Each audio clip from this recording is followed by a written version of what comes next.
It's the final Friday of the summer meet at Saratoga with early stakes action on the turf. Chad Brown is in a fight for a third straight trainer's title. He has plenty of ammunition ready to fire today, including Carl Spackler, who'll try to back up his case as potentially the best three-year-old turfer in the country with a big performance in today's Saranac. And can rattle and roll, get back to his winning ways in Saturday's Grade 1 Jockey Club Gold Cup after his three-race win streak came to an end in a narrow Stephen Foster loss. We'll talk about that, much more coming up on this Friday edition of Saratoga Live. Gallibran, that's a filly right there, beat the boys in the with anticipation for Belmont. Our program brought to you in part by America's Best Racing, for the love of the race. Visit americasbestracing.net today. Gorgeous Friday afternoon as we get set for a feature coming up on the turf course early on in race 4 with that Saranac. And we're just 8 minutes away from the opener on this Friday card. Greg Wolf alongside Hall of Fame jockey Gary Stevens, four-time Major League All-Star Paul LaDuca, New York Racing Association handicapper. Hi, Andy Yearling. Haven't had a chance to say hi to you yet. It's nice to see you, Stepped Greg. on the set.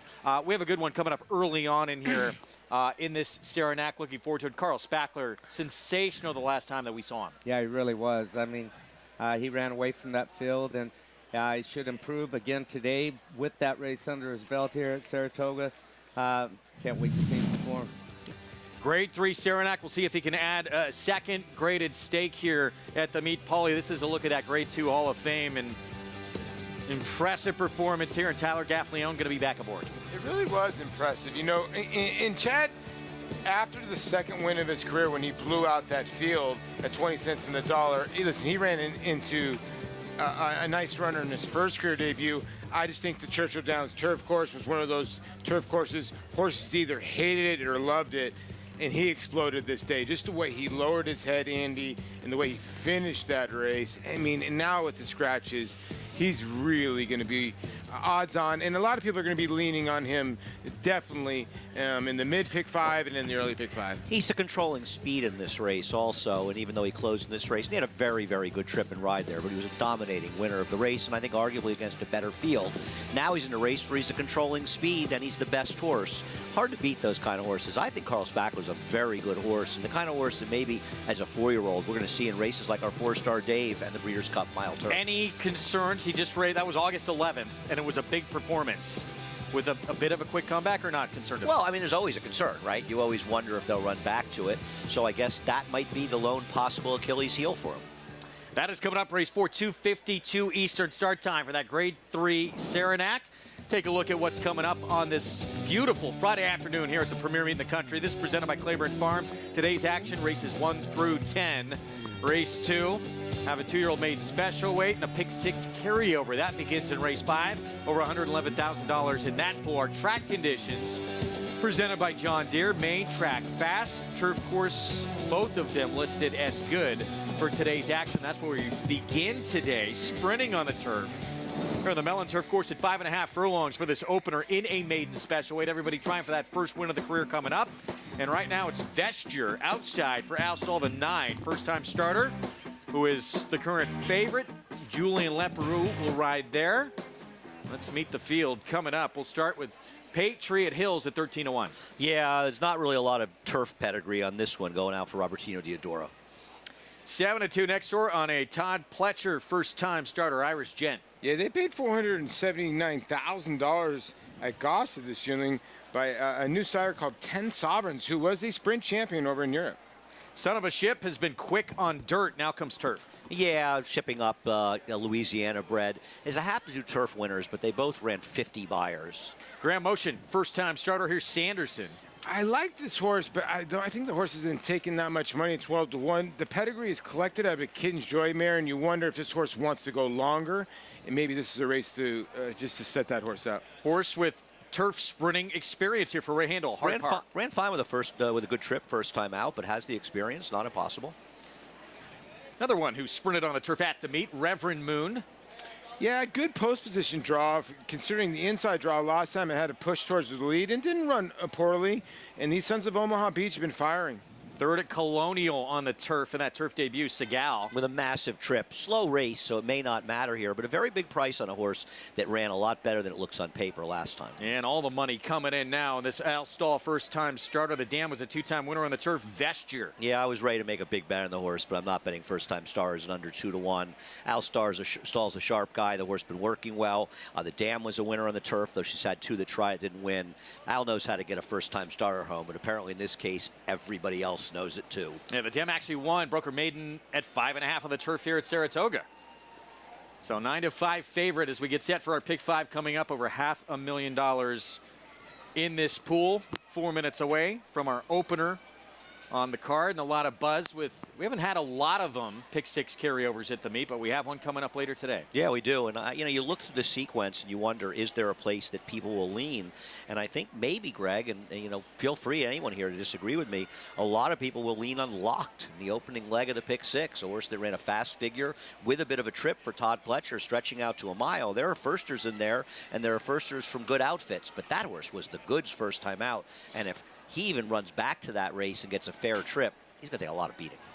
Kind of with you. I think the other part of the handicapper will look at Locked and go, okay, he was 12-1 first time out, so he wasn't that well met. But Andy's right, he was absolutely giant. I mean, he came rolling home after a brutal start, and one of those other first-time starters and is really going to have to run. Now, there's a $1.1 million horse in there for Dwayne Lucas. I think the Brad Cox horse is dangerous in there. But, yeah, you know, I was telling you, Greg, you know, besides the Saranac, which Carl Spackler's going to be, you know, in the 1-5, maybe 1-9 range, something ridiculous going to have to happen. But I think later in this card, the pick 6 is going to be, you're going to have to put your handicapping shoes on. We'll talk more about it as we get closer. Right now, let's bring in for the first time today Maggie Wolfendale with more on these youngsters trying to get that first win of their career. Maggie. And Greg, we'll take a look at the horses making their debuts here, beginning with number 2. That's Irish Gent. He was one that was bought for 500,000 euros at the golf sale as a yearling. This son of 10 Sovereigns, who was a turf sprinter and a good 2-year-old himself, is the sire. The Dam, while she was 0 for 2, half sibling, has yet to win.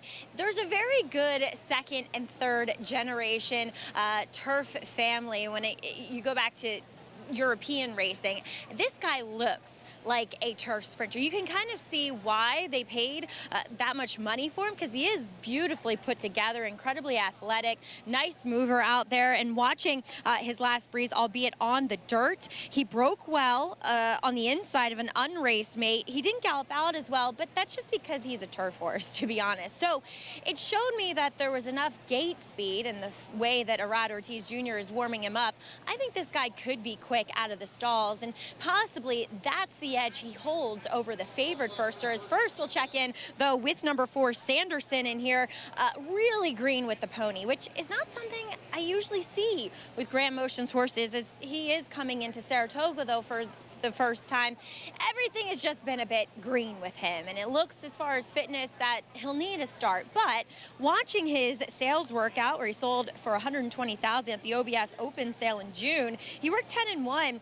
He wasn't asked that much, and it was kind of funny watching him move. He swapped leads like 4 times throughout the 1/8 of a mile breeze, and you hardly even noticed because he was so fluid with it, and all of that movement just equaled turf for me, despite not having an abundance of turf pedigree. But like I said, I think he needs a start to develop mentally and just get a little bit tighter. Now on to your favorite here, Vesture, as you guys pointed out.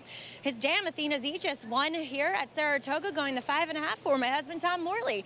I remember her vividly, and she was a bit of a handful. She was a little bit of a mental case, to say the least. And I thought it was interesting that she so far hasn't produced anything to perform on the racetrack, but both of those were fillies. And sometimes when you deal with a Dam that's a little bit hot-tempered, I find that it translates better with their colts, and this will be the first colt that she will have on the track. She's big, she's good look. He's big, he's good looking. I just wonder if Vesture, who I'm still talking about here, guys, is one that needs a little bit longer, but the money's very meaningful. And watching his workouts, like I said, albeit on the dirt, he's broken well, he tanks along quite nicely, but you can tell that in his movement, he's definitely more of a turf horse, that higher knee action. He's physically more mature than many of his foes in here, though wearing blinkers first time out. Then we'll check in with the Lawbred, son of a ship, making his 5th career start so far as a 2-year-old. I've said it once, I'll say it again, I love midshipmen sprinting on the turf. The dam won 2 on the turf, 2 of the siblings that have tried the turf won on it. He has a turf hoof, and he's going to be sharp. I know it doesn't always translate the dirt to the turf speed, but he is awfully sharp, and you would have to think that he's going to be one that's pressing up front early here, Greg. All right, Maggie, thank you. Getting set to kick off this Friday card.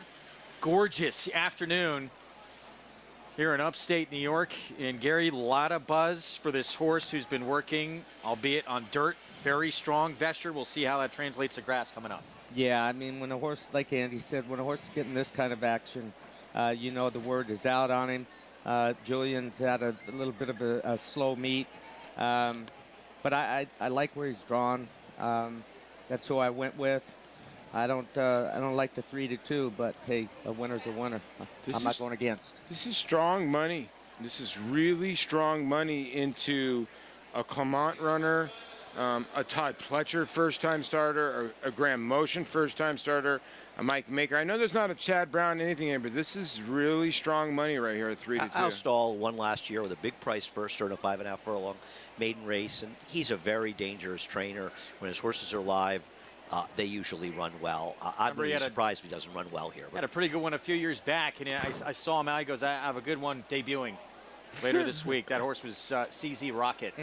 Turned into a pretty good one. Won a very, very, very tough maiden race for closing. I think it was this Friday. I think it was the Friday of closing weekend, actually, Greg. Yeah, as a 3-year-old. That was a killer-looking field with a lot of big pedigrees, and he did. He actually ran the Malibu later that year. But Al won a top decile first time up here. She hit the board in the Breeders' Cup Juvenile Fillies. Al knows how to get the money. Set for the opener on this Friday card. Let's go upstairs. Frank Miramati with the call. Here's Seagal going up. Sanderson has loaded.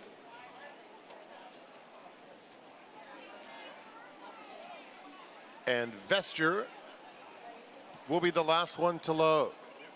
Down to 6-5. They keep betting Vesture. He walks right up. Backs away.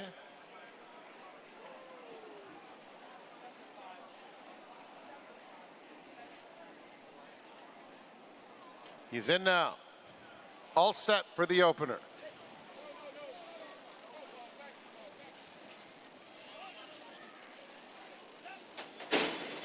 And they're off. Fast start for Reverend Moon. Son of a Ship is very quick too. These two hook up right out of the gate. Sanderson is up close. Irish Gent not far behind either. On the far outside, Vesture now moves up to claim 3rd. Hard Par is 6th and 3 lengths off the lead. The 2 trailers, Seagal and Patriot Hills. They're moving into the far turn. And it's Son of a Ship and Vesture right up alongside. Those two head and head. 2.5 more. Reverend Moon 3rd. The opening quarter in 21 4/5 seconds. Irish Gent is on the inside, about 5 lengths off the lead as Vesture takes the lead with 1/4 mile to go. It's Vesture, Son of a Ship fighting on down on the inside. Son of a Ship and Vesture on even terms. It's been a sweet trip for Reverend Moon, who's coming after the top pair. On the far outside, Seagal is starting to pick up some nice momentum late.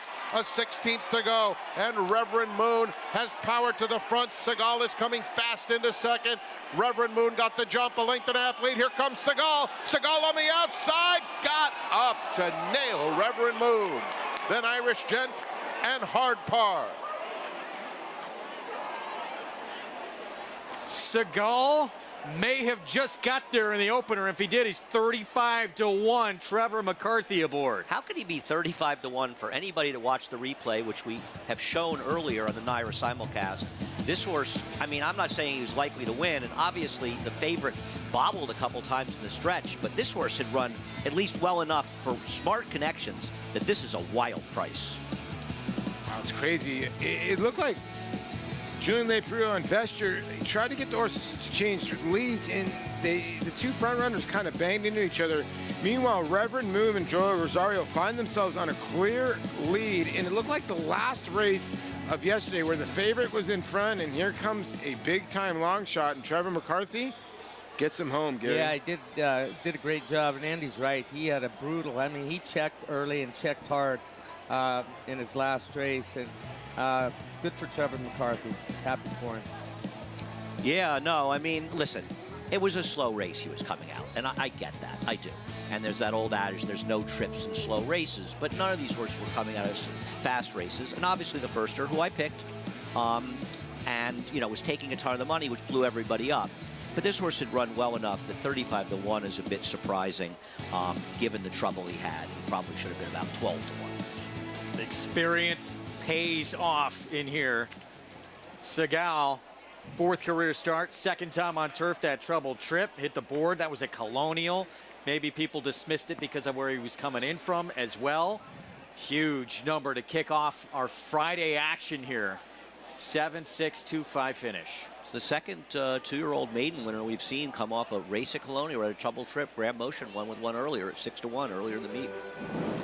Prices for you when we come back. We're going to take a timeout. Javier Castellano, not quite as much success as he's had in the Travers, but he did with Bernardini back in 06 in the Jockey Club Gold Cup. He'll try and add a second with bright future for Todd Pletcher on Saturday. We'll preview it next.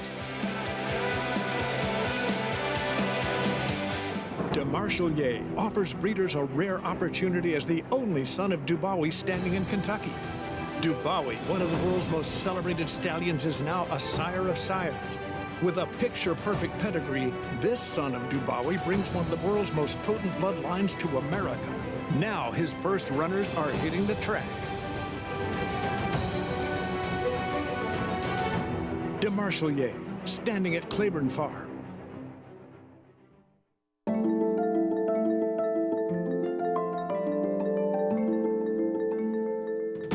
In Italian to win it. And here is domestic spending. And Pearl with plenty left in the tank. Program trading. Ocean Road. It will be McCulloch. Victoria Road down to the line. Will be State of Rest.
Back with you on Saratoga Live on our FS2 coverage. Opener in the books. Of course, you can play all the action with Now Our Bets. Get signed up, started, bet any track, anywhere, anytime, including the final week of the meet here, and get that offer, that $200 deposit match sign-up bonus. New members punch in that code, SPA200 at sign-up, and you are ready to roll right there at NyraBets.com. This will get your attention. $72 horse to kick off the Friday card. Trevor McCarthy never quitting from off the pace on this horse coming in from Colonial. Let's go to Maggie. And timed it beautifully, Trevor did. Segale, Trevor, we were both talking about his trip, first time on the turf down in New Kent, Virginia. Talk a little bit about what you observed from it and what you applied here today. Yeah, watching his replays, he never really gets off good. And it just seemed like kind of last time he kind of broke out and broke bad again, and then kind of got caught in a bad spot and kind of had to check and lost a few lengths, and then kind of came running late. All his runs were kind of coming late. I was a little worried about 5.5. It might have been a tick short for him, but I thought if I were to get a good break and just get him out kind of early, that I would be able to kind of run him down. And look, we got a great pace set up, and probably paid off. So just happy for the whole team. Trevor, I saw it around the turn down there. You wanted to kind of lug out a little bit. Was that something you were cognizant of getting on him for the first time today? Yeah, it looked like in his races, I think he kind of likes to lug out a little bit. And around the turn, I was just kind of following Katie's horse, who didn't seem really to fire much today. And you know, I said, well, let me just get him out now. He's kind of wanting to get out, and I don't want to take too much run away from him. And he finished up really nice. So, like I said, all the credit to the team. What's that like following your wife around there? Yeah, it's tough, man. She's kicking my butt this meet. I got 4 wins now. I'm coming for her this last week, man. Got 2 more to go. Close and strong like Segale. Trevor, congratulations. Big upset here in the first. Thanks so much. All right, Trevor McCarthy riding with the purpose. Got to catch the wife, Greg. Good for Trevor, never say die, and working hard on this one. But yeah, his wife has had a tremendous meet. Yeah, Trevor just has not had the opportunities. I'm not saying Kay's riding great. I am and remain a Trevor McCarthy fan. The guy can ride. He is on top of how racetracks are playing. He's on top as any rider in the colony. It's a brutally tough colony to get the opportunities in this mount. He just won in a 35-to-1 shot, so he hasn't won a lot of races. He might have an ROI that's positive after wins like that. It's just very, very hard. Good for Trevor. We've got a big one coming up this weekend. Grade 1 Jockey Club Gold Cup. And back in 1992, take it away, Gary. I'm on a horse named Pleasant Tap that was a pickup mount, actually. Eddie Delahousie was committed to win, riding the Derby champ in AP Indy. And here I come along and for Chris Beckert, and I'd never worked him before. I'd watched him run and thought he might like me, and he did. I kept him a little closer than he had been previously. Kind of fall asleep in races, but he beat a spectacular field that day. He was a tremendous racehorse. Still one of those horses that's kind of a forgotten horse. He ran in 4 different Breeders' Cup races. I think he ran probably the Juvenile. He definitely ran the Sprint. I think the Turf Mile and the Classic as well. I think he ran the Classic that year. He was one of those horses just sort of forgotten in the time of racing, but it was a tremendous horse. I'll say it. I don't know if you were going to say it, but we talked about it on the show yesterday, trained by Chris Beckert, and he sent you a nice little note afterwards, Yes, too. he did. He said that Charlie Whittingham and himself had watched me from the time I'd come from Seattle. They'd watched me in the morning, and Charlie told Chris, he said, keep an eye on this kid. He puts him in a spot where they got a chance, every one of them. And he said he continued to watch, and he thought that I might make a difference in this horse because I was a little more aggressive than Eddie Delahousie early on. Wound up winning an Eclipse Award that year with that horse. Let's take a look at this year's field. We'll meet the whole group. We're going to start off with Proxy, Joel Rosario for trainer Mike Stidham, coming off a gate-to-wire win at Monmouth. He's a little bit hard to trust because he's really good one week and not necessarily as good others, but he is one of the 2 horses to beat in this race. And his good is usually very good. Unbridled Bomber next door. Jimmy Ryerson trains. Dylan Davis will ride, and he was a distant 3rd behind Charge It in the Suburban. Yeah, you know, not a bad race, though, and it seems like he's keeping up his form at age 4. He got better since age 4, but he needs to improve, especially at Saratoga. He also won his best races with Lasix.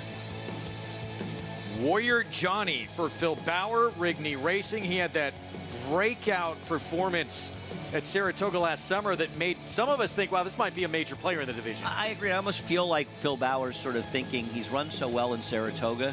Why don't I take a shot in this race? It is a relatively wide open race. He has not improved this year off of last year. Maybe Saratoga will wake him up. Rattle and roll. He's kept reeling off victories until that narrow defeat in the Stephen Foster. He'd won 3 in a row, all graded stakes. You know, it's the kind of horse that's gone the route of the Oklahoma Derby. You know, he won the St. Louis Derby, but he's gotten better and better and more confidence. He runs his races upside down. He'll be coming from way out of it. We were just talking about Layla, weren't we, Andy? We were. Clapton, 8-1, moving to the Chad Summers barn. The guitarist is definitely better in his field. Clapton is in his field. He will be a price. He's off a private purchase for this race. He has had some good races. Can he run one here? That was his second behind Charge It, the Suburban. Third before that behind Rattle and Roll in the Pimlico Special. Tyson will be getting on dirt for the very first time on Saturday. An interesting runner. Josie Carroll, if a lot of people don't know, she's won a Queen's Plate, especially with the filly. She's a very accomplished trainer. She knows what she's doing. An unknown. The horse that has decent numbers, too, and Manny Franco gets aboard.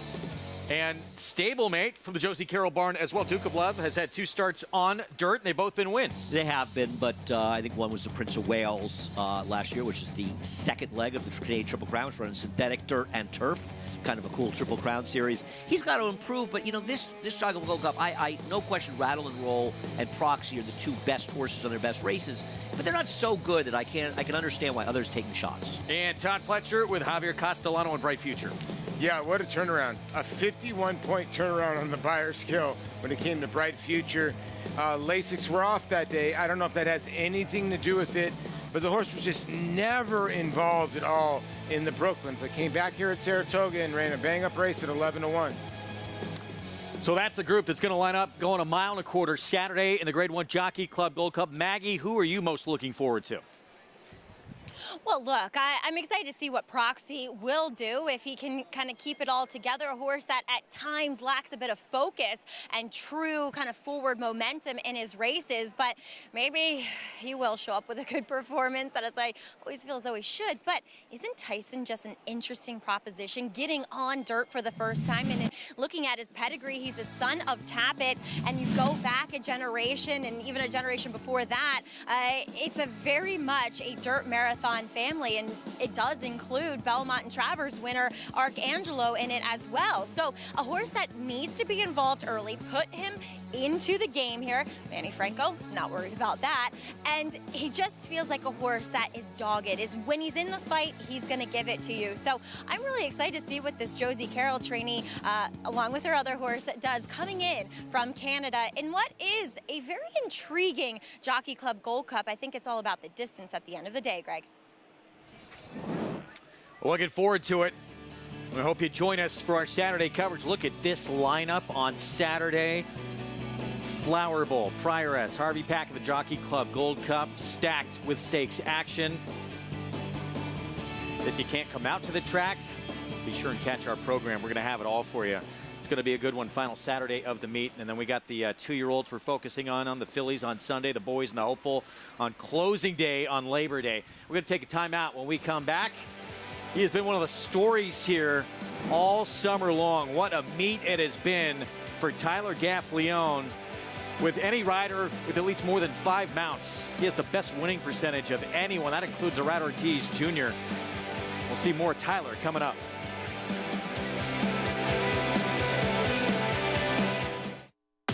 Speightstown. Munning. Echo Town. It's Echo Town for Joe Palamo, and Echo Town raced away, and Echo Town is drawing away in the stretch. Echo Town wins the Allen Jerkin Stakes. A sire line so prolific, it repeats itself. Echo Town. Just 1 year after expanding their global footprint to Kentucky in 2013, Liliana Solari and Carlos Heller's Don Alberto purchased the dam of leading Eclipse candidate Arcangelo, who captured the Belmont and Travers Stakes against the best of his generation. This September at Keeneland, we are proud to offer 50 outstanding yearlings by the world's leading stallions, hailing from some of the best pedigrees in the stud book today. Don Alberto at Keeneland. Harris Farms, proudly standing Smiling Tiger, a triple Grade 1 winner, defeating Breeders' Cup champions Dancing in Silks and Amazombie, a leading California sire with over $9.7 million in progeny earnings, with 94 winners in 2021 and graded stakes superstars like Spice Perfection. Spice Perfection wins the Grade 1 La Brea. And Tiger Dad. Smiling Tiger, a leading California sire, standing at Harris Farms. It pays to be Cal bred.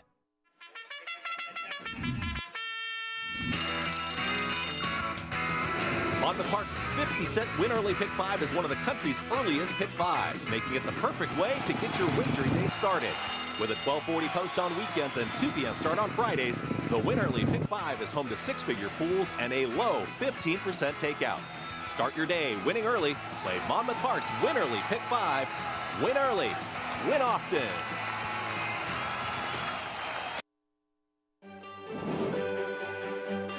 Century Farm in Stillwater has grown to 450 acres. Expansion demanded by mare owners. Got the Saratoga water. You know, we have the minerals. It's on sandy ground, and underneath there that water's got everything in it that you want. And mare owners want the farm stallions.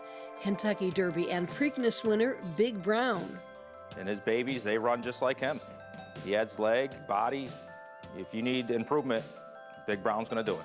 King for a Day is by emerging sire of sires, Uncle Mo.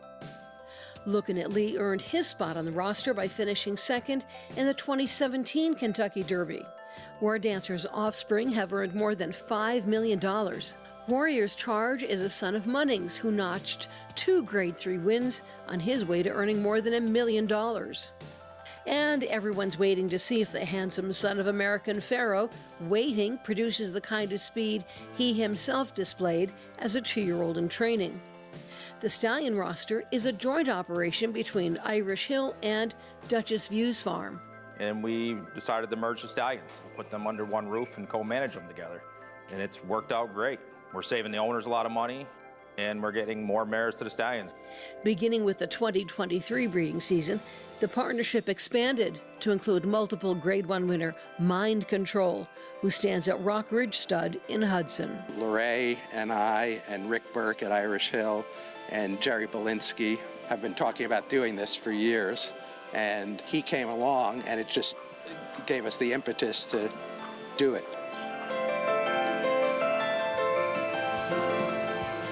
Back with you on Saratoga Live. For more information on the New York Thoroughbred Breeding and Development Fund, you can go to nybreds.com. We had a day celebrating New York Breds, New York Showcase Day. This past Sunday, look at the winners, and Drake's Passage has turned into a really good horse for Christophe Clement. He won that Albany, and neat, Andy, too, that it's a son of Tonalist for Clement. It was his best dirt horse that it looks like he has another good one with. Yeah, I think that Christoph said something about him being the best tonalist he's had. And I mean, he's a great example of how much horses can improve from 2 to 3. A very average horse running high 60 buyers at 2.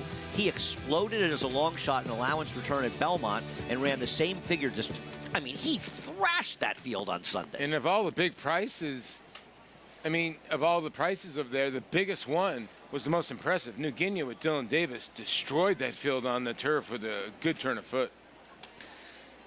2-year-old fillies, 6 furlongs on the dirt coming up in this New York bred maiden special weight. Let's go to Maggie. Christophe Clement actually said that Drake's Passage reminds him most of Tonalist, and it looks like he could be heading that way, as Tonalist definitely got better with age. As we'll take a look at these 2-year-old fillies here in the Paddock New York breds, beginning with some first-time starters, including number 1 Dolomite for Chad Brown. She is a daughter of Unify, the dam. She was very good for Chad himself. Sunset Ridge, she won her first 4 starts, and then unfortunately it was away and was just never the same once coming back. This is her first foal, and she's got a lovely frame to her. She's a little bit longer, so that suggests to me that she might want to go a bit further than this, but very athletic and balanced. And watching her workouts, she was on the inside of a filly named Nikitas, who did not run that well first time out, but this was the last breeze and was over a muddy surface. She's a bit, Dolomite is a bit headstrong in all of her breezes going to the pole, and then she just kind of leaves a little left in the tank. She doesn't gallop out as strong as a lot of her workmates from what I've seen on these works in XBTV. So that does go against what I've said about her maybe wanting a bit more ground. She's pretty aggressive here in the paddock. She was a bit tough to get the tack on. She's a little bit more fired up since being saddled. So I like her, but there's some question marks regarding her as well. As number 2, Perfectly Imperfect. As you can imagine, I sat there and I said, wonder what is imperfect about her. Well, It's because she only has one eye. And it's not that uncommon to see horses with one eye, whether, you know, it was an accident as a foal or what have you, or it gets infected. But she seems to be undeterred by it whatsoever. She must have been this way for quite a long time, because she isn't even one that kind of holds her head funny. She just acts like there is an eye there. She looks quick, this daughter of Sharp Azteca. Nicely put together, but a little bit smaller and shorter coupled. And physically and mentally, she seems incredibly well prepared here by Jack Sisterson. I like what I'm seeing from her, despite not taking much money on the board. Number 4 is Money Grab, daughter of Munnings. The dam was a stakes-winning dirt sprinter, and the family's all sprinter, so this is just very much sprinting family. And that's what she looks like here. But she also looks as though she needs a start. She just does not look that fit and tucked up, and that's kind of what I've seen from Horacio De Paz's 2-year-olds that he's brought over here. They just look like they benefit from a start. They'll run well in the debut, but it's not often a winning performance. As we'll move on to one that has experience, number 8, My Main Squeeze. I thought, you know, first time out, she got a chase from the inside. She was a little bit green from the kickback, but she kept trying. She persevered. She stayed on when asked, and she'll put a pair of blinkers on, just a short cut cheater blinker. But my notes first time out said, just looks as though she needs one to develop a bit more, get a little stronger, and she has. She's put on some muscle mass. She's sharper and more into the bridle. I think she could be quite dangerous here, given the experience edge, Greg. Maggie, thanks. She got a dangerous rider on her back as well. Tyler Gaffleone, what a summer he's had at Saratoga. Best winning percentage of anybody in this jockey colony. And the best Saratoga you could see, primed to be right there, just one off his all-time best with a few days still to go. Gary, what's impressed you most about Tyler this summer? Just his consistency, and he's improved every single year he's been up here, and he continues to improve. I don't think we've even seen the tip of the iceberg yet. He's a great rider. I think he's going to be one of the greatest this game has ever seen when he's done and finished, if he can stay healthy. He's tough. I mean, after last weekend, the comeback, and he wins on his first 3 races. And you got to be tough in this game. He's tough, he's smart, and he looks great on a horse. He's a great positional rider. And we're going to see him, guys, on Carl Spackler a little bit later today. Well, I think what Gary said is right. You know, you look at Johnny V, and Johnny V is riding great. He's 51. You look at Javier Castellano, won 2/3 of the Triple Crown. He's 48. You forget that Tyler Gaffleone's only 28 years old. So he's still a youngin' like the Ortiz brothers. Unlike Gary, you, and me, his best years are ahead of him. Yeah, so, I mean, yeah. Here's our post break. We start with another great rider, Flavia Pratt, here on Dolomite for Chad Brown. I was just reading up on what Dolomite is. The dam was trained by Chad Brown, and she ran some pretty gaudy buyer figures. The money's coming in, and she's probably the goods. This one with some impressive works in the morning. First timer perfectly imperfect for Jack Sisterson. Yeah, the comment line says backed in the gate. So when we go back to Maggie, we'll see what happens there. And maybe this horse was having gate issues in the morning, but got out of the gate good last time. It's one of just a few fillies with experience. Start number 2 for Poseidon's Mist. Yeah, the experience, unfortunately, in a relatively short price in a live maiden race, just wasn't a good effort. Money Grab at 7:01. Ricardo Santana Jr. for the Donner of Munnings. Yeah, and Money Grab, I thought was a horse that has been working well in the morning and put some blinkers on. Carol T, a frosted filly debuting for Jose Jimenez. I didn't love the 2-year-old sales work, but I like the pedigree. I think this is a live long shot. 9-1 right now with Jose Ortiz. Snarky for Rudy Rodriguez. Speed in the debut. It came at Saratoga. Now blinkers on. Yeah, blinkers on with Manny Franco. Rudy Rod's having a good meet. I apologize. Number 2 is a first-time starter. I had the wrong race at 13-1. Another Rudy Rodriguez runner. As I said, your best years are behind you. What's going on. Shame on you, Paulie. 22-1. Jamie Torres rides. I predict, though, that she does improve off her 7 buyer in her career debut. Going on a limb. Brave, bold prediction there. And My Main Squeeze. Here's another with experience for Mike Maker. Yeah, and experience has paid off. This horse gets blinkers on. You do get Tyler second in the Will Pays. I think a live runner in here, or at least to to show up and run a good race. And Adonero, the 2-year-old Champ Classic Empire on the outside for Bruce Brown. Dam actually was okay, kind of on the cheaper side, but had a little ability. She's produced 3 foals to no running. Some nibbles at 12-1, a horse who could be a much bigger price. Pick 4 starts here, over 216,000, as you see in that pool, and growing. Chad Brown with this one here, the current 9-5 favorite. He is 1 up on Linda Rice for that training title coming into today. Neither Chad Brown nor Linda Rice had a winner on yesterday's card. And it felt more like Linda had a real chance, right? She had a couple relatively shorter priced horses in there to get it done and move it to Chad. But it's amazing how close it is. Chad slowed down a little bit this week, but Linda had a little bit of a lull as well. And we'll see. It is very tight. You know, Gary, I looked at this first-time starter warming up right here at Dolomite, and you know, a lot of people always used to be, you know, old school handicappers, a lot of different handicappers always say, you know, to win from the rail first time out is tough to do. Would you rather be drawn on the complete outside where you draw to space, or would you rather be drawn on the rail with a first-time starter? Give me the outside any day of the week. Yeah. I know they can go to that, but listen, if you're aware of it, there are things, when you draw that outside and you say they run to open space, I'm talking about a talented horse that may miss the break a little bit. You've got so many options when you've drawn the outside. When you draw the one hole, you miss the break a little bit, or you get bumped, and that rail can be intimidating when horses are stacked up against you. Your horse, first-timers, they can be really intimidated down inside, and then that wall of dirt starts coming back, the spray and everything, and they might have had dirt in their face in the morning by 1 or 2 horses. There's nothing like having 9 horses in front of you that you're just getting pelted with, and not all of them react to it well. Would anybody say they'd rather draw inside? You know, you say, I mean, trainers, riders, you can't make. I guess the only advantage is if you catch a flyer out of the gate, then you got an advantage having the inside, right? Yeah, I mean, but that's yeah. There's just more that can go wrong on the inside, right? Absolutely. Now, route horses, you know, if they're making their maiden start on a 2-turn, let's say Santa Anita, Del Mar, give me the inside anytime versus the outside. I'll take, you know, short run into the turn and you know, you get them lit up a little bit and get their mind on running and you know, then give me the inside. When you rode at Belmont, 95, I think you rode the fall meet, leading the Breeders' Cup at Belmont.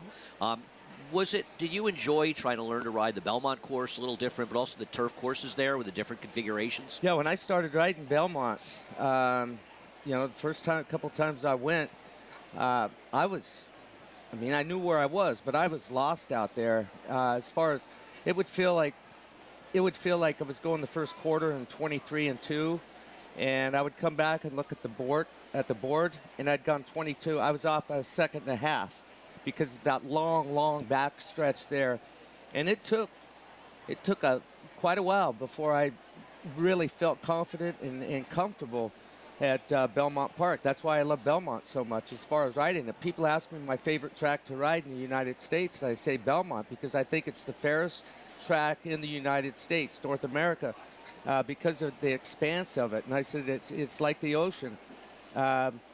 It can be a lot of fun, but it can hurt you too. The waves could hurt you, and it's a big ocean out there. It's easy to get lost. Post time coming up for this second. Let's check back in with Maggie. Yeah, I'll tell you what, breezing horses on Belmont isn't that easy either, as it's a long way to get to the pole if you taking 1-3-8. You got to get to the turn, actually, to break off. So you just hope the trainer says you can back them up instead of taking them straight off down that long backside where they can get quite tough with you. As we'll take a look here at number 6, Snarky. I liked her first time out. I liked the breeze from OBS that she came in here off of, and they paid $115,000 for her, which is quite a lot for a Reedsdale who only stands for $2,500. Now, she'll put the blinkers on after setting the pace early. It did feel, and just a very short cut, it did feel as though once they kind of got to her and she felt pressure that she packed it in. She's like, I'm out. Like I said, she looks much the same. I don't know if the blinkers have that much impact because there's really not much of them. We'll see what she does here today, but again, look for her to be forward. As we'll move on to a first I didn't talk about, and Andy's right. I would have thought Mother Mary would have been twice the price that she is now at 15-1. Watching her sales work, where she only sold for $35,000 at the June sale, 10-4, pedestrian. She wasn't asked for much though. She just looks slow. She is built like a dirt sprinter. She's not bad looking, but she just doesn't look like one that's going to fire first time out. But he's right. She is taking some nibbles to be 15-1. But really, number one, Dolomite, who's taken all the money so far throughout the wagering. Boy, she's a good mover. She warmed up beautifully beneath Flavien Prat. She made an excellent impression out on the racetrack. But I'm going to stick with number 8 in here, Greg, My Main Squeeze, because she's definitely moved forward with the start. All right, Maggie, thank you. Second time out for My Main Squeeze. The 8, there she is in the background. The 8 with Tyler Gaffleone. Blinkers go on. And nothing like having not only a start, but a start at the meet under your belt, which she does. Yeah, we'll see. I mean, I felt like the horse did some running. I'll tell you one thing. This horse, Ruben Silvera rode this horse every inch of the race. Every inch.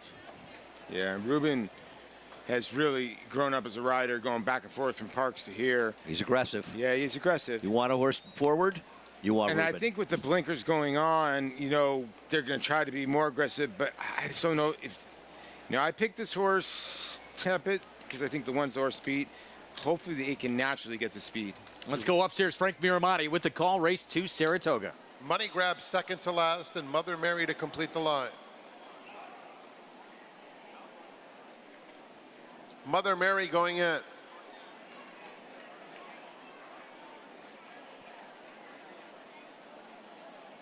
They're in the gate.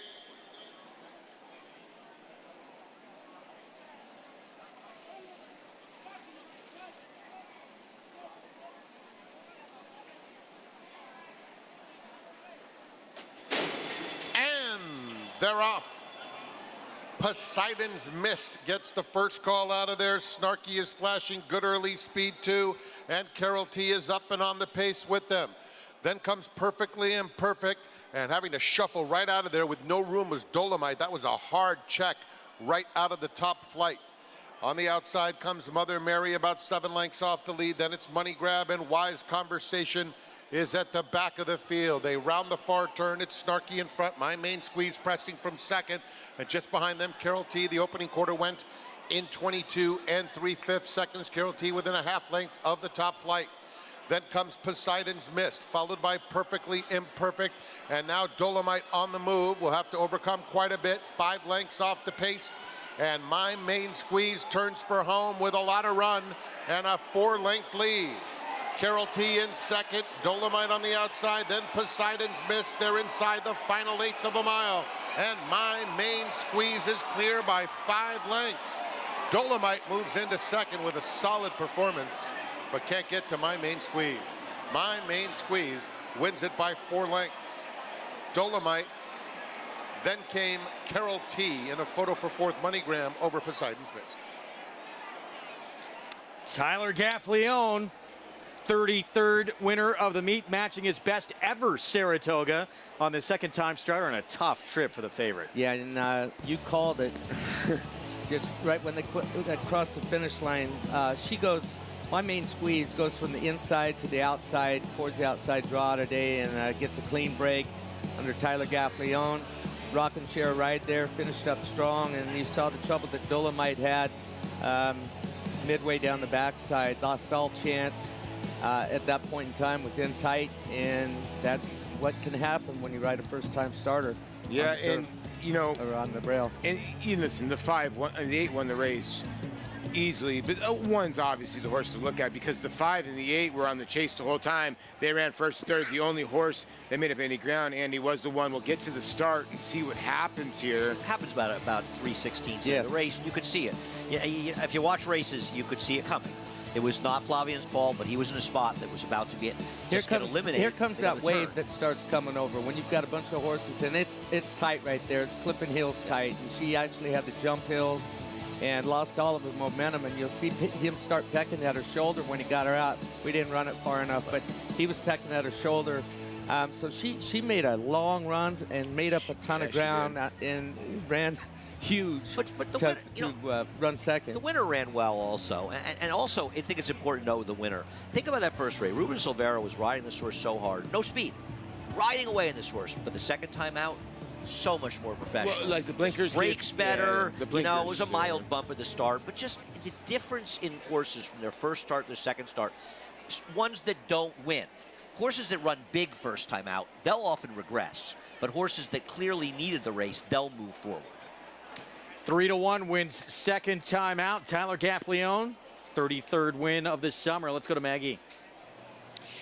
And what you guys are talking about with Ruben Silvera, look, I love Ruben, but he doesn't ride often here. So I kind of wondered why they had him on her. And maybe he was working, or I don't know the full story. But you put somebody on like Ruben Silvera, you put a Manny Franco on a horse, if you want them to get turned on, if you want them to light up, if you want the light bulb to go off, because some horses you're not going to get that with the morning work. So you want to give them that experience of, oh, this is my job. So you want them to kind of be a little bit hard-ridden so they understand what it's about. And I think that's exactly what Mike Maker, Ruben Silvera, and Tyler Gaffalione gets to reap the benefits of it, but that what they accomplish with My Main Squeeze, Greg.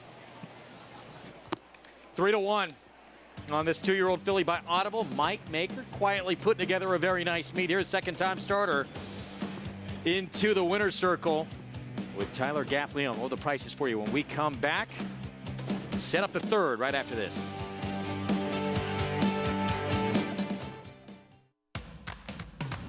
And they're off. Power is pretty close up in the early stages as the field approaches the quarter pole.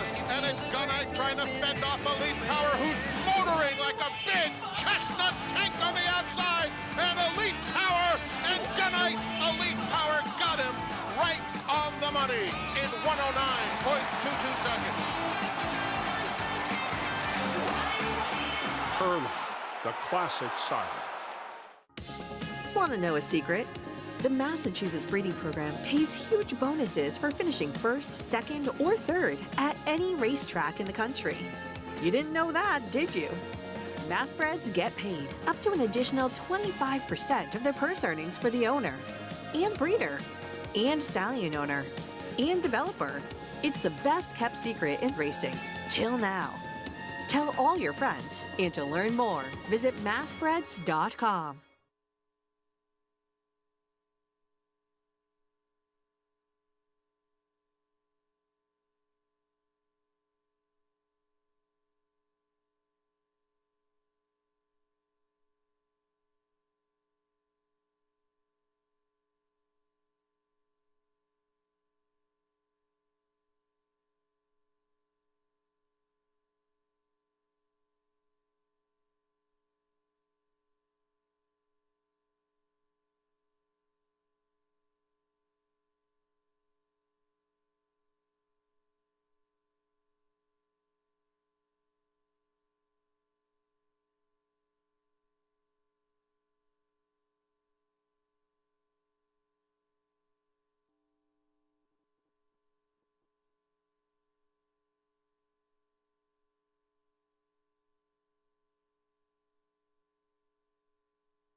Welcome back. You're watching Saratoga Live here on this gorgeous Friday afternoon, September 1st.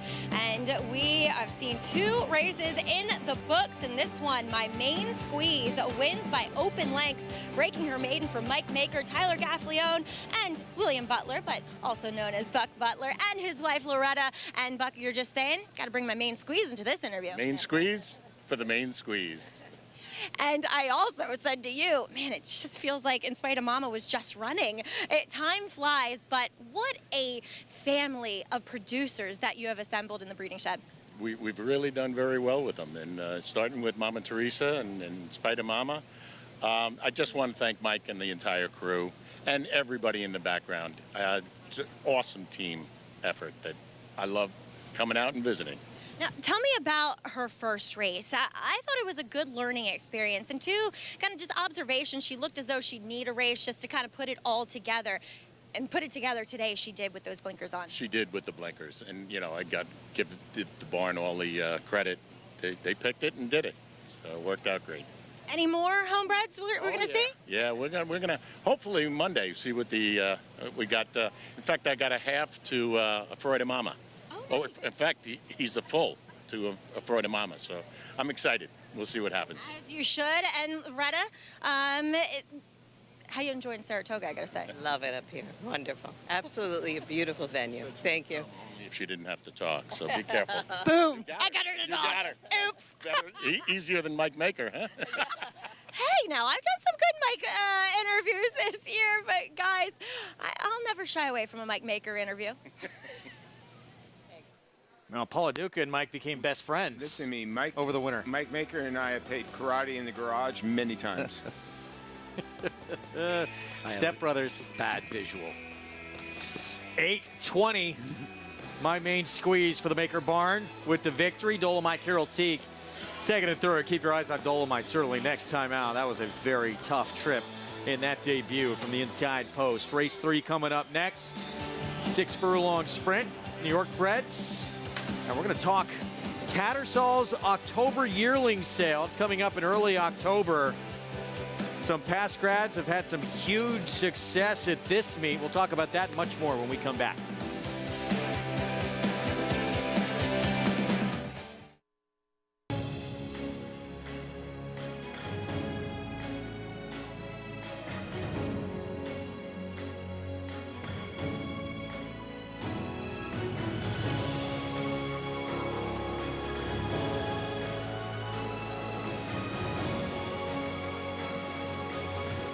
Olympiad leads American Revolution. Olympiad gets the gold in the Jockey Club Gold Cup. Experience the adrenaline-pumping, suspense-filled action of the Sport of Kings no matter where you are with Naira Bets. It's fast, easy, and secure. Download the app today and start winning with our lucrative weekly promotions, thrilling handicapping contests, and a one-of-a-kind VIP rewards program. Don't just watch horse racing, be a part of the action with Naira Bets.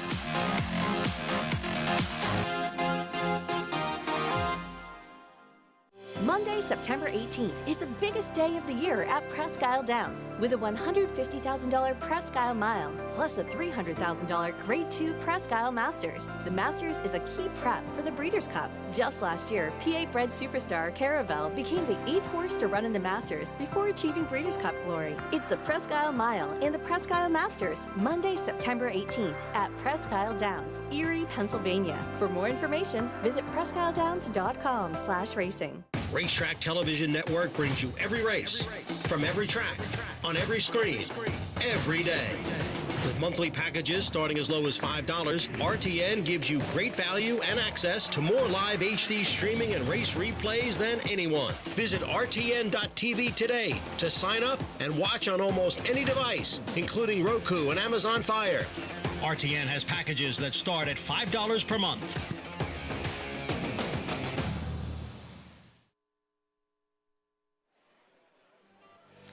Back with you on Saratoga Live on our FS2 coverage. First 2 in the book. We'll get to race 3 momentarily as we approach the 20-minute mark to post. Have a special guest joining us right now, the Tattersalls October yearling sale. Set for October 3rd through 5th, and Director of Marketing, Jimmy George, joining us. And Jimmy, thank you for making some time to come on our program. Quite simply, this sale, it's where you find stars. At this meet alone, we have seen several stakes winners who were graduates of that sale. Technical Analysis, McCulloch, Program Trading, just to name a few. In Italian as well, as one of the best filly and mare turfers in our sport right now. Tell us why this sale coming up is so exciting.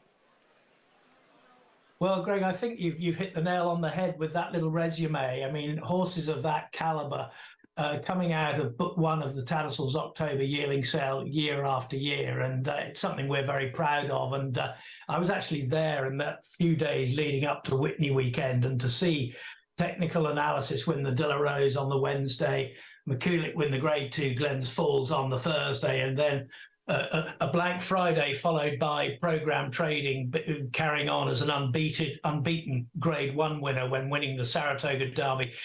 That was just huge, and as I say, it's something we're very proud of, and it's great to see American buyers coming over to book one year after year, being rewarded with animals of this quality. These really are the best turf horses in America at the moment. And you mentioned in Italian, she's the highest rated turf female in North America at the moment. And Anisette, who won the Del Mar Oaks the other day, she's actually, to the best of my knowledge, the highest rated 3-year-old turf filly in America. Again, a very inexpensive yearling purchase at Tattersalls. So, yeah, the success speaks for itself, and that's what's bringing the buyers back to book one of the October yearling sale at Tattersalls in significant numbers. So many big names. Also going to see a half-sister to Program Trading in this sale, but some big names, siblings to 59 Classic and Group 1 winners that we're going to see cataloged in the sale coming up.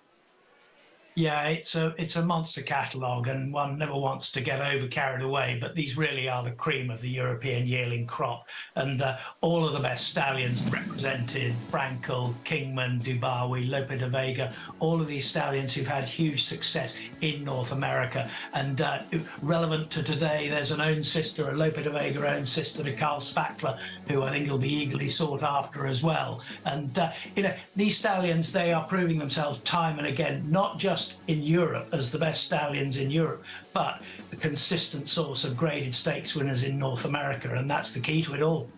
You talked about some of those big sire lines, 40% of those cataloged, I believe 532 lots by the top 10 sires currently standing in Europe. Are you starting to see, and certainly we've seen it with some of the horses we've talked about, we see showing up here in the States, but more and more people from the States starting to go to this sale and bring them back? Yeah, absolutely. And look, the pioneers really were Mike Ryan and Chad Brown buying on behalf of Seth Klarman and also Peter Brandt, who obviously owns in Italian, Seth that owns McCulloch and owns Newspaper of Record. He owns Technical Analysis and Program Trading. They set the ball rolling, and there have been other American buyers who've been inspired by that, the likes of Liz Crow, who bought Aunt Pearl at book one of the October yearling sale, Ben McElroy, who bought Campanelli for Barbara Banke, whose Grade 1 successes actually came over here despite being trained by Wesley Ward over your side. But look, these stallions, we're very lucky in Europe at the moment. The best turf stallions in the world are congregated in Britain and Ireland, but their success is not confined to Europe. They are proving time and again that these stallions resonate strongly in North America. And there's plenty of value for money. I think it's interesting that the likes of McCulloch and Program Trading and Technical Analysis, the trio that won in quick succession, their average price was less than $300,000, but they're by Frankel, Kingman and Lope de Vega. There's extraordinary value to be had, and anyone taking a look at McCulloch's pedigree will think, dear Lord, how on earth did they buy her for 180,000 guineas? There's serious value to be had, and the great thing is for everybody over there is the pound sterling still remains very weak against the dollar. Yeah, it's just remarkable when you look at these purchase prices. Thank you, Jimmy, so much for coming on. It is Europe's premier yearling sale, October 3rd through 5th. Tattersalls October yearling sale. And Jimmy George, we appreciated you coming on, and hopefully going to see a lot more people going over there and bringing them back here so we can see them at Saratoga. We enjoyed the chat. Well, it's a pleasure, and I hope so too. We look forward to seeing them all. All right, all the best. We're going to take a timeout. Stick with us. We'll dig into race 3 when we come back. 6 furlongs, main track for New York breds. With more on Saratoga Live on FS2 right after this. What makes Life is Good so exciting as a stallion prospect is his freakish talent. really, really fast horse. And Life is Good is set right out for the early lead. He had so many different gears. Life is Good is the winner. Not only had the speed, but he's also able to carry that out, you know, to win in races like the Whitney and the Pegasus World Cup at 1 1/8 miles. Life is Good! They ran him off their feet in the Pegasus! To carry that speed over that type of distance is super impressive. RaceLens is the most in-depth product in horse racing, with unique features found nowhere else. True odds, predictive analysis, and pace projection. RaceLens. It will change the way you follow horse racing and take your game to the next level.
If you're looking for winners, a program is an essential tool, but it can only tell you so much. When you're at the track, take full advantage of the paddock to try to find a horse who's ready to win. Here are 4 things to look for in the paddock. Number 1, watch the horse as it walks in.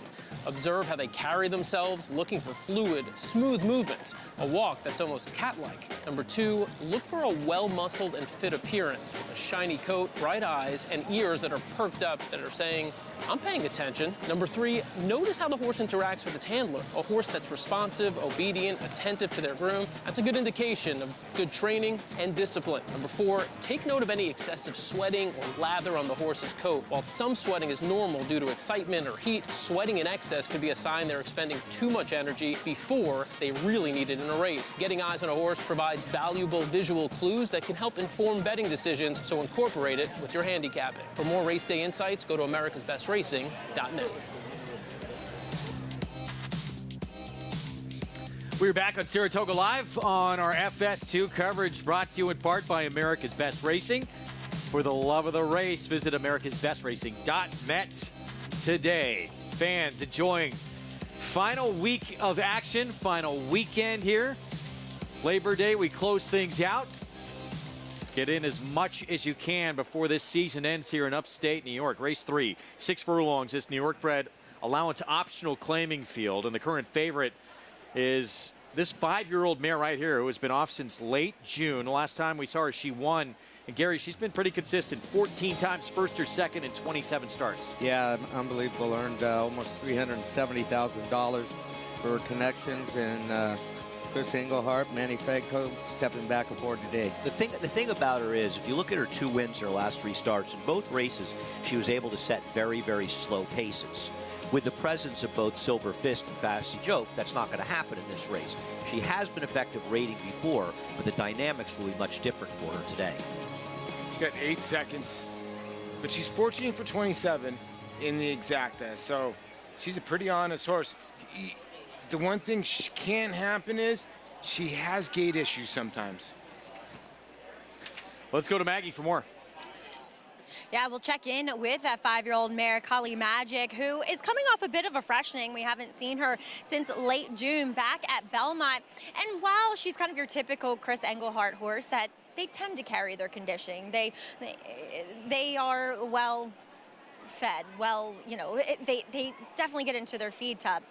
But with that being said, she still looks maybe a touch softer than what I'd like to see at a short price coming back here today. And as Andy pointed out, it's the same thing that I saw. And I don't know if she absolutely 1000% needs the lead to be effective, though her last two wins have come doing so. It's going to be a big question mark, and can she do it? Does she still want to pass horses now, making her 28th career start? On to two horses that come out of the August 3rd contest, and Security Code was the one I really liked that day. I respected I'm having a moment, but I thought Security Code looked better than ever. Her weight was fantastic, and she just kind of gave me the impression that she might be a horse that does very well up here at the spa, in which you could see that, you know, winning, running well first time out, and then breaking her maiden later on in the meet. And I thought last time it was a fairly tepid pace. You know, it's kind of hard to gauge the 6.5 furlongs, but overall I thought it was fairly slow, and she was kind of the one behind having to chase that. So I want to give her another shot here. I think she looks fantastic in the flesh yet again, whereas number 6, Rebo's Valentine, she was the one setting the pace that day. She's sharp here in the paddock. Good to see with a horse that could potentially be quick, though I do think Fancy Joke is probably faster than her. But last time I noted how well her weight looked, which is always my biggest criticism of her, and how much conditioning she was carrying. And while maybe you could say she proverbially needed the race, that she needed to tuck up, I kind of preferred her the way she looked last time. She's just really tucked up now. I respect her. I could see her winning, but definitely liked her a bit more in the effort here a month ago, Greg. Well, that's who will be back aboard. Thank you, Maggie. The one you were just talking about, Rebo's Valentine, Katie Davis, getting set to hop aboard. Tried to go gate to wire last time out, and there's a few that want to go to the front in here today. Yeah, she was on a dead rail last time, Rebo's Valentine. I thought she ran very, very well that day, actually, off the layoff. And I believe she'll be in a tough here, stalking the pace. But the key to this race is whether or not Javier Castellano is going to be as aggressive with Silver Fist as Ruben Silvera was last time out. And Greg, you probably remember, we were on the set and we talked about it extensively because Fancy Joke was a big favorite, and you and I were talking about the fact that Silver Fist was the thorn in her side because Ruben is such an aggressive rider. And while Javier can be very aggressive, and he gave a great aggressive ride in the 8th race yesterday to get the money, is he going to go on the same kind of mission on this horse? If he doesn't, and Fancy Joke, who's probably naturally a smidgen faster, and is able to control this race, or if they go a more moderate pace and Irad is stalking, it changes the dynamic of the race. And one of the reasons I like Rebo's Valentine is I don't think she's going to be compromised either way because she has the speed to stay close, but she's not a horse that needs to lead. There she is. So 4-1. Maggie preferred her appearance earlier in the meet back on August 3rd to today. We know Katie Davis is going to do everything she can get this filly to give her best. Now, this is a very difficult race. It is, but I think one of the reasons it's difficult, there's a couple reasons, and it's about pace, because the 3 is coming off some very, very juicy trips, but she's actually a pretty good horse who can be effective rating, and you don't know the same kind of duel that hurt Silver Fist and Fancy Joke's going to happen, and that helped OK Honey, and it helped Security Code. So the dynamics of this race are going to be very interesting to see, because it's just hard to know exactly how to play out, and they're going to have a huge dramatic effect on who wins this race. There's Javier, front and center of our screen, just leaving our picture. Talked about what an incredible year he is having, Gary, and it just keeps on going. We'll get back to him in a minute. She's a wild joker. Jackie Davis on the inside, coming off a win. Yeah, she's beaten some tougher foes in this race, coming in from Finger Lakes. Big price. Security Code, 3-1. Got a pretty big figure for that second. Yeah, 3-year-old filly that, you know, I think has room to grow. And she's a horse that needs pace in front of her, and she's going to need some horses to go at it, but I think she might get it today. We showed you Kali Magic, that win at Belmont back in June. Yeah, she's, as I said, had some very good trips in getting it done, but she's not an absolute need-to-lead type. Here's Javier Castellano on this speedster for Chuck Lawrence. This horse showed tremendous speed, 2 back and 3 back, so we'll see what happens if Castellano decides to go towards the front end or not. We know Fancy Joke wants to go. Yeah, but the other thing is, she may not get as much speed from Silver Fist, but how much will she get? Because we're yet to know if she can win a race unless she's controlling in front. Rebo's Valentine went by. Katie Davis. Yeah, and a horse that goes from the inside where you're kind of committed to the outside where now Katie can read the situation. And OK Honey on the outside at 10-1. Kind of a cool horse with 26 seconds and thirds, only the 6 wins. She needs the race to collapse. But she's a neat horse that 7-year-old mare, is one of her $400,000 in her career. I'm a fan of hers. I don't think she can win here, but she's a cool horse. 74th career start coming up. So here's Fancy Joke. Rudy Rodriguez, Arad Ortiz Jr. meets leading rider with 55 wins and counting. Let's go back to July 7th. OK Honey security code, we're in this race as well. I mean, this is your classic meltdown race, right? You get this wicked duel up front. And frankly, I thought that Fancy Joke did very well to finish 4th, beating just 2.5 lengths. And even Silver Fist didn't run that badly. But the pace duel took a toll on them. And here came OK Honey. Security code, it wasn't Jose Lezcano's fault. She kind of got caught in behind horses and didn't get to make a clear run outside. The others did. But the winner of Allowance, OK Honey, and security code all took advantage of the pace duel. Gary, with a few that look like they have speed in this spot, couldn't that help a horse like security code, the two?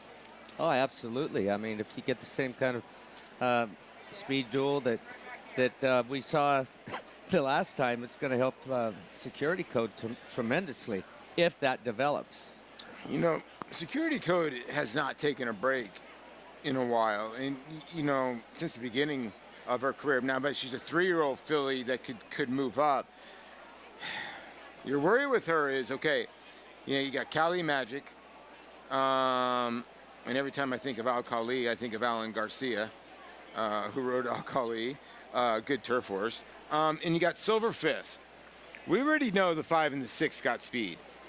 If one of those 2 other horses tries to include themselves or puts a little bit more pressure, now the 3 needs to get out of the gate, the 2's got an even better and better chance. If not, and Katie Davis decides, you know what, I'll let Fancy Joke go. She's not going to go. But here's the thing is, Irad's not a send rider.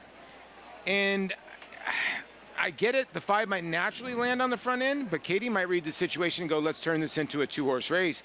Because if the other horses compromise themselves, then the 2 gets included in this race. But then again, we'll see how fast this pace develops. The reason Rebo's Valentine went last time is they had the rail. Exactly. That's complete difference of. As it turned out, it was a dead rail, so it was even more difficult for her, and also wasn't being having a moment anyway. It's a giant switch in position. You make a great point, Andy. And here's the thing about it is you have the 3 that's had gate issues before. You have the 2, the horse I like, that's had gate issues before. So, you know, they need to pop out of the gate. They can't make any mistakes, or the 5 and 6, this might be a 2-horse race around the racetrack.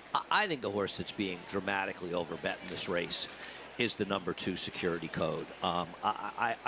She's had good circumstances. She didn't run a better race than Rebo's Valentine last time. She's your favorite now. Yeah, that's, to me, listen, I'll probably be wrong. Every time I say this, these horses end up winning. But to me, she is only able to get it done when she gets the right circumstances, and I just think there's others that are more likely winners. I don't believe she ran better than Rebo's Valentine last time. We'll find out. That's the 2 Andy was talking about, security code. She is your 5-2 choice. With more on this, how this group looks as we get set for a load here momentarily. Let's go to Maggie. We'll check in with number 5, Fancy Joke. And I'm not really sure who, you know, usually I can suss out who's going to be the leader if there's 2 horses that potentially have speed, just because one's acting sharper than the other. And while Silver Fist, she got a little bit warm, showed a little bit of kidney sweat. It wasn't like she was really on her toes or anything like that. And then you look at Fancy Joke, and she has just been, you know, well, now she's gotten a little bit more on the muscle, and Irad's warming her up, at least, like he's going to try to go with her here. And weirdly, as this is her 4th start at Naira, this is the first time I'm seeing her. She's just built like that out-and-out true sprinter in here. Like her, you know, remaining at this 6 furlongs, she's got a really strong hind end to her. She's really built downhill, and you can see it. Look at her in the way she's put together. That's your true kind of dirt sprinter build when you look at horses. So it feels like there's a little bit more intention with Fancy Joke to go, but what the heck is number 4 Silver Fist going to do while on her inside.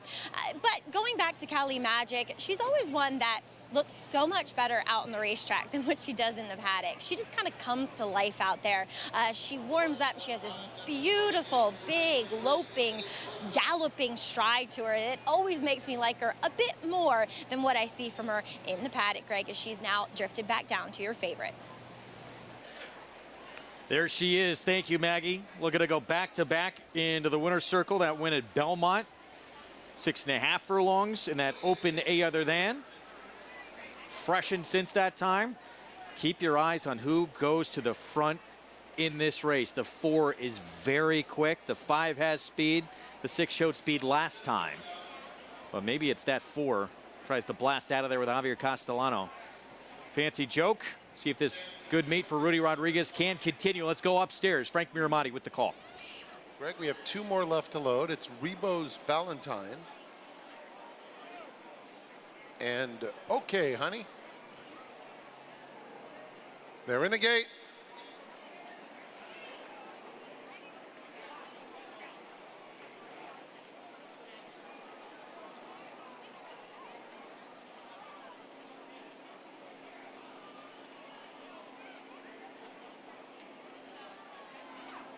Any second.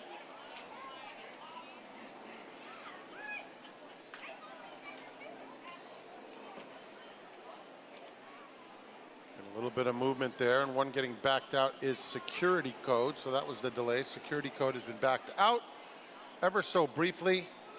She's about to move back in. Now we're set. And they're off. She's a Wild Joker is out very quickly, so is Kali Magic. And outside of them, Fancy Joke is quicker than both, and Fancy Joke speeds away and opens up 2. She's a Wild Joker second, and Silver Fist now races in third. They are followed by Rebo's Valentine racing in between horses. She's a Wild Joker is losing a touch of ground. Security Code moves through at the rail. Okay, honey, 6 of them across the track. And at the back of the field is Kali Magic. So Security Code has come through to take the lead through a quarter that went in 23 seconds flat. It's Security Code who tried to get to the front, but Fancy Joke repelling that bid. And Fancy Joke now maintains a slender advantage as they come toward the quarter pole.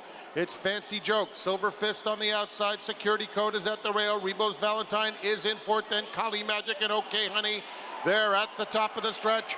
And it's Fancy Joke in front, but Security Code's a tough customer coming right back to reclaim the lead. This is a huge effort out of Security Code, who opens up 3 lengths in the final 1/8 of a mile.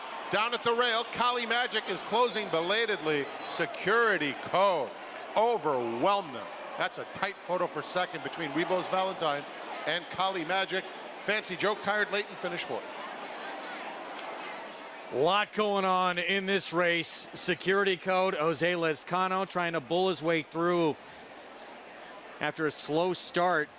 Wow, ran a huge effort, but we got to take a look back. Yeah, and the one horse with Jackie Davis aboard clipped heels during that time. She came up on the horse's neck. There's going to be I'm sure they're going to have a look at this going into the turn, because there was all kinds of stuff happening. Irad, you know, he sent his filly Fancy Joke straight to the lead, and then tried to slow it down a little bit, and everything just got really congested. Well, they backed the horse out of the gate to 2, right? And then watch the 2 bull his way through the rail. And now the horse right to his outside. That's the one horse. That's the one that's going to pull out of there. And I'm wondering what happens here. Outside comes in, and that just, oh man, I'm sorry. She almost went down to Jackie. Again. But she wasn't in the spot, was she, Gary? She what? Was she in the spot? Yeah. And yes. So hard to tell. And when Javier came up inside, or when the 2 horse came up, when Lezcano comes up inside, he's got he's got room, and now the float starts from the outside coming in. The outside horse is putting the pressure second from the outside. That's not his spot? There's 2. But he's already at that spot. They're right at the break of the turn. There was room. She was in a bad spot trying to protect the 2 horse. That's my point. It's the break of the turn, so it's so hard to tell. Well, exactly I've been in that spot many times. I'm sure you have. But the outside starts the pressure. they're spread out. Everybody's all right here. 2 comes in there. Jackie's in there. Her horse is there. That's her spot. And but the horse on the lead, the 5, Irad's trying to keep out, and he can't. He gets knocked in. You can't. You can't just come over and make contact. So you're with saying other the outside horses. Outside. But the question, here's a question. Do you think it's more the 5 was spot Irad than the coming 2? in, or were the other horses outside of him? It wasn't a 5 tightening it up? spot. It was a chain reaction that started going into the so turn who's with the the horse flow. that actually caused them to go in? The far outside? The far outside. Right. I would agree started with that. Started the chain reaction right at the break of the turn. So it should be more of the 5 First and lesson 6? you learn as a rider. And I've seen many young riders hit the deck because of things like this. Yeah, it's just. And this also happened because Irad slowed the. I'm not blaming Irad, but he slowed the pace down. If he continued forward and went a little faster, the field wouldn't. But no, I'm not knocking him. No, I'm not saying I know. no. I'm just saying if the pace hadn't slowed down, the whole field wouldn't have come together. The 2 was, by the way, much the best in here. I got her in the winner's circle. Much the best. She was much the best. Trouble at the start, came through like that. I mean, let's not lose sight of that. So, in your estimation, Gary, Jose Lezcano, Security Code, your winner, nothing to do with this here. Well, I don't think so. I mean, he ran up in a spot that's a danger, going to put somebody in a dangerous spot. He had every right to go in there, but you know what's going to happen when you got 5, 6 horses lined up on the outside and you run up in that spot right at the break of the turn, and it put Jackie in a really bad spot, but the pressure came from the outside. Yeah, it's just one of those things where the 1's kind of out of position, and you're right, and she almost falls. It's great horsemanship by Jackie to stay on. Thank God she stayed on. But they do have the 2 walking around, so I don't know if they're looking at this a different way. I don't believe they'll be able to put blame on anybody specifically, and we all think it's probably the 7, if anybody, right? Was the 7 the widest one? It had. Well, he floated over. He didn't make any contact, but he put pressure. And look, it's just in a bad spot, and I don't think they'll make a change either. But there's going to be some talking going on in the jocks room. I can tell you that when they get back and say, hey, we don't do that. We don't ride. We don't need to ride like that. Jackie's lucky that she didn't fall. Let's get to Maggie. Guys, so they're talking to every rider down here. I will say that Security Code, she is cut up, as we will have the veterinarians attend to her right now. So we're seeing every jockey get on the phone right now. I don't know. I understand what Jose Lezcano was thinking. He never drifted off the rail, and as you guys said, all the other ones kind of came over on Jackie Davis, who is incredibly lucky to stay in the irons, and showed some athleticism there. I'm just giving you observations as to what's going on down here in the winner's circle as of now, as we see Jose Lezcano on the phone now. Well, Jose looked like a quick conversation there. He walks away. He had a DQ in a stakes race on the turf. That was a tough one, taken away from him. I'm hoping to see this one stands. And again, looking at it, it looks like it was not his doing here. We'll see what the stewards say. It just took up space. He's got every right to go in there. It's just a critical point that he did. He's in there. He's secure. But Jackie got put in a bad spot. Because of it. I don't think they'll change anything. There was too much going on right there. But like I said, there will be discussion with these jocks. They'll all be called into the films tomorrow. When something like this happens, they're meant to, all of them, show up at the Did they film. take the inquiry? Hold on real quick. Did they take it down up top? Let me ask Gary something. Just says you own the rail, right? I mean, he's on the rail. So you can't say he was in a spot that he didn't belong in, right? Because he was on the rail moving up. So it's hard. I mean, I'm saying, no, what I I'm agree. saying, Andy, is when he moved in there at a critical point where it can happen, and that's right. put her in a bad spot, and now all of a sudden she's trying to protect him when the flow starts coming over. That's all I'm saying. He had a right to go in there, and that's all I meant. But that's what I was asking. We're at Saratoga. It's been tough here, and you know, I wouldn't want to be making this call right now. I just know right from wrong, and there will be discussion back in the jockeys room amongst all of them. And how does that play out when you go back into the room? I mean, what do you say? It gets loud. My issue is do you I'm going to stay away from it. I feel like, as an observer, I have no idea exactly who to blame. And in which case, as far as a disqualification, I don't think it's deserved in this race. And it has nothing to do with certainly not with security code. Yeah, I wholeheartedly agree with that. But here's the thing: the horse went off easily, but they're taking a look at the two. Hard to Gary put blame on. I mean, Jose Lezcano clearly had that spot, He has correct? the spot. He ran in there at a critical point, Greg. That's what I'm saying. If you want to take that spot and put somebody in it, and he had more horse than Jackie did, but Jackie had every right to be where she was at that point.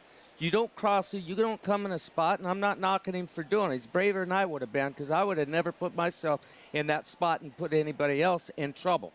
And that's what happened. I'm not saying it's illegal, but you're taking your life in your own hands when you run up. When you're coming to that break in the turn, you're either all the way in there or you're all the way out of there, because they are going to flow over. It's just natural. Centrifugal force. When a horse switches into the left lead, they're going to fall over going into the turn naturally. When they're in tight and the outset, one horse switches leads a little bit early and there's contact, boom, the flow starts. It's just a tough spot to be in. They're taking their time, which is I don't mind them taking their time. I can't see how just a disqualification is warranted of any of the top 4 horses. Does anybody here disagree with that? Unless they're thinking. Right. No change. No change. They made the right call. All right, just announce. That is it. It will stand. Now, Gary, right call? Well, because honest, there was too much going on. But horse racing 101, when you start learning to ride, when you're riding, that's the first thing you get taught. Either get in there or get out, because that turn's coming up, and it puts somebody in a dangerous situation. I'm just glad she didn't fall. Yeah. That's all I'm saying, and that's the discussion that will go on in the jockey's room. Yeah. I'm sure Richie's watching right now, and he wouldn't disagree with what I'm saying. So victory for Jose Lezcano. Took that chance going up the inside into that turn. Gets the win, and it will stand. Our feature, Saranac Grade 3, early on in this card, is coming up, and that is overwhelmingly the one to beat for the Chad Brown Barn E5 Racing. Carl Spackler, Grade 2 Hall of Fame winner. Now we'll try and add a second graded stake this summer. We'll be back.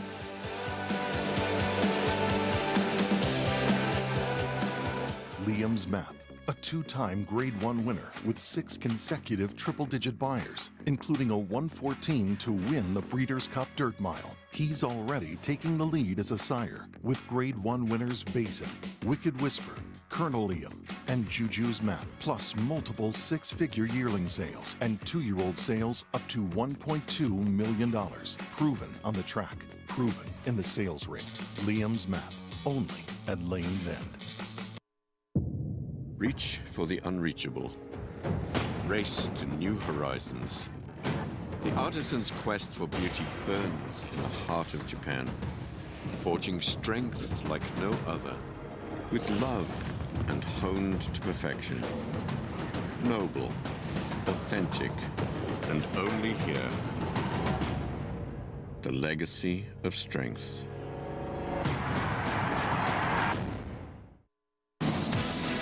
It's America's original sport, and no one covers it better than americasbestracing.net.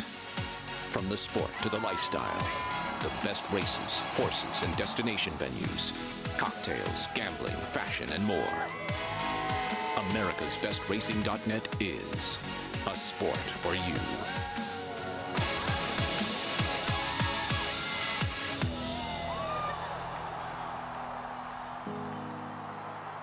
There's a big, bold, beautiful world waiting to be explored by you and your friends, of course. But not just any friends, the best of friends. The kind of friends who let you do you. Because in this world, it's positive vibes only.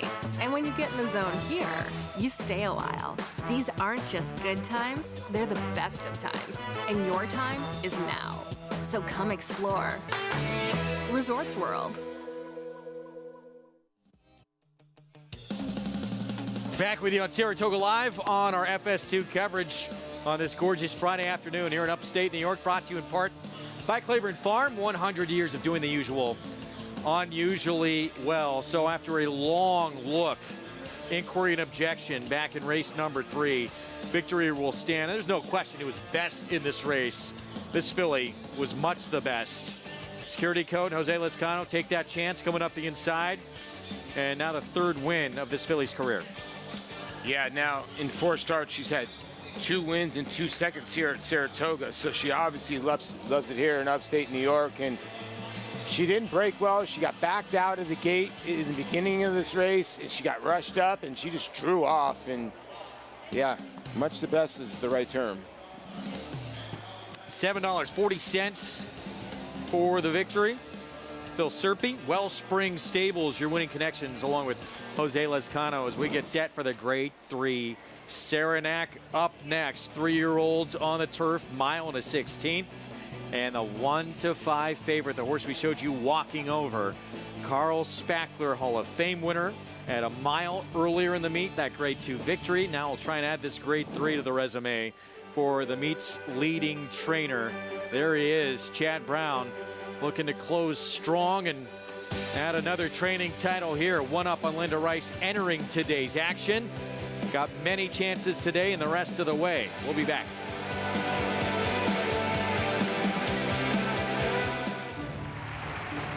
Reach the starting gate. It's post time. Home front, the favorite comes forward. And they're into the stretch. Cold Front put to the test. Cold Cash on the outside trying to go with it, but Cold Front kicks away. Cold Front 2.5. Cold Front does it again, wiring the field in the Amsterdam. Just 1 year after expanding their global footprint to Kentucky in 2013, Liliana Solari and Carlos Heller's Don Alberto purchased the dam of leading Eclipse candidate Arcangelo, who captured the Belmont and Travers Stakes against the best of his generation. This September at Keeneland, we are proud to offer 50 outstanding yearlings by the world's leading stallions, hailing from some of the best pedigrees in the stud book today. Don Alberto at Keeneland.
Lady Eli, and she ranges up alongside C. Khaleesi is 3rd. It is Lady Eli. Centio Italia tries to dig in on the inside, but she's gonna do it. Lady Eli has won the Flower Bowl. That was Lady Eli's 2nd start back after it looked like her career might be over, and she went on to just a sensational career. 5-time Grade 1 winner, one of those popular horses we've seen up here in a long time. One of the popular horses we've seen anywhere, frankly, up here, and obviously a tremendously talented horse. Went through an incredible ordeal. Chad Brown and Cherie DeVoe paying so much careful attention to help bring her back, and others as well, from her bout with laminitis. A remarkable racehorse, a remarkable story. Some pretty good success in the Flower Bowl for Chad Brown. That is coming up on our Saturday coverage, and McCulloch 4-5 on the morning line for that barn, and Klarovich Stables early on in that card, mile 3/8, race 3 on Saturday. As we take a look at McCulloch and Amazing Grace, will go against each other again on Saturday. Yeah, I'll take the under on 4-5. I will say that Amazing Grace had a mild steady. Sort of, it's hard to see because it happened around behind the bush. You have to watch the head on. I don't think it cost her enough to have cost her the win, but it definitely hurt her a little bit. But McCulloch got a great ride from Ira Ortiz, and I understand Warlike Goddess got a little rank in this race. She's still extremely good, and McCulloch clearly improved in this race to get it done, and she's going to be an enormous favorite to get it done in a very small field. It's running down a pretty good one, Gary. Yeah. Warlike Goddess.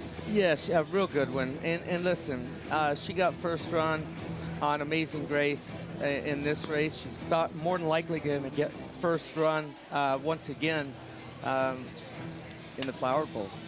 So, you know, with only 4 horses in the Flower Bowl, it's been very interesting because, like, you have an invader for Jack Sisterson that ran over an Ascot, and a horse that has shown speed, and you're wondering if the European leads this race around, or the one Parnack obviously would be your... Parnack are probably going. Yeah, and I would think McCulloch, and I think Andy is right, the mile and the 3/8. I think a mile and a half is even better. I think the farther she wants to go is the better.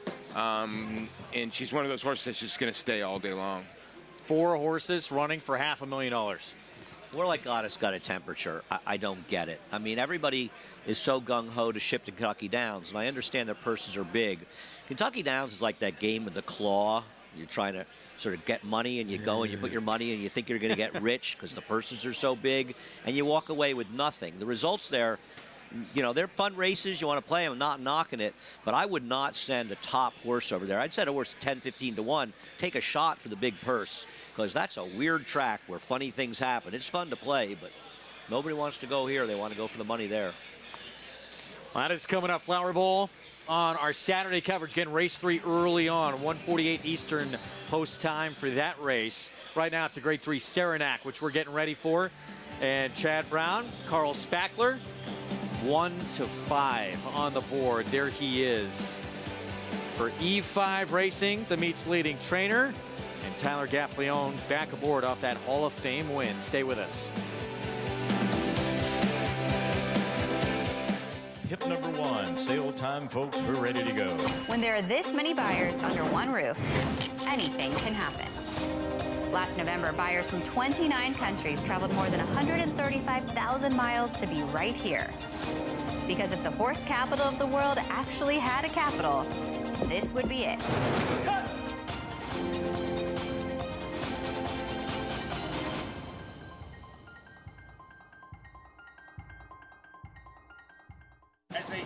When it comes to horse racing, you can never have too much information. With Twin Spires, you can place your bets with confidence. Whether you use handicapping insights, like our Brisnet speed ratings, prime power and past performances, the guidance of our experts' top picks, or just choose a name that catches your eye. Yes! No matter how you pick your horse, bet with Twin Spires. Start earning your $200 sign-up bonus when you sign up with offer code GET200. A beautiful individual, extremely athletic, displayed a tremendous amount of talent with his win in the Vanderbilt, as well as a couple of his wins at Churchill Downs. Ran unbelievably fast. You know, very special family to me. Just a gorgeous horse and throwing very athletic horses that I think will run. Perfect sire for the 2-year-old sales. I plan on breeding to him next year. I think he's a great play right now. Racetrack Television Network brings you every race, from every track, on every screen, every day. With monthly packages starting as low as $5, RTN gives you great value and access to more live HD streaming and race replays than anyone. Visit RTN.tv today to sign up and watch on almost any device, including Roku and Amazon Fire. RTN has packages that start at $5 per month.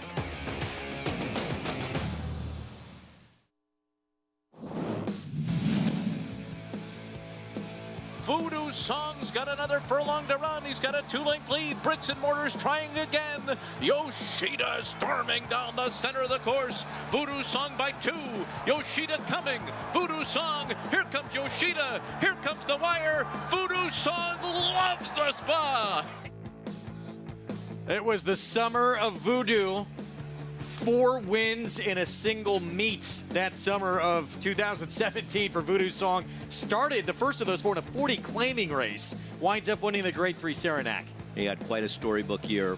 Bricks and Mortar still ran the best race. I don't care. I'm bitter, and I'm not going to stop.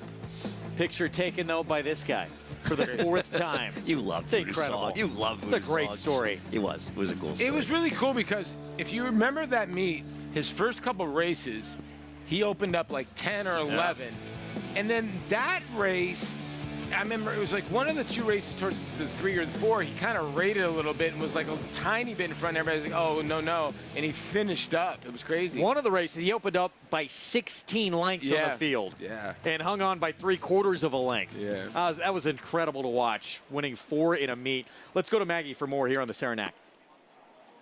And look, I'm a Carl Spackler fan, just like everyone else. And with regards to him coming back off of a somewhat short turnaround, I don't think he did that much running. He did, but it wasn't like he was asked that much for it. I think Tyler touched him once with the crop, and he responded beautifully, and then it was just kind of hands and heels from then on. But let's check in with some of his main rivals. As number 1 in here, Taking Candy, I loved his appearance going back to July 22nd, but I kind of dismissed him in a way on form because he just seemed as though he was a little bit slow. He didn't get involved early, which led to him having too much work to do late.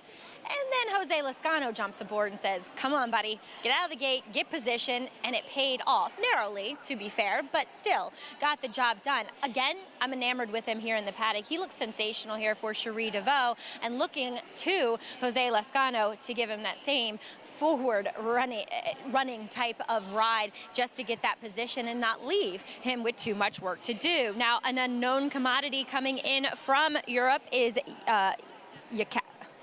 Yakovlev, get that out. And he's going to be trying a 1 1/16 for the first time. And we'll see how he does here. Sometimes the conventional thinking is because we run our route races that much quicker that these horses that are typically sprinters in Europe will get out sprinted here in America, so therefore going longer with them is better. And I guess I can see that with him. He just looks a bit heavy, like he's going to need a start. And he'll eventually go off at a big price, so I don't want to be too hard on him, but it just feels like one that's going to benefit from getting a start, although coming off of a break from May. Now, the real wild card, I think, is number 7, Lost Ark, and that Marion Ravenwood, damn, she can throw some very, very good-looking horses. You think of Idol, you obviously think of Champion Nest, and you look at Lost Ark, and he just looks like, you know, your classic thoroughbred, just so good-looking. How's he going to adapt to the turf, excuse me.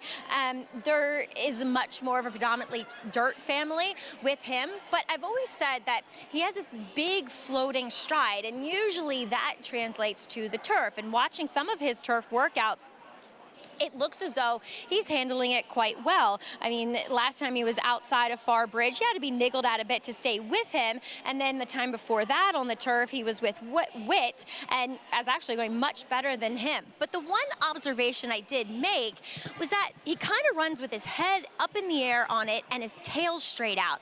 And sometimes, to me, that's a horse that's not incredibly comfortable over a surface. So I would tread lightly with Lost Ark. Am I going to be surprised, Greg, when he wins or runs well? No, but he's not one that I'm running to the windows to bet. All right, Maggie, thank you. There is Lost Ark out of Marion Ravenwood. This is not, it's more like the first crusade, not the last crusade, getting on turf for the first time. Well, she's apt to nest. He's apt to nest, but he's not nest. But he's not untalented. And, you know, I don't have no idea if Todd thinks he worked particularly well on it, but I think Todd was looking at it. He's eligible for a non-winners of 3 other than. So he's a point where he's really not good enough to compete at a higher level in dirt races, so they'll find out if he can do it on the turf. If he can, it opens up tons of avenues for him. If it doesn't, then they have to sort of go back to the drawing board, because he's a very talented horse. He's just not necessarily talented enough to win the dirt at the levels he'd have to run at now. There he is. He just walked by us. He is a beautiful-looking horse. He's a big guy, huh? Getting on grass for the first time, and Rat Ortiz Jr. will ride. No. It's not his first time on the grass. He's had 2 workouts on the on the Oklahoma training track. Three. Yeah, there sorry. you go. Shouldn't Harrison Ford be riding him? I didn't mean it that way. I apologize. He came with a Migism there. What's that? That was a Migism right there. I would argue Rat Ortiz Jr. is Indiana Jones. Yeah, a little of bit. this colony. Did you see the new movie? I did not. I have not seen it. I moved on.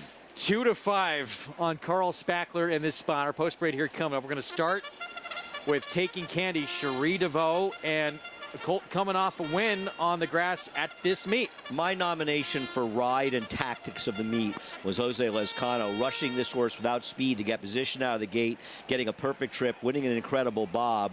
Cherie's having a great year, but this horse would have to move up even from his perfect trip win last time. Big class test, no doubt. Here's Carl Spackler, winner of the Hall of Fame. Really good last time out with Tyler Gaffney on the board, and obviously the Colt to beat in here. We've been talking about these Lope de Vegas. Guys, they are runners. Yakovlev, State's debut with Jack Sisterson now. Yeah, kind of the unknown in here. This horse been running 6 furlongs, 7 furlongs. Sometimes those racetracks over there, that equates to going around 2 turns here. And maybe this horse can get to the front end. Stakes placed against a good one named Web Slinger, Mendelssohn's March. Another horse that's coming in here after some decent races at Churchill Downs, but the races at Belmont and at Laurel been subpar. And here again, Lost Ark, Todd Pletcher and Rat Ortiz Jr. It's near impossible to make a case for anybody that's running the grass to beat Carl Spackler.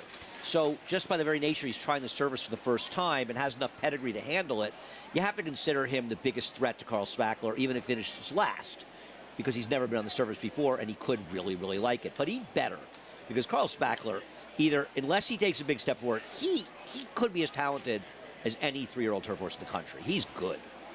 Take a look at his Hall of Fame performance earlier at the meet, August 11th. 97 Beyer speed figure in this win. Good trip or not, I mean, he absolutely smashed this field. And this was a good field. Appraiser ran second is good. Cherie's horse who won the Manila, whose name I forget, finished third. Is a very, very talented horse. Yeah, I mean, this was a really good race, and he is good. And this was off a layoff, right? He hadn't run in, what, 3 months, basically? So, Garrett, potentially, we're going to see a move forward here from this horse. Yeah, I think, I don't know if he's going to need to move forward in today's race, but he's got more gears than what we saw.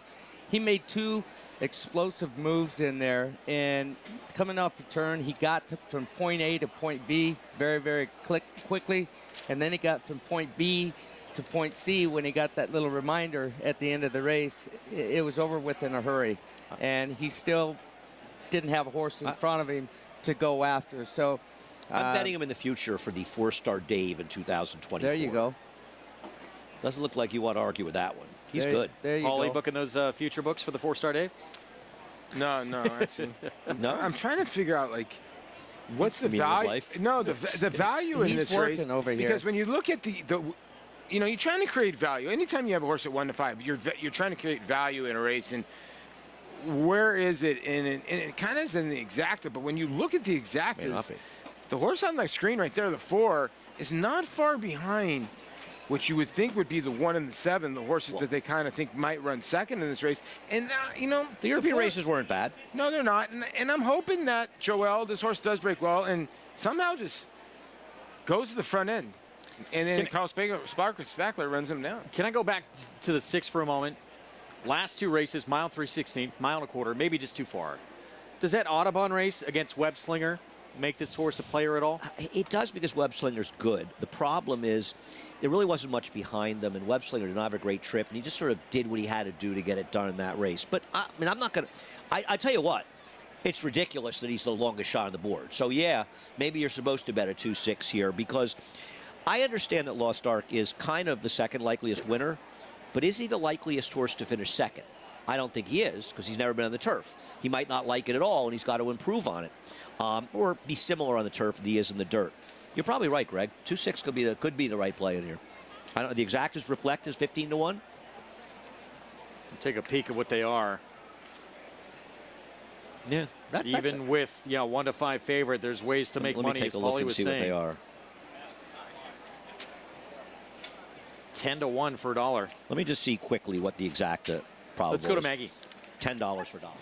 As we'll take a look and discuss warm-ups here. Jose Loscano aboard taking candy was very aggressive with him, kind of actually smooching at him and sending him away. So getting that good warm-up, getting the blood flowing, and it feels as though there's intention for this guy from that rail position to get that forward spot here once again, as he's continuing to keep him, continuously moving him throughout the preliminaries here, as a horse who was kind of taking Joel Rosario on a ride on all his own was number 4, Yakolev, for Jack Sisterson. And he's pretty revved up, to say the least.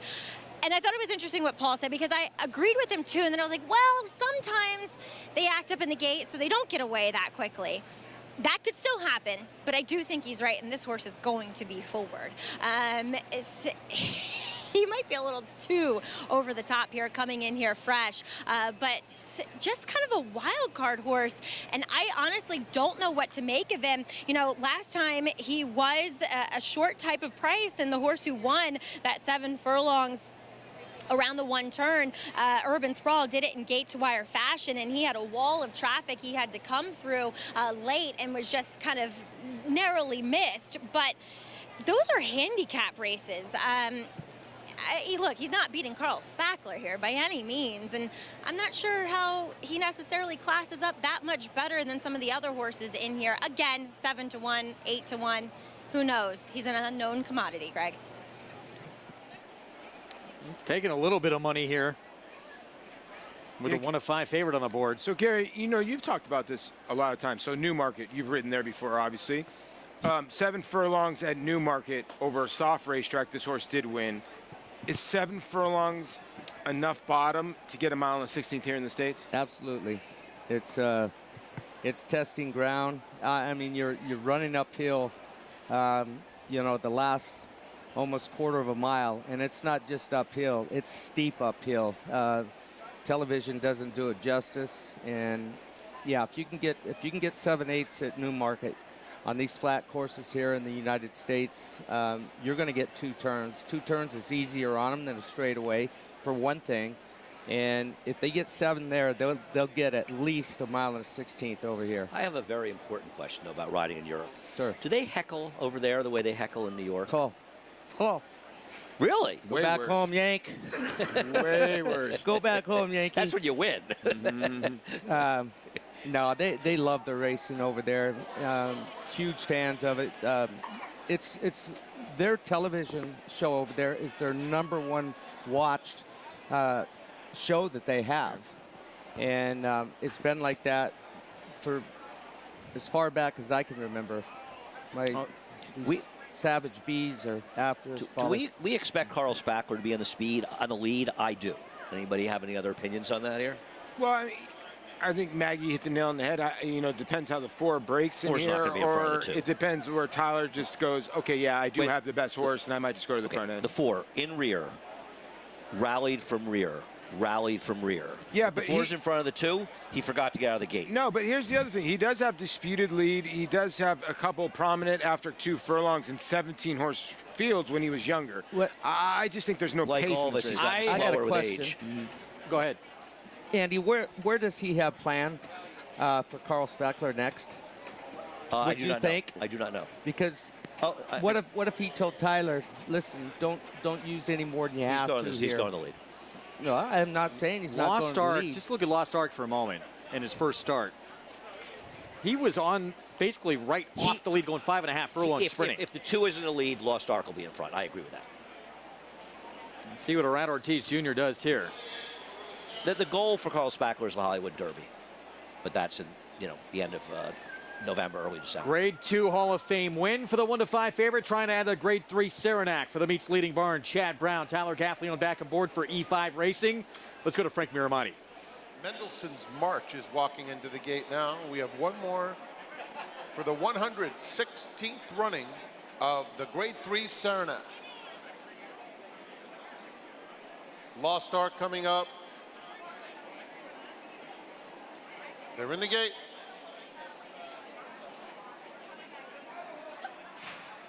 And they're off in the Saranac. Fast start for Taking Candy. Carl Spackler flashing good early speed, but the pace could not be more moderate in this opening furlong. 2.5 more back to Lost Ark as they speed up a little now.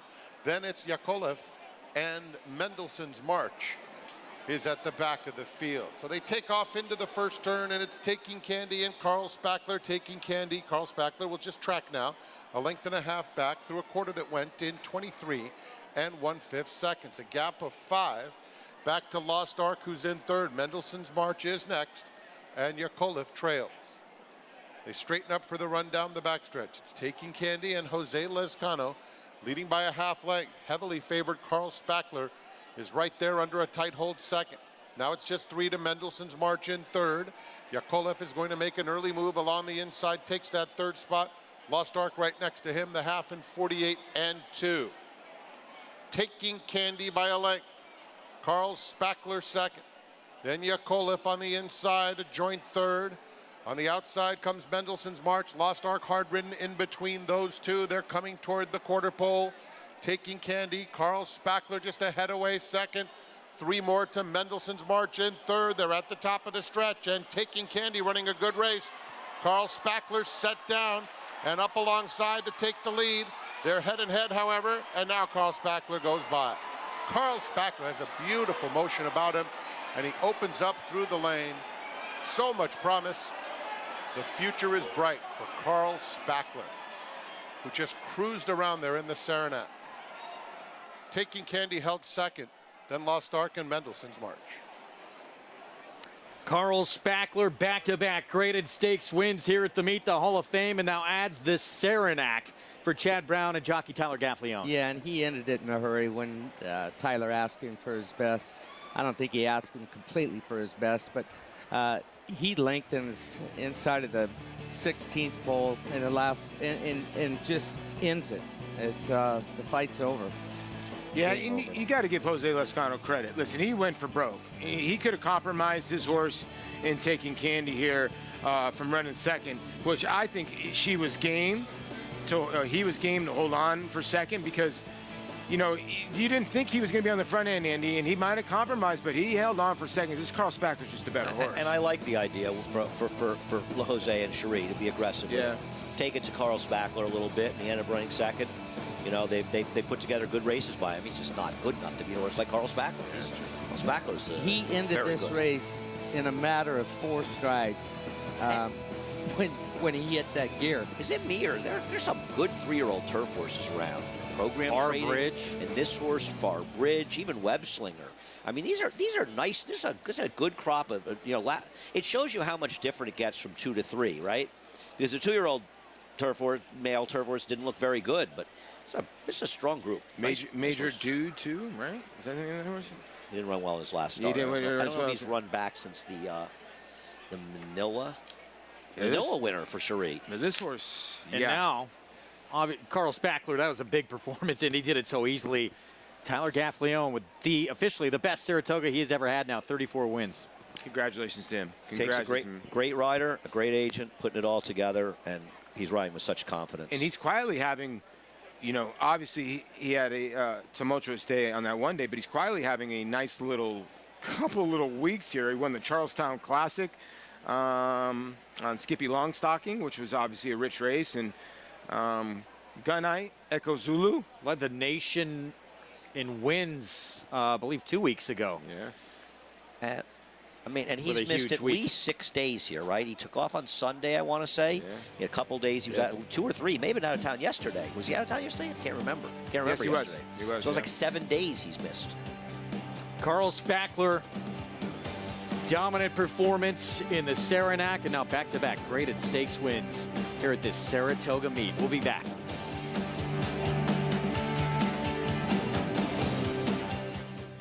This proven son of Giants Causeway has sired 7 millionaires. With over 10% stakes performers, his recent top runners include Tarabi, placed in the Grade 1 Spinaway and Breeders' Cup Juvenile Fillies, Grade 2 winner Plum Ali, plus these standout performers.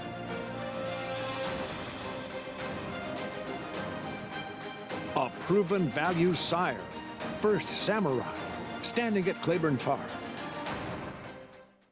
Monday, September 18th is the biggest day of the year at Presque Isle Downs with a $150,000 Presque Isle Mile plus a $300,000 Grade 2 Presque Isle Masters. The Masters is a key prep for the Breeders' Cup. Just last year, PA-bred superstar Caravel became the 8th horse to run in the Masters before achieving Breeders' Cup glory. It's the Presque Isle Mile and the Presque Isle Masters, Monday, September 18th at Presque Isle Downs, Erie, Pennsylvania. For more information, visit presqueisledowns.com/racing.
Back on Saratoga Live on our FS2 coverage. It's brought to you in part where you can play all the action we show you on the program. And NaraBets, bet any track, anywhere, anytime. Go to narabets.com. Grade 3 Saranac. And a productive meet for Carl Spackler is becoming one of the top 3-year-old turfers in the sport. For Chad Brown, E5 Racing with Tyler Gaffalione, Hall of Fame, now adds the Grade 3 Saranac back-to-back as we take another look at how he disposes of this field. And that's what he does. He disposes of his last couple of fields whenever he wants to, whenever Tyler decides that it's time to dispose of him. This turn of foot is something to behold. He had to work for it. I mean, it wasn't, it wasn't a total layup. And to be honest, though, he's running away from probably the way he wants to run best, right? Not the way he was able to get that good trip in the Hall of Fame. And he's just so much better than these horses. I tell you what, the 7 lost arc looked completely like he did not want any part of the turf, and he ran completely unhurt to finish up third. He was really trying to run late and wondering if he wants to even go even farther. It seemed like he got going there late towards the end of the race. Where do you think he wants to go? I don't know. He got beat by a darn good horse. Now, Carl Spackler, you talked about some very good 3-year-old turfers in our sport right now. This guy's right up there, and he's got an argument that maybe he's the best. Crowded winner's circle, usually the case with Bob Edwards and E5 Racing, and we have that today. Is he wearing shoes, Bob? I want to know. He is wearing shoes, well dressed for the occasion. Really? It's a rarity. I think he told me, didn't he go like eons without wearing shoes? Really? I respect that. Names one after Bill Murray's character in Caddyshack. Yeah. Will he buy this half-sister and name her Maggie O'Hooligan? Yeah, we talked to Jimmy George from Tattersalls, and yeah, sibling to this Carl Spackler, going to be going through the ring October 3rd through 5th. Let's go to Maggie for more on the Saranac. Here with Bob Edwards, and as you guys said, he's a popular man. As we got to get Chris over here. Chris Edwards needs to get in this as well. Yeah, you're fancy. It's truly a team effort, Bob. Talk a little bit about the work that goes into E5 racing. Well, first of all, I was completely nervous about the race because the last time he won, you and Acacia were dressed in E5 racing colors. So, like, now I'm thinking, oh, maybe they're not high in the horse. Should I be worried? Should I be concerned? But fortunately, it all worked out. Yeah, don't worry. Chris isn't either. Actually, Chris and I are more matching. My lucky purple purse. Well, there you go. You coordinate so well with your outfits and your colors. I have a whole team of people to put the makeup and the hair on for me, and it works out just in my favor every time. Can I borrow them? Yeah, absolutely. Talk a little bit about Carl Spackler. Obviously, you're very good and very creative when naming your horses, with a little bit of humor, too. A little bit of humor. You got Wiley Wold coming tomorrow as well. My son named Wiley Wold out of Force Family Fun, so that's going to be a good race for us tomorrow, hopefully. This is, obviously this is a special moment. Again, Tyler's in the irons for us. It's a horse that we bred. Horse out of my first winning mare. Everything just couldn't line up better. Chad breezed the horse, and he said, look, the horse is better than he was when he came in after the race, and I'm thinking to run him, which is atypical for Chad. And everything lined up for us, and we've just been really lucky since the horse went back, came from the UK, went down to Stone Street. Ian Brandon loved the horse from the beginning and took care of him, got him ready for Chad, and it's been a really good story for us thus far. He's awesome. And Chris, your connection to Saratoga goes further back than standing in this winner's circle right now. Got it. Saratoga High School, 85. Straight out of Pinkerton, too. She was a free sucker that was letting people come in with coolers back in the day. Did you carry a news? Right here. Security, if you can believe it. How's it now standing in the winner's circle? Did you ever dream of that? Amazing. With Tyler on board, the best.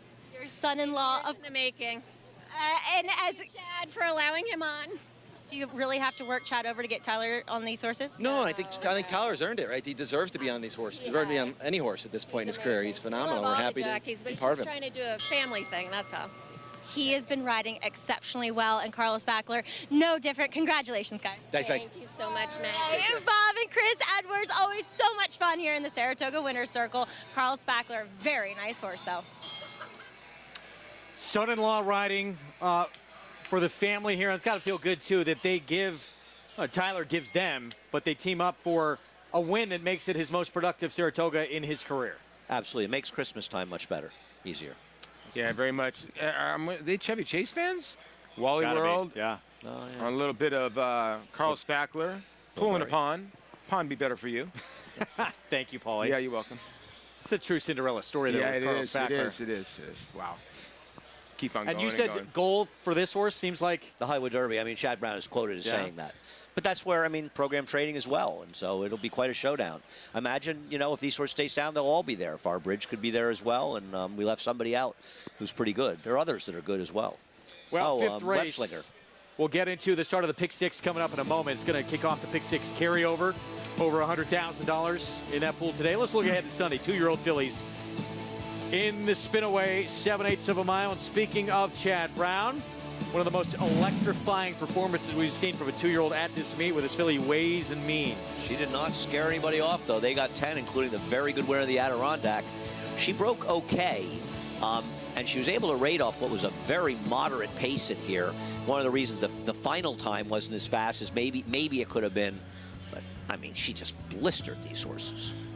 This was a schooling workout is what this was.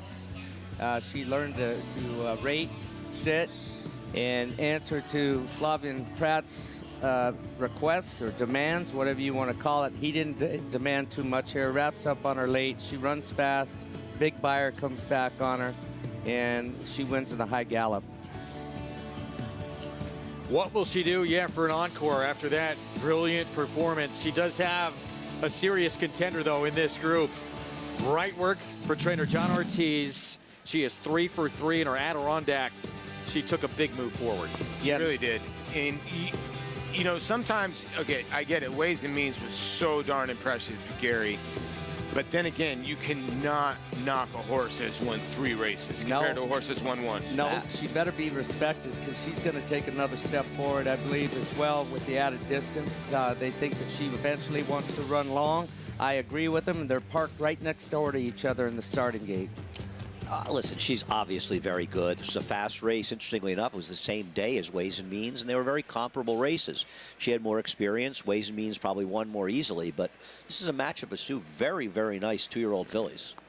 And there's a good one, too, for Bill Mott that won your opening day, just like Echo Zulu did a couple of years ago, and she's got to get better, or hope the other two digress or regress, but I Sugar High. Sugar High. She's no slouch either. She'll get better. Yeah. She'll take a step forward. You know, I don't agree with that as an absolute. A lot of 2-year-old fillies will run much worse after an impressive debut. So I've seen that a lot in the Spinaway over the years. I think she's a very good horse. Whether she gets better in this race remains to be seen. I'll say it again. It's for Bill. It's for Bill Mott. She'll improve. I'm not going to speak in absolutes for any trainer. Spendthrift Farm 2-year-old race of the day is coming up, and it's going to kick off this pick 6 carryover of $111,000. Maiden special weight out of the Wilson chute here, 1 mile. And even money unlocked for Todd Pletcher. Did not take a lot of money in the debut. Troubled trip that day, ran 3rd at 6 furlongs, and now stretches out for start number 2 here coming up. Jose Ortiz will be aboard. There he is, expensive son of Gunrunner, making his 2nd start ahead at a short price.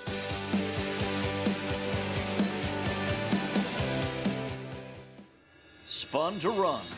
His brilliant speed figures were among the fastest of any 3-year-old at a mile or more, and he hails from the legendary Danzig sire line.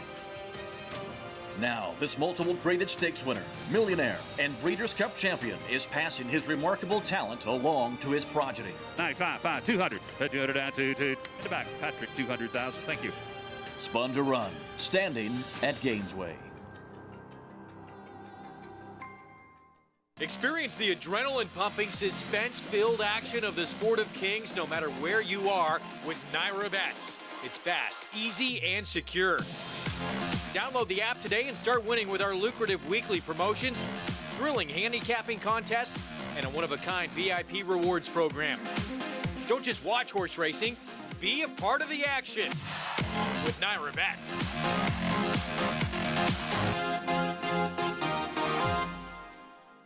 The momentum continues for War Dancer as War Smoke delivers at Finger Lakes. War Smoke in front, another one for Andre Worry. Barrage runs down the field at Saratoga. Here's Barrage with a final surge. Barrage got up. And Born Dancer goes wire to wire, outlasting all comers. It's going to get close. Be of Courage coming inside Born Dancer. Photo finish. Shouldn't you have a War Dancer? War Dancer, proud to stand in New York.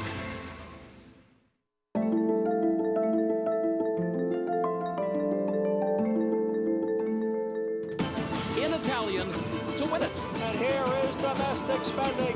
And Pearl with plenty left in the tank. Program trading. Ocean Road. It will be McCulloch. Victoria Road down to the line. It will be State of Rest.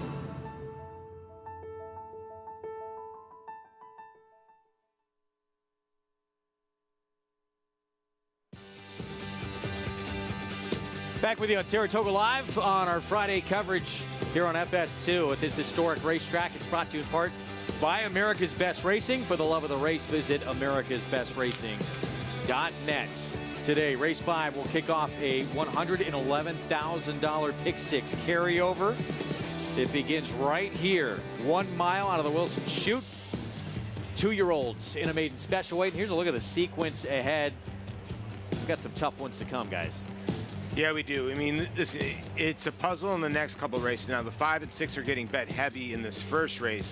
Race number 6, I think a lot of people are going to lean on Brad Cox and the 2 horses that have run in there, the 3 and the 9 in there. And the 8's taking some money, too. So 3, 5, 8, 9 are the ones that are taking money at least in the doubles, but that doesn't guarantee anything. We get set for this pick 6. Let's go to Maggie. And we'll take a look at horses who have experience that I literally wrote in my notes will probably want longer, and they get it here. And both of which running and hinting at more distance was preferable. Go figure, they're your 2 favorites. As we'll check in with number 1, Locked for Todd Pletcher. Ran a very nice race. He was away slowly, and then when you don't break that quickly, it just allows and opens a door for other horses to close the door on you. And that's what happened as he was steadied back. He was held up at the back, and then halfway around the turn, he just unleashed this relentless run and just running at the front runners who dominated more towards the front end. He blew by those top two when galloping out. And I know he didn't take much money at first asking, but I think this is the right spot for him. He honestly looks the same. I thought he looked really fit. I'm going to watch him in the warm-up because it was almost like Jose Ortiz needed to wake him up a bit once on the track, but he's acting the exact same here in the paddock. Very laid back, looks incredibly fit, as well as number 6, drum roll please. I really kind of liked him as he emerges out of that Seize the Gray race where he dominated gate to wire, and then you see Dornoch come back and run second in the stake at Monmouth, and Global Perspective also came back to win with a 76 buyer. I still like drum roll please. At the last moment, as they're putting them on now, they put blinkers on, and I never love to see that from these top outfits, putting blinkers on. With Brad Cox, it doesn't quite matter as much, but it usually just is a sign that they're a little slow, possibly out of the gate. They might want to go a bit further. And he is a huge, just really big, rangy, and scopy horse. And I like the way he's acting here today. He's acting like that first race didn't bother him too much, and I think this is the right spot for him to be effective, getting a fast track now, and he just ran very evenly, and that's usually another telltale sign that a horse wants more distance. Moving on to some first-time starters on the outside. Number 9 is Resilience, a son of Into Mischief. The dam, she was a little bit better on the turf, and the second dam, though, Tranquility Lake, she was also very good on the turf. So it's much more of a turf pedigree. And the dam being half to aftermarket, and Courageous Cat, both multiple Greatest Stakes winners on the turf. Watching the works, he kind of levels off quite nicely, and he doesn't, stop when he comes off the bit or when he's galloping out, which is usually a sign of a turf horse. He was a little bit green when he walked in here, though it seems as though they've settled him quite nicely since they've gotten the tack on him. He's kind of one I want to watch with interest. I think there's talent there. Will we see it at first asking? Probably not, because we usually don't with Bill Mott's 2-year-old colts. As we'll take a look at the $1.1 million purchase as a yearling. That's number 10, Tornado Road, for D. Wayne Lucas. Again, another horse that has a little bit more turf pedigree. Or no, sorry, I'm in the wrong notes. Here we go. Does have a decent dirt pedigree, I should say, and gorgeous, as one would expect to go for that purchase price. He's a little bit green in here, just a little bit nervous, just kind of being a little colty, playful. He was very vocal when he walked in here. Wish he looked a little bit better in his coat, too. And with Wayne Lucas, they typically need a start just to put it all together mentally and physically, Greg. All right, Maggie, thank you. 6 minutes away from this pick 6 carryover on this Friday card, and you can feel the energy starting to pick up a little bit here on track. Yeah, I mean, we've got a carry. Already got 4 times the carryover being bet, which is a healthy sign. It's packed here today. It's a glorious day, and we suffered through some lousy weather during the meet. It was still, as it always is, so wonderful to be in Saratoga, but they'll come out in force for this weekend. It's finally the weather that you wish you could have every day, isn't it? Man, it's nice out. It really is. You're right. The pick 6 pool, Gary, almost up to 500,000. I would think by the time they spring the latch, we might get close to $1 million in here. Dollar variety. I would say at least $750,000, right? No, like they could bet 6 times, 5.5, 6. Yeah, no, that's fair. That's fair. They're betting a lot now. Who do you think in this pick 6 sequence will be singled the most? The 5 in this race, no question about it. Can you see a horse in the sequence that's going to be even money? There doesn't appear to be one in the next race, right? The 7th race, I mean, there's no even money shot in there. I guess people. What do you go ahead? Expand the map, Root Cause in that 7th? Yeah, but that's 2. No, right? but of those 2. I picked Root Cause because Expand the Map doesn't win. And I thought Root Cause ran well with the trip, but I think Expand the Map's the one. Expand the Map's going to take a lot of money, yeah. I think people who try to get towards the end are going to lean maybe on Disarmed, who I think might be a little vulnerable, trying to win 3 in a row. I like to book that ticket. Well, people are going to wildly lucky. I mean, the horse, he was beat last time, and that horse took a bad step in the stretch. Yeah, 100%. I'll get him to winner's circle, shingle him because I hate him. And if anybody's going to get to the last, I think anybody's going to single. They'll probably single the Cox runner just because it's Brad dropping down to 16. You think he'll be favored over Justice Department? I don't. Those are the 2 horses, yeah, the 9 and 10, right? The 2 they're going to be using. Yeah. That is the drop-down purse. Bold Looker's in there, though, right, too? The 12 in the last, right? Yes, he is. Yeah, he's not impossible. He was disappointing last time, though, but he's not impossible. I agree. Interesting that he gets in. But, I mean, this just feels like the absolute shortest price in the sequence, so it would have to be the one most leaned on, I would think. Get a look at him here coming up. We're going to start with a George Weaver second-time starter with Manny Franco. I was going to say, it was one of the few George Weaver horses that didn't run well at the meet, but this one was dueling with a Pirate, who drew the far outside, the hopeful coming up, a hot firster for Todd Pletcher. Maybe he'll run a little better, though the rail was good that day and he was outside. Golden Plate next door to Big Price, first time out for Kenny McPeak. Yeah, for Dylan Davis. It's amazing that Tappet, still at this age, is still getting 14% winners with his 2-year-olds. Another George Weaver, this is a first-time starter, Sturdy. Yeah, the Dam was more of a turf horse. Now, she had one foal that ran okay and one that did not. This one with a race under the belt already at the meet Hamilton's way for Ray Handel. Yeah, and you know what? That worked since the race, at least last time, seems like it might have woke up this horse, and you're getting a big price. Katie aboard. Here's the even money favorite for Todd Pletcher. I mean, I don't want to lean on a favorite, and there are a lot of unknowns in this race, but this horse ran very well. This horse ran well with trouble in there. Even a duplication of that effort, and it's going to be super hard to beat him. Here's drum roll, please, for Brad Cox, second time out. Yeah, Joel Rosario gets aboard. This horse reportedly been working a lot better in the morning than the debut showed. So for Gold Square LLC, probably a major player in here. Flashy first went by for McPeak. Thought it was odd that Junior Alvarado was riding that one and not the Mott Firster, but Irad's on the Mott Firster, but Junior's his guy. Right to vote for Chad Brown, we just saw. Yeah, horse that maybe I would wait around for a little bit longer distance. Brad Ortiz Jr. showing up on a Bill Mott. First-time starter here, Resilience. That's one I'd wonder if you happened. This horse I have to Cloud Forest, who was a router, ran an 87 buyer in his debut, going long. Tyler Gaffleone on a $1.15 million son of Quality Road. Well, he looks like for 1.1 million. He looks great. Out of a very nice mare. Checkup from the Checkup. I don't even know how you want to pronounce it, but she was a nice Checkup mare. from Zaneka. Yeah, she was a nice little mare. This one has got a nice little family, but 9-1. But Lucas is struck at these kind of prices. I would think this horse is going to show a little bit of speed. This is the second or third $1 million plus firster we've seen from Wayne at the meet. From Wayne, yeah. Well, here's the 4-5 favorite, and this was not a horse, shockingly, for Todd Pletcher. Took a lot of money first time out. Here's the start. One of the reasons he didn't take money is that the second place finisher was a heavily bet Todd Firster. And Gary, at this point, back of the pack, Delta Badahan, what happens from here? Well, we didn't get to see the best of it down the backside, the head-on.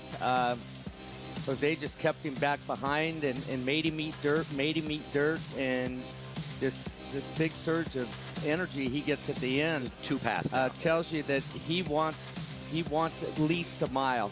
He's going to improve with it, but to take all of the dirt that he took, it was a great schooling. He did everything here but win. I mean, as far as doing things right. The distance way too short for him. He wasn't going to beat either of the top two, I don't think, even without the trouble at the start of the race. But it was almost like that race was designed, by design, for a mile race. Well, you know, in this case, I think Todd was very sure that his second place finisher was better. Yep. The interesting thing about it is, and I hear what you're saying, and I think the mile's going to suit him well, he would have won a lot of 2-year-old maiden races, even with that trouble here. That's how well he ran.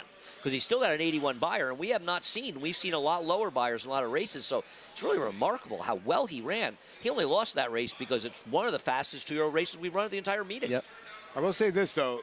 With the Wilson shoot, he can't break like that again, because it seems like you can't be too far back, especially going that one-turn mile. But he's getting bet like it at 3-5. I don't think he'll break like he did the first time. I think he'll break better, but I don't care how far back he is. I think he's going to put in a powerful run. And the thing I'll also say is, and part of the reason I'm not taking money is the presence of the 5. But there's no super live firster in here, right? So the only other horse taking money, and legitimately, is Drum Roll Please, who I actually thought ran reasonably well first time out in the slop and could run better in here. We'll have to run a lot better, assuming the 5 shows up. But it's tough with first or two-year-olds going a mile against a horse that ran this well first time out. I mean, if you want a firster in this race and maybe want to win it, because there's some very sharp people with some well-bred, expensive horses in here, but you got to hope either the 5 fails to show up, or you got a horse that maybe win the champagne in your hands. The horse, the first time that's taking the most money is Lucas. Yes, he just took another tick down $1 to million. 8-1, now 7-1. Quality Road out of a Dixie Union mare. Dwayne Lucas. He'll have Tyler Gaffley on the board. He's got that outside post. Tapped Caribbean Caper, who ran a 90 buyer for what it's worth. The Dam ran a 102 buyer, I think. Yeah. Well, let's send it back to Maggie. 3-5, Maggie, on the Pletcher on our screen right now. Yeah, that's right. And looking at Locked, Greg, definitely a little bit more professional once out here on the racetrack. He didn't need to be encouraged to jump into the bit and get that good warm-up that we see Jose Ortiz giving him today. He's a great mover, and I have no problems with him. I just like drum roll please in his first start. Thought that he would improve with distance, and I'm getting it here, and we're also getting a better price at 4-1. And 2, and I'm not saying that Locked isn't going to be successful at the mile, because I think he will be.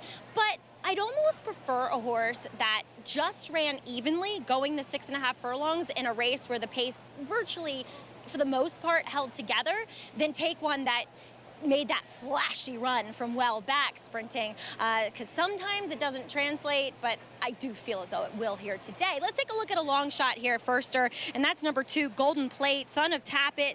Dan was actually a New York bred. This isn't the first out of a New York bred mare that we've seen Kenny McPeak run, as he is also sending one out in the Spinaway, who won impressively first time out. But the second Dam's the Greatest Stakes winner, going a mile, and he just is one that you want from a physical perspective going this mile distance. Now, he probably doesn't win first time out here, but he's really nicely put together, really balanced, has been attentive in his preliminaries so far, you know, a little bit bewildered, but not acting up, just taking it all in, whereas number 8, who's on your screens, he's a little bewildered out there, to say the least, and it's not often that we see Chad Brown run horses in blinkers, period, let alone one with them on first time out, as he just looked as one, and some of his breezes just looked a bit clueless, like he's going to need this for experience purposes. But this is an interesting field. We'll see if Locked is loaded today, Greg. Well done, Maggie. 3-5 favorite, and he's looked apart here for start number 2 coming up. Jose Ortiz for Todd Pletcher on the 5. And a lot of people's pick 6 hopes and dreams will be leaning on him. And Paul, you know, you weren't far off, man. They're almost close to betting 7 times the carryover. You don't see that a lot. And I wonder if some of it is having a horse that a lot of people feel they're okay with singling in the first race, right? And Tom Amos, who's going to be following us, just brought up a very good point, Gary. This is the biggest field we've had in the shoot. We can only run 10. We had one that would have been 10, a 2-year-old race where MTOs didn't get in, and it ended up being a late scratch in the race that kept it from being 10. Yeah, there's gonna be some bumping going on with this large field coming out of that chute. It's not gonna be straightforward with a bunch of first-time starters in here. I can almost guarantee that. I hope it is, but I'd almost guarantee it. Is it ever? Late bump on the one who's been favored throughout. Second start for Locked. The 5 for Todd Pletcher as we get set for this pick 6. An additional more than $750,000 bet into this $111,000 carryover. Big bite. And Andy, you were spot on. This is going to be the most bet favorite here in this sequence. The 5. Good luck if you played. Let's send it upstairs. Frank Miramati to kick things off in this pick 6 carryover. Thank you, Greg. Good luck to all pick 6 players. Several firsters in here. And the heavy favorite Lock, there he goes. Off that debut when he made up so much ground. The odds-on favorite. Right to vote, resilience, one more. Tornado Road to the outside. Going in. They're in the gate. And they're off. And it was an even start with Arlita coming through on the inside. and Arlita sets the pace. Locked is very close in the early going, so the heavy favorite is right on Arlita as they make their way onto the back stretch. It's a gap of 3 back to Hamilton's Way. Drum Roll Please is in that group, as is Flashy Fast. Then it's another 3 lengths back to Tornado Road, who is followed at the rail by Resilience.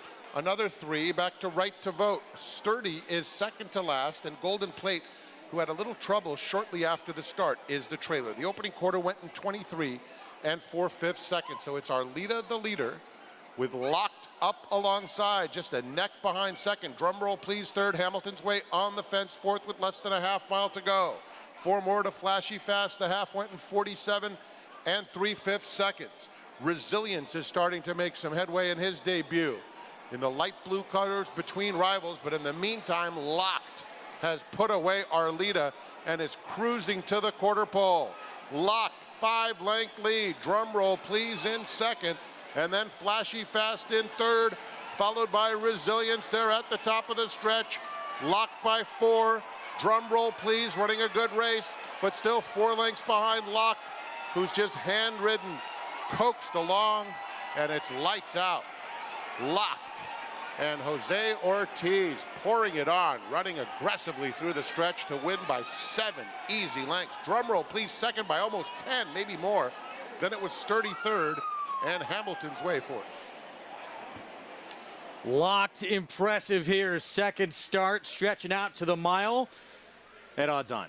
He was locked and loaded the entire trip. Jose never even asked him until inside of the 16th pole. He powered down on him, and you saw a new gear from him there, but he was absolutely galloping early on. The fractions were legit for this mile distance. They were 47 and 2. 36 final times fast. 47 and 3 actually. Watch right here. I don't think I've ever seen a jockey. Look at the jockey on the 6. Joel Rosario, look under his arm about right here before, just to secure second.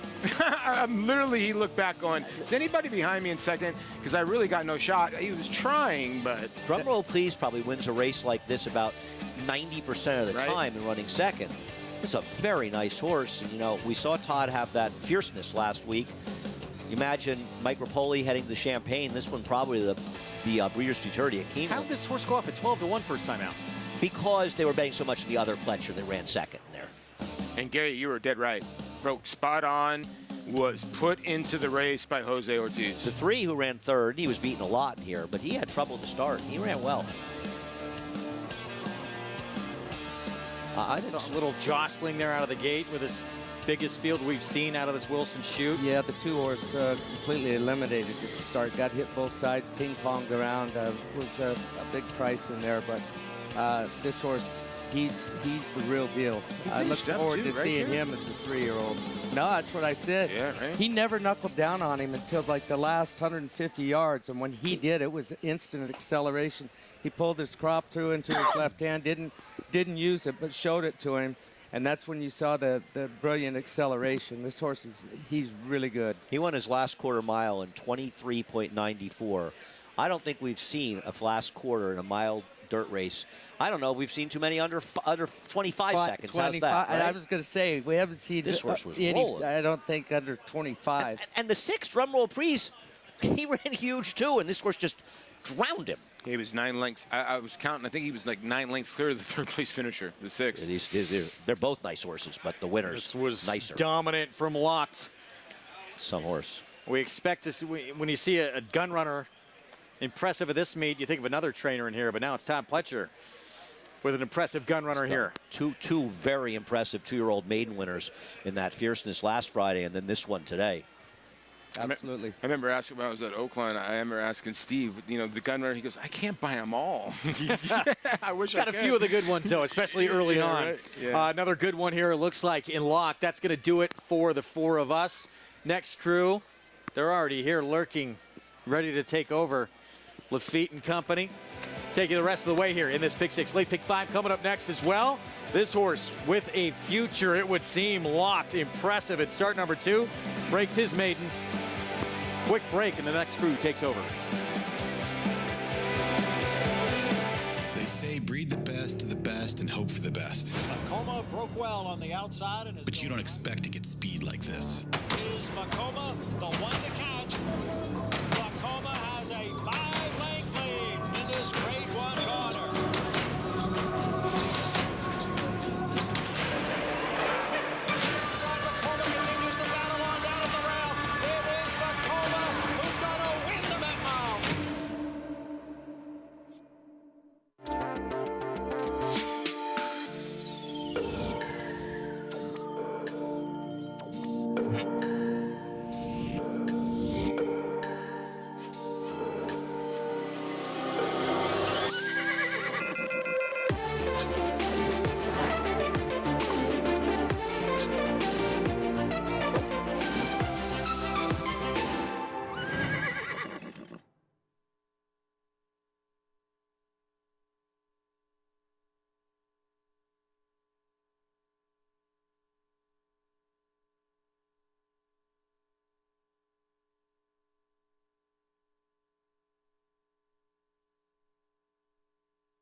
Welcome back. You're watching Saratoga Live here on FS2. As the program rolls on, we saw another impressive 2-year-old winner from the Todd Pletcher barn and locked in his second start, stretching out to a mile. He went under wraps with Jose Ortiz aboard, completing the mile in 1:36 flat. As I'm pleased to be joined by his Hall of Fame trainer, Todd. We were just talking about how impressive this horse was, just loaded for bear literally the entire way around there. Yeah, he really was. Jose said he was just traveling so smoothly and comfortably and in hand all the way down the backside. And when he kind of just squeezed him a little bit, he responded immediately and, opened up on the field. He's been training exceptionally well. I thought his debut was very good, but he's come back and just improved every day. 12-1 in that debut. Was that just kind of getting lost or knowing that he needed more ground? Well, it was a salty race, and we thought maybe the distance would be a little bit too short for him, but we love the way he finished. He got a good experience, galloped out fantastic, and like I said, he's come back and trained like a good horse. Do you eye a race like the Champagne? Well, I'll talk to the connections. I think it'd be the Champagne or the Breeders' Futurity. Todd, you'll send out Bright Future tomorrow in the Grade 1 Jockey Club Gold Cup, a horse that had an impressive win, albeit an allowance company last time here at the Spa. Coming off a bad effort, though, in the Brooklyn, mile and a half, mile and a quarter. Is he a horse that excels with distance? Well, he ran great last time going a mile and an eighth. It was an allowance race, so he's got to step up. But we like the way he's been training. He's a horse that we've always had high hopes for, so maybe this is setting up at the right time for him. All right, wishing you the best of luck. Maybe the hot horse at the moment, but congratulations here with Locked. Thank you. All right, Todd Pletcher, another impressive 2-year-old winner that hopefully you go on and see maybe in the Breeders' Cup Juvenile as he takes down this Spendthrift Farm 2-year-old race of the day, returning the 350 over drum roll and first-time starter Sturdy. As we have a loaded crowd here today. Giveaway day always brings them out in some gorgeous weather, but stay tuned. We have more racing action coming your way, including the late pick 5 and a new crew on the desk at Saratoga Live.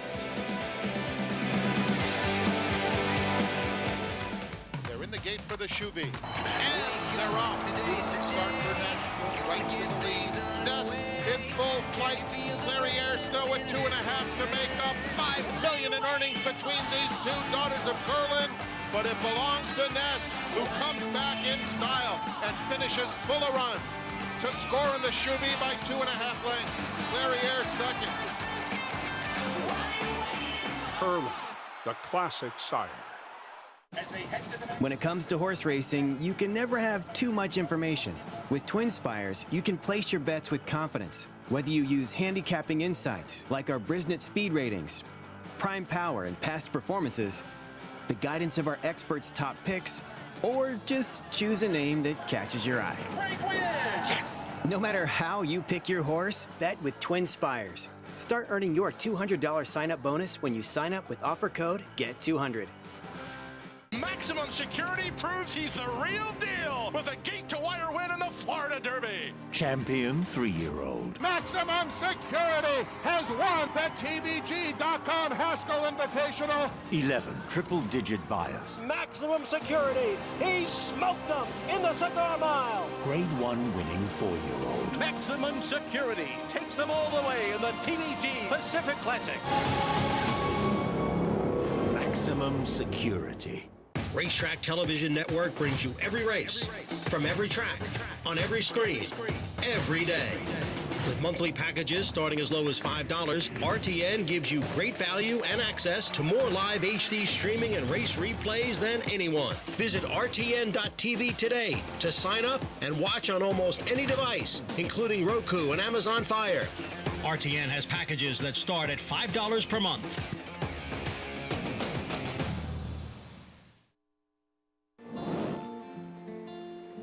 For the Barraclough family of Saratoga Glen Farm, raising horses is all in the family. It doesn't work if you don't have your whole family involved in what you do. New York native Dan Barraclough and Kathy Barraclough, whose accent gives away her Australian roots, fell in love on horseback when they were leading trail rides at a resort in the Catskills. Even back then, they envisioned owning a horse farm and having children that would grow to share their passion for thoroughbreds. We planned on it. Not necessarily with me, but she planned on it for sure. For the oldest, Taylor, middle son Shane, and the youngest Dean, the wake-up call comes early. They'll get up at 5 o'clock in the morning, start stalls, feed, bring in, work the yearlings, work the layups, and then... They get up and work, then we get up and go have fun as well. Taylor is already an accomplished equestrian. For compensation for working here, I got to have a mare here. This is my 1,000 Words colt. I'm really excited. Hopefully I get to sell him, and I don't know, I think he's really cool. Shane excels at sports, but understands that his work on the farm is key to the family's success. How do you think this will help you? Mostly the work ethic of how I do things in school with a timeline maybe, or what I need to get done in a certain period of time and how fast I need to do it. Staying focused. Dean prefers training his dog for agility trials to riding. He's even started Dean's Delicious Dog Treats to earn money for his passion.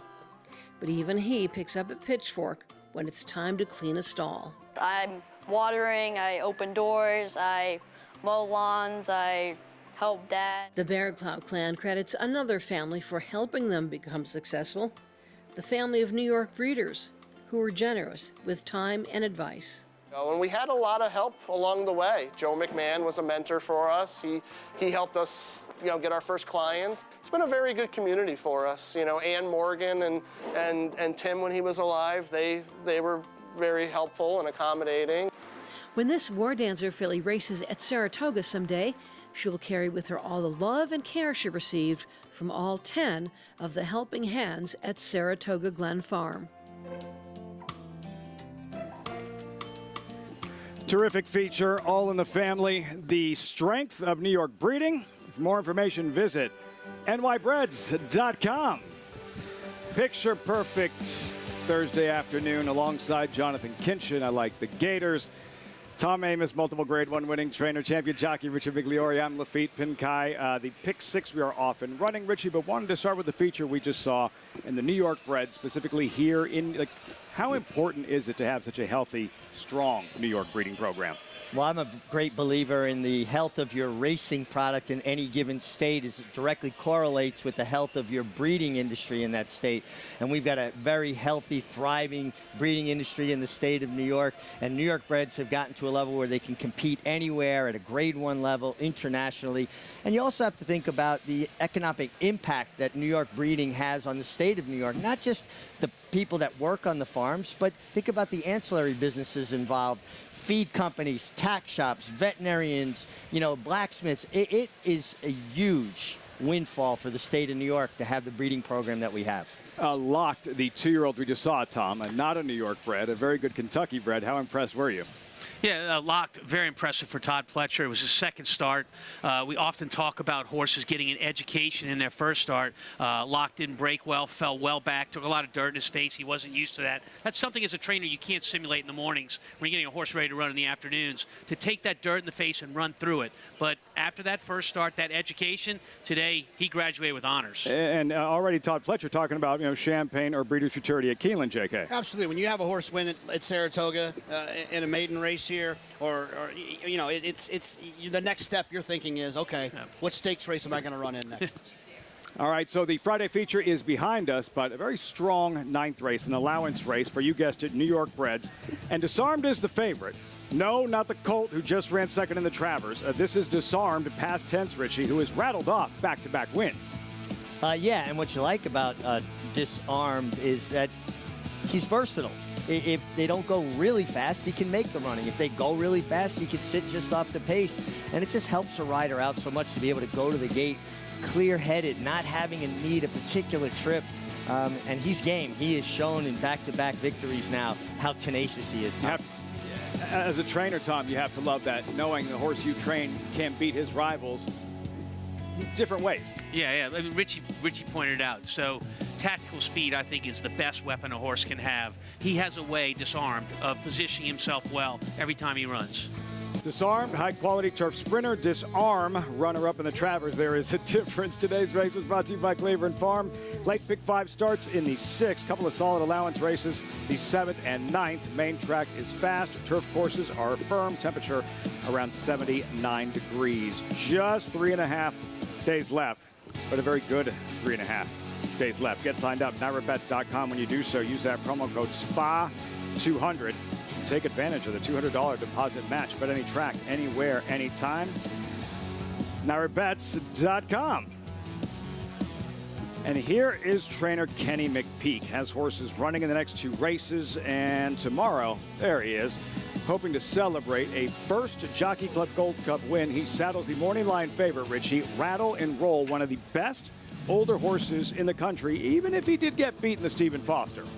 He's just been a gem of consistency, too, as a 4-year-old. It just seems like he really found his best form, and he's rattled off, no pun intended, even though I'm usually the king of puns.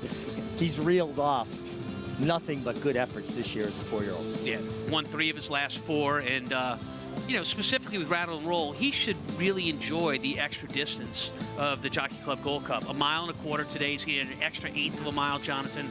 It's equivalent to about 2 football fields more distance. Yeah, we talked about it, around what was the second week of the meet with wet paint and your filly, Hoosier filly, about that racetrack at Ellis Park and how it can be very favorable to horses that are on the front end and on the inside. Rattle and Roll wasn't that. So you'd like to think that the performance is actually better than it looks on paper and what we just saw right there in that replay. Rattle and Roll, favorite in the Gold Cup. You saw the field. Breeders' Cup Challenge event win, and you're in for the Breeders' Cup Classic, Tom. White Barrio training up to the Breeders' Cup Classic. For those running in the Jockey Club Gold Cup, what does this opportunity represent tomorrow? Well, a couple of things. I mean, number one, horses tend to thrive on confidence. If you can come into this race, the Jockey Club Gold Cup, and you can win with one of your horses, and for Rattle and Roll, it's going to mean coming from off the pace, Richie, a horse that wants some pace up in front of him, but this would play very well to his future. Much more on the Jockey Club Gold Cup tomorrow. Race number 11, post time 6:18 Eastern. Field for the 6 New York bred maidens, 2-year-old fillies, 3/4 mile sprint. A couple of them at 5-2, Focus Pocus and Miss Maximus. Over to Maggie Wolfendale with this race 6 paddock report. Maggie, start of the late pick 5, no pressure. Thank you, Lafitte. I feel it all the time. As we'll check in with the daughter of Maximus Mischief here in the paddock, and actually we'll take a look at a few of his progeny. It's interesting, as a freshman sire, he's gotten off to an auspicious start, as he has won with 12 of his 39 first-time starters. And you know, you always look for who's going to be the hot new sire. And while he might not be winning the big races, he is doing well with his 2-year-old crop. And it's kind of interesting because his sire Into Mischief obviously stamps his horses physically, right? They tend to be bay, very athletic, almost kind of sports car like horses, where Maximus Mischief, he was that, but he was a lot bulkier of an individual, and he's throwing those bulkier individuals with a lot more chrome on them. As we'll check in, though, and take a look at her as she's out of a dam who won a very slow synthetic race, but half to virtual reality, runner for Chad Brown, who won first time out, still talking about the 5 Miss Maximus here, guys. And she's solid. She's been prepared down at Belmont by Brad Cox's assistant, Dustin Dugas. And Dustin's done great work with the horses he's sent up here. This one, though, just looks as though she might need a start. Just physically, she looks as though she might need to tuck up a bit, but I like her as an individual. She's bigger, she's solid, and she's been a professional so far. Moving on to number 8, greatest named horse on the card, Unicorn Cake, out of Party Like Grandma. And this one, yeah, Party Like Grandma, she was good. She won her first 2 starts as a 2-year-old, including a New York bred stake. She's pretty small, though, and that's kind of typical of a first foal from a dam, as we see trainer Jeremiah Engelhardt on her head. She's been okay. You know, it kind of gives me the impression that she does have the propensity to be a little bit on edge because she was brought in with the training saddle. Milo's on her head right now. So far, she's holding it together okay. She's definitely a typical dirt sprinter, but look for her to be forward as we'll move on to horses who have experience, including number 1, Equinox for Rob Atras. She was just kind of slipped off my radar first time out, to be perfectly honest. But today, she grabbed my attention. She just seems a lot more together. And in that first start, she got away awkwardly, and then she started getting a lot of kickback and reacting to it. So Kendrick Carmouche decided to guide her to the outside, in which just to give her a little bit of a better experience overall. But boy, is she way more together today. I think she'll run a improved race. As number 2, My Kind of Mischief, she took part in that off the turf race, so entered in the body of it, and now she's in a carded dirt race where I thought she looked more like a dirt sprinter. She was one too that looked as though she was 90% fit, definitely a lot more tucked up, but I like the way she's acting here for this second start. Hasn't rattled her too much, where she is one that they did back into the gate first time out, Lafitte, meaning that they walked her to the front of the stalls and backed her into that starting gate. So obviously one that can be a little obstreperous, but so far so good for this second start. Maturing. It's her second day on the job, and she is 7-1. My Kind of Mischief will watch her at the gate. And a heads up, with this being closing weekend, you just have 2 more chances. Late pick 5 $1 million bonus. Play the late pick 5 Naira bets. Hit the late pick 5 Naira bets. If you're the only one, you win a $1 million bonus. And on Sunday, the bonus has a bonus. Late pick 5 $3 million bonus. That's right, $3 million. For details, visit NairaBets.com. Tom Amos, no bonus today, but you're playing. Let's see the ticket. I am playing. So it's going to be narrow early. So in this maiden race that we're on right now, Focus, the 3-horse, has a race under his belt. Caldwell Loves Gold, that beat him last time, won the Seeking the Ante in her next start. I mean, that's a good quality field that this horse, Focus, ran against 3-horse. The 4 is scratched out of the 7th race, but don't despair, because we have the 1, and that is part of an entry. So we get the 1 and the 1A in Quarrel and Rambique, 1 and 1A, 2 for the price of 1, and then we're going to spread out in the last 3 legs. But hey, guys, we're going to do some sweating early here. With the single. And that scratch Tom just mentioned, that was just announced, and a significant scratch, JK. Root cause, 3-1 on the morning line for Chad Brown out of the 7th race. Yeah, it's tough. If you play the pick 6, you'll obviously be moved to the post-time favorite, which I predict would be the 8, Expand the Map. The pick 6 I played, I only used the 4 and the 8, so now I'm singled to the 8, Expand the Map as well. Challenging sequence, this late pick 5. And it starts here with these New York bred 2-year-old fillies, 3/4 of a mile sprint. Focus Pocus, the favorite at 5-2. And we'll kick off this post parade in just a moment. As you can see, the pool swelling up over 485,000. Pick 6 carryover coming into today's action underway, where the chalk prevailed, and Todd Pletcher's 2-year-old onward and upward for him. Post-parade race 6, Equinocker. Yeah, took a shot leaving the gate in her debut. Did, but ran okay considering that. My biggest issue, didn't take a lot of money on debut, so I still want to see this one prove it. My kind of mischief, that's her, a second in her first try last month. Yeah, second, showed speed that day. I look for a horse with a race experience to kind of make that speed even more prominent this time. There's Focus Pocus. Tom single in this late pick 5. Yeah, I like this horse in here. Has been working well in the mornings and ran well on debut as well. Midnight Concerto, Mendelssohn, first-time starter, number 4. First-time starter, 22-1, money not showing there. Miss Maximus, look out, 7-2. Yeah, taking a little bit of money here for Brad Cox. You get Ricardo Santana in the irons. Moon Chariot, even running her debut. Yeah, even running her debut. Maybe the experience helps, but another big price here. Number 7, Stormy Disco, Michael Deeney, owned and trained, first-time starter. Yeah, this one's not taking a lot of money. A lot of times with these first-time starters, you want to see a little bit of a nibble for a horse that's live. And Unicorn Cake, Cloud Computing, first-time starter, 4-1. This is a horse that is taking some money and has some good gate breezes. I think this is a horse that will be prominent early.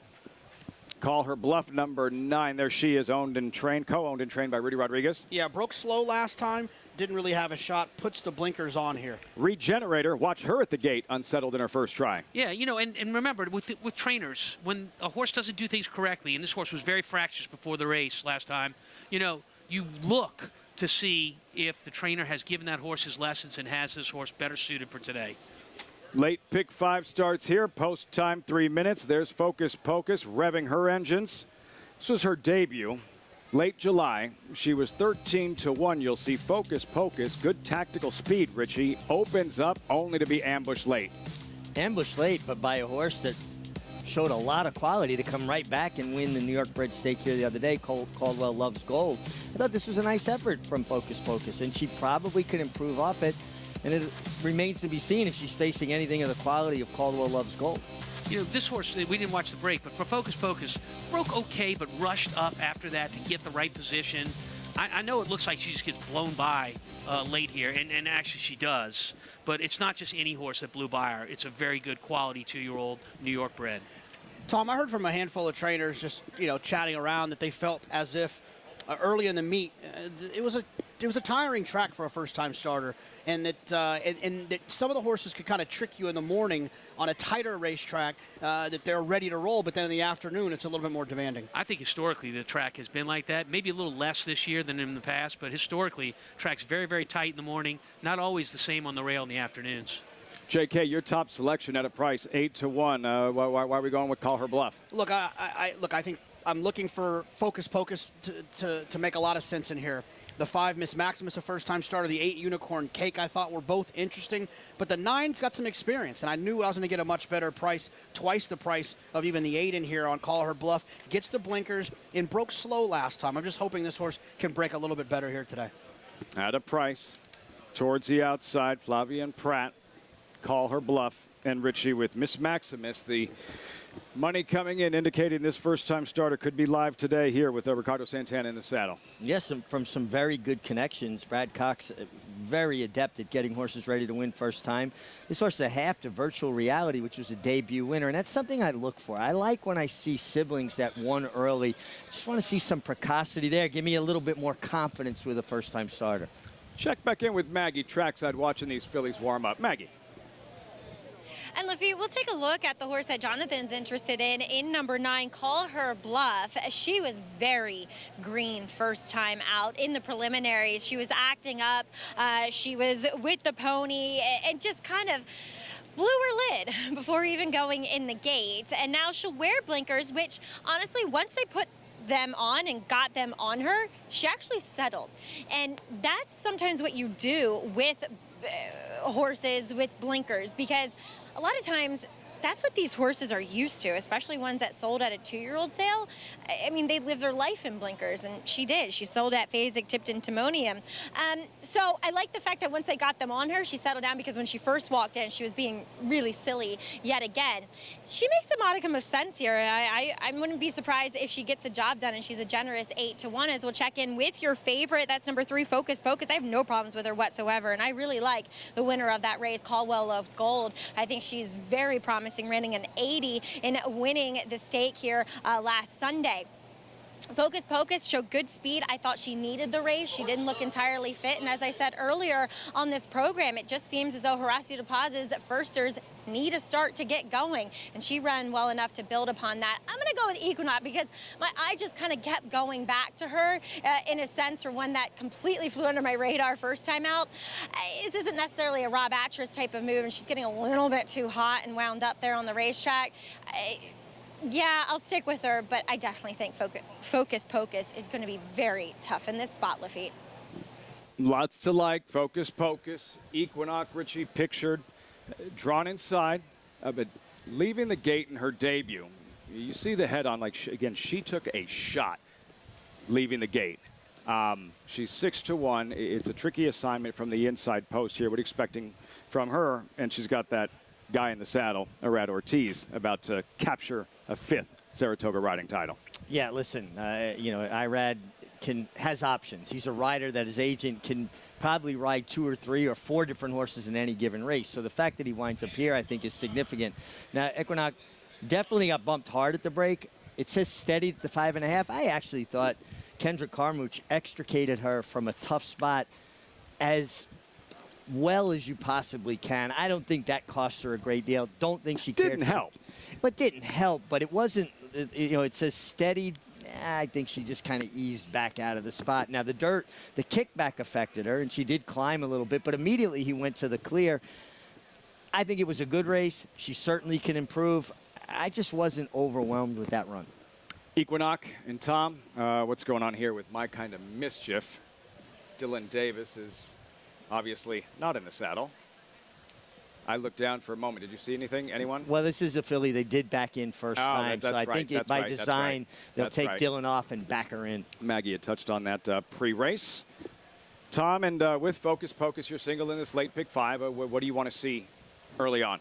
Early speed, early prominence. I think the 2 with the race experience, My Kind of Mischief, and the 3, Focus Pocus, you know, of the ones that have started in this race, of which I believe there's 6 of the 10, I think those are the horses that have the best chance to be prominent early, and oftentimes in these races, you want to be prominent early, Jonathan. Absolutely. These horses are still trying to figure it out. They're trying to figure out how to pass horses, and I think being on the front end is a huge advantage, especially if you've had a run around there. All right, you've had some experience. Best of luck to everyone playing this late pick 5, and of course, if you're alive in the pick 6 with the carryover coming into the Thursday activity. We're all set for these New York-bred 2-year-old fillies. Here's Frank Miramati. Thanks, Lafitte. There's Midnight Concerto going in. Call Her Bluff has taken up her spot. And we're simply waiting on Regenerator. She walks up and in. They're in the gate. And they're off. It's a fast start for My Kind of Mischief in the blue silks down on the inside. Focus Pocus is up and on the pace. And on the outside of them, Miss Maximus. So 3 of them vying for the lead. Equinox in the green is a close-up 4th. A little bit of traffic for Stormy Disco, the gray in-between rivals. Unicorn Cake with the yellow cap is next. It's a gap of 5 back to Regenerator, who is 4 lengths clear of the next flight, headed by Moon Chariot. Call Her Bluff is next, and after a mess of a start, Midnight Concerto is the distant trailer. 22-2 for the quarter, and Focus Pocus is the leader, chased intently by Miss Maximus to the quarter pole, who's a length back second. They're followed by Unicorn Cake in third. Another 4, Equinox Green Silks far outside, mounting a bid, and in behind horses, Stormy Disco. They're coming to the 8th pole, and it's Focus Pocus, 3-length lead. In second, Miss Maximus, Unicorn Unicorn Cake, Equinox widest of all, and then Stormy Disco, 16th pole. Focus Pocus maintaining a 3-length advantage. Here's Unicorn Cake with a surge. Unicorn Cake getting close to Focus Pocus. It's getting close. Photo finish. That is too close to call. It's either a charging Unicorn Cake or Focus Pocus. It's close between those two. Bang, bang finish in the 6th at Saratoga. The first-time starter on the outside. Unicorn Cake head down. Did she get there? Focus Pocus battling to the wire. Just a matter of whose nose is down in the right place at the finish. Sure looks like the outside got all that bob, but she already ran with her head out and down to begin with. Inside. Ooh. Outside. That AP Indy Anteater way of going, Tom. You're single in the late pick 5. Focus Pocus opens up. Manny Franco going to work, but steadily Unicorn Cake grinding away. Yeah, and for Focus Pocus, you know, you could make a case on that first race. This is a horse that has a lot of speed, but maybe has a little trouble finishing. Now you've cemented that. This is a horse that has a lot of speed, but this is a horse, I mean, Franco was riding this horse with an 1/8 of a mile to go with determination. He knew he was in trouble the last 1/8 of a mile, and you put those in your notes. Unicorn Cake, JK, up in time. That's a brutal beat for Focus Pocus.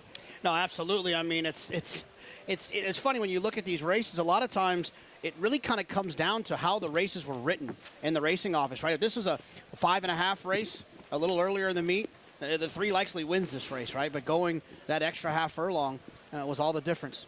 Just hit a wall late, desperately trying to hold on and just could not on this afternoon, Richie. Focus Pocus, and as a rider, that has to be pretty desperate finish when you know there's still work to do and the tank is pretty much empty. Well, Tom said something that was just so spot on.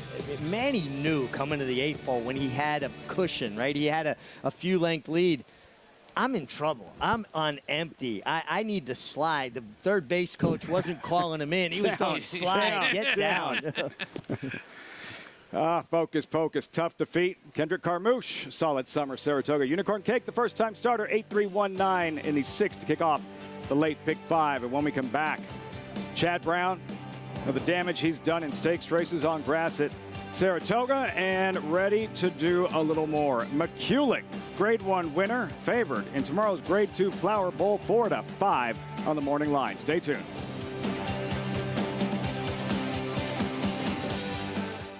A Grade 1 winner of nearly $2 million, Silver State hails from the sire line of legendary Claiborne stallion Danzig. And his second dam is full sister to Kentucky Derby winner Monarchos. After winning the Oaklawn Handicap, Silver State defeated Knicks Go in the Grade 1 Metropolitan Handicap. Now his first foals have arrived. Grade 1 winner Silver State, standing at Claiborne Farm. Adelphi Racing Club, offering a truly personal thoroughbred ownership experience. Again, I'd have to point towards the success, which has been great, but also the communication and having firsthand access to all levels, the trainer, the barn, get to go see your horses. It's been great. We're not just a syndicate, and our members aren't just investors, we are partners. Contact us online to get a taste of the Adelphi difference.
You're watching Saratoga Live on Fox Sports 2, as always, brought to you in part by Hillendale at Alapa.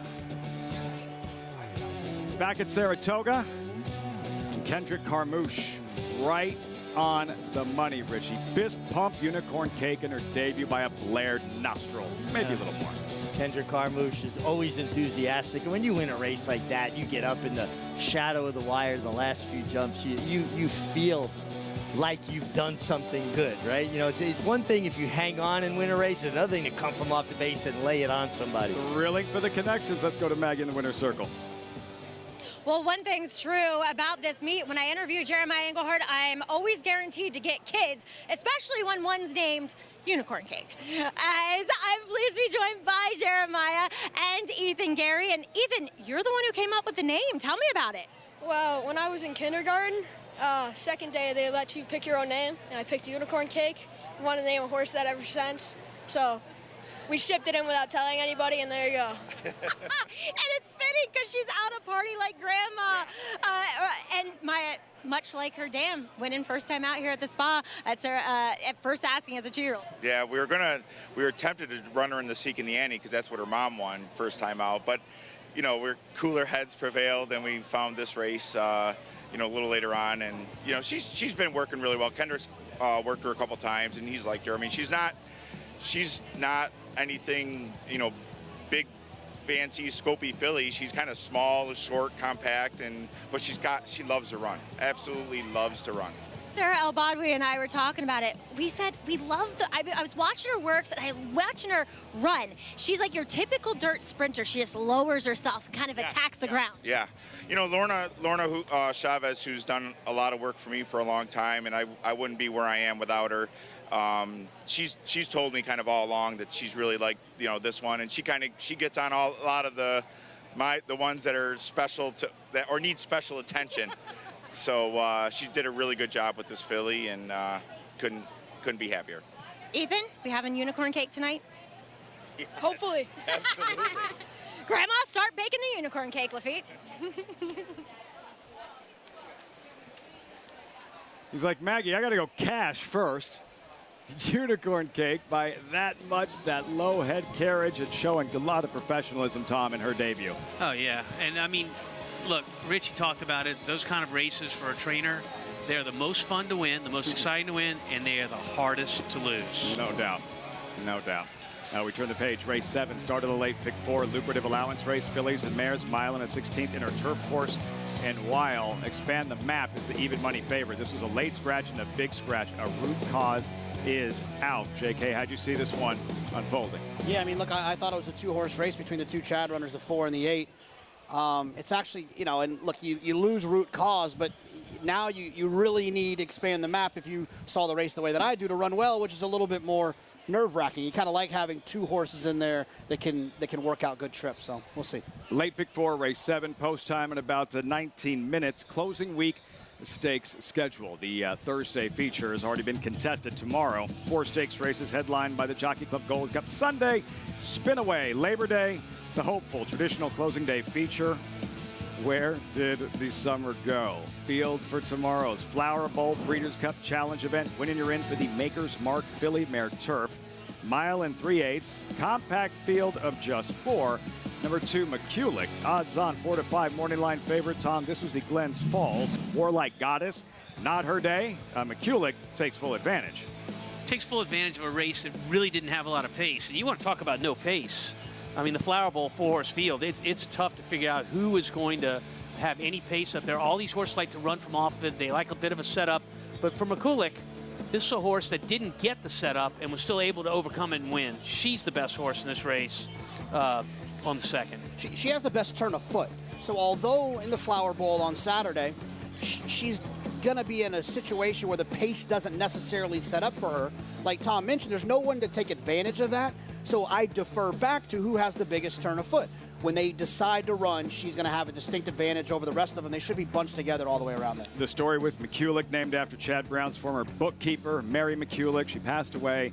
Really meant a lot to Brown. He's very proud of how good her namesake has become and a rising star, Richie, in this long-distance filly mare turf division. Yeah, well, just what both Tom and Jonathan are talking about. Turn of foot is what distinguishes a top-class turf horse, and she has an abundance of acceleration in her arsenal in a race that doesn't have a lot of speed. Some people might go, well, maybe that puts her at a disadvantage. I think it puts her in closer proximity to the leaders, and you're not going to outkick her. McCulloch odds on, and will we see her name on that list? Chad Brown, what he's done in the Flower Bowl, 7 total wins, 2 of those mares, Breeders' Cup Filly Mare Turf winners, Stephanie's kitten sister Charlie. Will McCulloch be next? Only time will tell, JK. And it's nice when the story comes together in that you take the time to name a horse after someone really important to you, and that horse turns out to be that good. No, absolutely. And this is, Chad's done this before, right? He did it with Bobby's kitten, named after Bobby Frankel, his mentor and longtime employer. And I think that this horse is a Frankel McCulloch, so I think maybe there had to be something to do with that. He wanted to name a Frankel after someone who meant so much to him, so it's a pretty cool thing. Some pressure, like you really want it to pan out and work out. Yeah, you know, and a lot of trainers will, if they have the ability to name a horse, they'll wait till they know exactly what that horse is, and they'll name it late before that horse makes it to the races. So maybe they're 3 or 4 weeks away. So maybe it's a tip-off of some of these first-time starters that we have coming up. I believe her first Grade 1 win happened to be on Bobby Frankel's birthday, McCulloch. This is a completely different brand of racing. You have the Prioress about an hour later, very fast 3-year-old fillies, $250,000 purse, number 5, Dazzling Blue, 6-5. Morning line favorite here, Richie. This was 2 starts back. Dazzling Blue, dazzling at Churchill Downs. And Dazzling Blue has an abundance of speed. Reeled off 3 straight victories before being runner-up to Maple Leaf Mel, who just was an incredible talent in the victory ride. Dazzling Blue drawn outside. Gives her an opportunity. You don't want to take her speed away, but she's not under pressure. She doesn't have anybody on the outside leaning on her. I think it just makes her life easier. Oh, it's a great post for her. Dazzling Blue is not only very fast in how she sets pace, but she's very fast out of the gate as well, as many others are in this race. You know, this isn't the Flower Bowl. The Prioress, there's plenty of speed in this race. JK, yeah, $500,000, go ahead. No, I was just going to say she is the best horse in the race. And Tom and Richie, you couldn't ask for a better draw. You guys both mentioned it. You couldn't ask for a better draw than outside of your main competition in a small field. Like you said, she can make kind of her own decisions away from there, gives a lot of options to Joel Rosario. How good do you think she is, this filly? Well, I think she's very good. Anytime a horse can put together multiple wins starting their career and march through conditions and step up in a stakes company and comport themselves as well as she has, that speaks of quality. You've got to be a talent to do that. $500,000 Juddmonte purchase. Juddmonte, they know what a good female sprinter looks like, going back to Honest Lady and Ventura, a Breeders' Cup winner, just a couple that come to mind. When we come back, Chad Bramwell, he's in a duel here to the finish. Just can't shake. Linda Rice has a 2-win lead. Let's see if Expand the Map pictured can extend the lead. Runs second a lot. Will that trend continue today?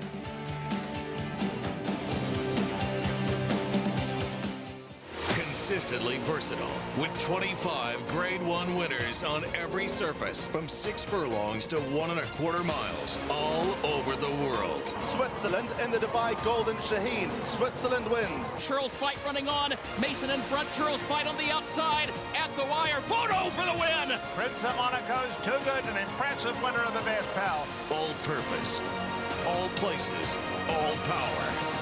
Spitestown. Now more than ever, it's time to get with the program. When shopping for your next race prospect, consider that New York breds start with an advantage. Our New York breds run for serious green. At Saratoga Race Meet, New York bred maidens run for up to $88,000. New York bred allowance horses run for up to $100,000. And New York bred owners can collect awards of up to $20,000 per horse per race. So get back with the program. Seriously. Just 1 year after expanding their global footprint to Kentucky in 2013, Liliana Solari and Carlos Heller's Don Alberto purchased the dam of leading Eclipse candidate Arcangelo, who captured the Belmont and Travers Stakes against the best of his generation. This September at Keeneland, we are proud to offer 50 outstanding yearlings by the world's leading stallions, hailing from some of the best pedigrees in the stud book today. Don Alberto at Keeneland. There's a big, bold, beautiful world waiting to be explored by you and your friends, of course. But not just any friends, the best of friends. The kind of friends who let you do you. Because in this world, it's positive vibes only. And when you get in the zone here, you stay a while. These aren't just good times, they're the best of times. And your time is now. So come explore. Resorts World.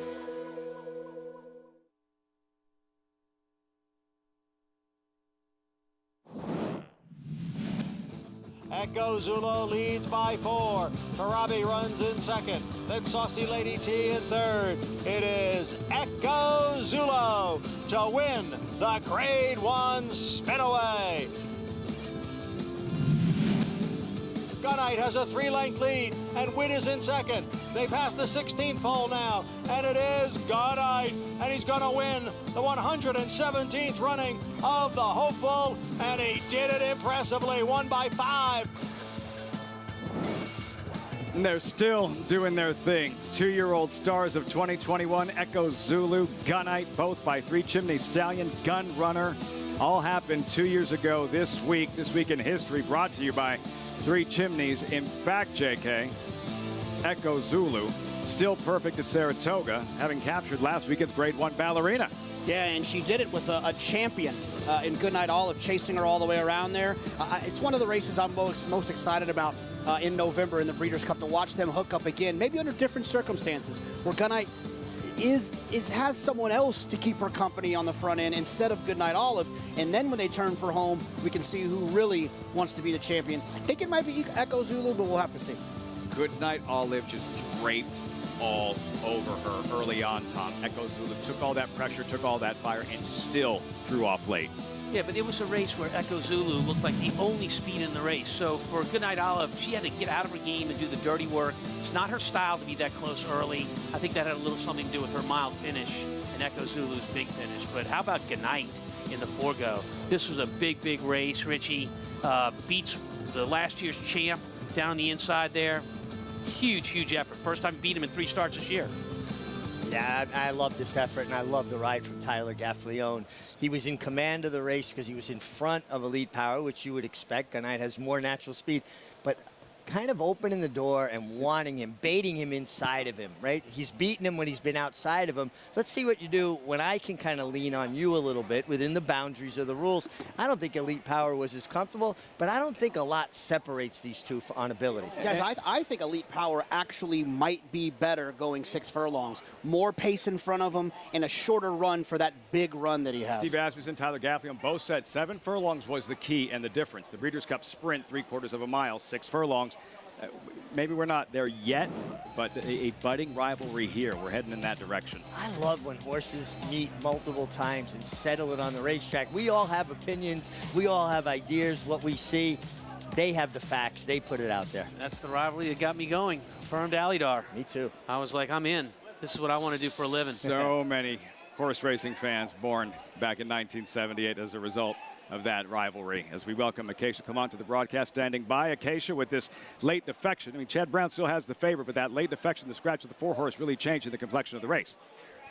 It does. Unfortunately, we won't get a chance to see Root Cause in here, Lafitte, but Chad is still well represented by Expand the Map, who will try to get back on track. Sadly, there was an incident in that last race in which she did have to alter course and then just wasn't persevered with after that. But if you go to a race 2 starts back where she was defeated by Clitheroe, who was a horse that was a big price, but remember Fergal Lynch rode her that day and he said, I knew she was training great down at Fair Hill, and she's a horse that I think has ability. The thing with Expand the Map is that she was one of those kind of early 2-year-olds that looked like she was going to have a lot of ability, and finishing second behind eventual 2-year-old Breeders' Cup winner Pizza Bianca. And then she just never went on. She never grew much. She never changed much. She never developed, and it took her a long time to break her maiden. Now, she does look to be a major player in this spot. I'm not sold that longer is really better for her either. Like I said, she's on the smaller side. side. I actually feel the 7/8 at Belmont is probably her ideal distance. She has the quality, she obviously has the ability, but I think she meets some interesting foes in this spot. Bobby Ruvato has the entry, and we'll take a look at the plain one, Quarrel, who does get back to the turf after setting the pace on the main track last time out. And this one, she's run well on both surfaces, but she's a turf horse, and she gets back to what I think is her preferred surface. And last time was her first time with the blinkers, and she was pretty fresh. That was on the dirt, so it'll be her first time on the grass on her preferred surface with those short cut blinkers on. And two back, she kind of rushed up. She was 3 wide throughout, trying my heart out, wired the field in there.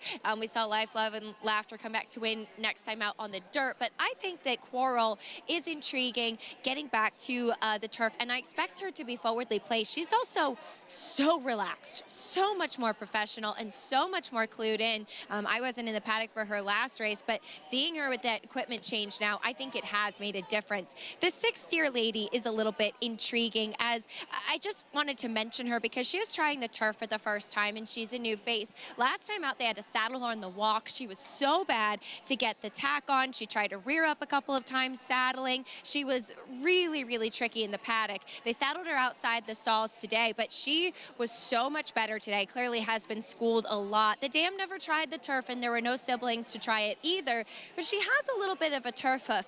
We'll see if she can handle it or if she can potentially even move up on it, but I just think mentally she's taken a big step forward, so we'll see how she'll do with that surface switch, Lafitte. Surface switch. Riders up, dear lady. There's Chad Brown. Here's the story.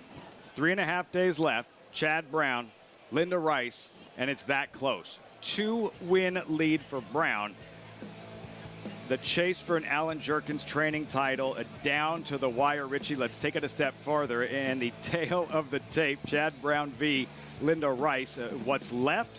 A total number of races. Both could have runners in. It sounds a little confusing. That is including Monday, Richie.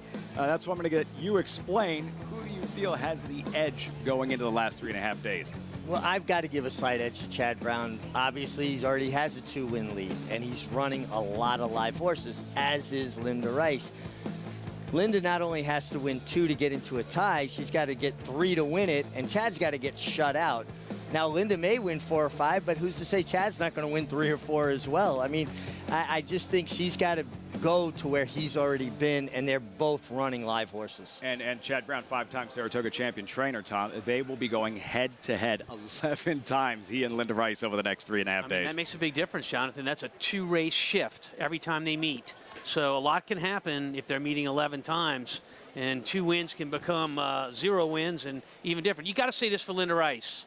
I don't think anybody on this desk, and I don't want to speak for anybody else, thought halfway through the meet Linda Rice would be able to continue on this pace to take on Chad Brown for the title at the end of the meet. Chad Brown was 1-9 to win the title halfway through the meet. Linda Rice was a fading second in choice. I thought she would fizzle out just because of the success she'd had, running out of conditions. The weather, I think, probably had a little bit to play with where we are now. Chad obviously has a lot of turf horses. As for the jockeys, Game of Silk's jockey standings, Ruvato Ortiz, Richie hit him early, hit him often, and he's cruised since. Came up here on a mission, ran second in the standings at Belmont Park to his brother, missing some time, traveling a lot. Came to Saratoga with an intensity and focus that he brings to pretty much every race every day. And that was Ruvato Ortiz you just saw. Post-parade here, race 7. There's Javier Castellano Quarrel, longtime partners here, and Mark Keller, Bobby Ruvato. Yeah, he's got a couple of races this year, that make her competitive in here. Ron Beek, second half of the Keller Ruvato entry. She just feels like she wants to run longer, looking back at a lot of her races. Number 2, Stephanie's Charm, 12-1, draws the rail. Change of equipment, blinkers on. They took them off last time. It didn't work, even though that race was off the grass. They're searching. 3's out, big scratch, root cause, she's out. Number 5, Swoop to the finish. Not much in her first 2 races this year. No, and she hasn't really done much since switching to Belmont's barn. She's another one I think might actually want to go a little further. Number 6, Dear Lady, turf debut. Yeah, Acacia mentioned not much in the pedigree to suggest whether she will or won't like the grass. Dear Lady is a question mark. I'm so sorry. Shortens up, blinkers on. She's got a couple of races down at Gulfstream Park that make her speed figures make her competitive, but she just really isn't ever getting that close. Expand the map. Favored, 1 win, 5 second place finishes. I like what Acacia said about expand the map. This is a true test of her distance ability, going 2 turns in a mile and 16th here. Expand the map. Odds on for Chad Brown victory here. He's 3 clear of Linda Rice. Late pick 4 starts here. Post time 3 minutes. Still looking at Expand the map. This was 2 starts back. Richie, early May, Belmont. She's favored. Expand the map, and she just gets going too late. Yeah, going 7/8, but I'm also in agreement with Acacia that maybe shorter's better for her, and it gives her a more of a turn of foot, more of a, intensifies her late click. Doesn't it feel like she was just kind of stalled there? Yeah. Until inside the 16th pole? And was it more that maybe the leader just started to bottom out, or did she finally hit her best stride? And how about this? I mean, she had a great trip to get to that spot to make a run at the leader. Along the rail, just moved out when she wanted to, didn't lose any ground, couldn't get there. It's just what she does. Hence all the second place finishes piling up, JK. So why should today be any different? Yeah, I mean, I just think she's found a group that's it's kind of in her wheelhouse.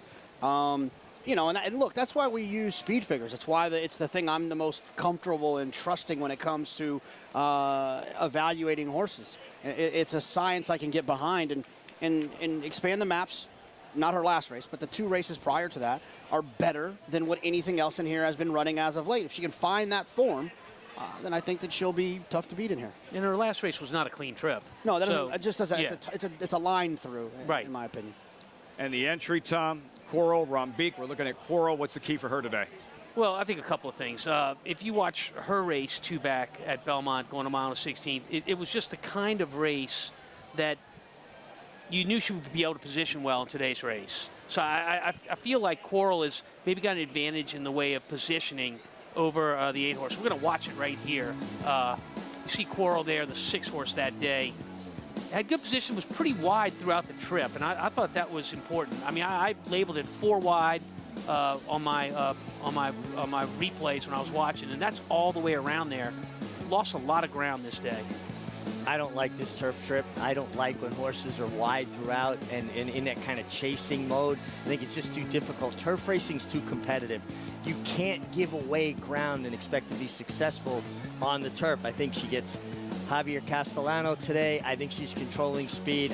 I like Quarrel for the upset because Expand the Map does have those 5 seconds as compared to 1 win, and it feels like she's pretty content running with horses as opposed to running by horses. Why are you thinking today will be any different, Tom?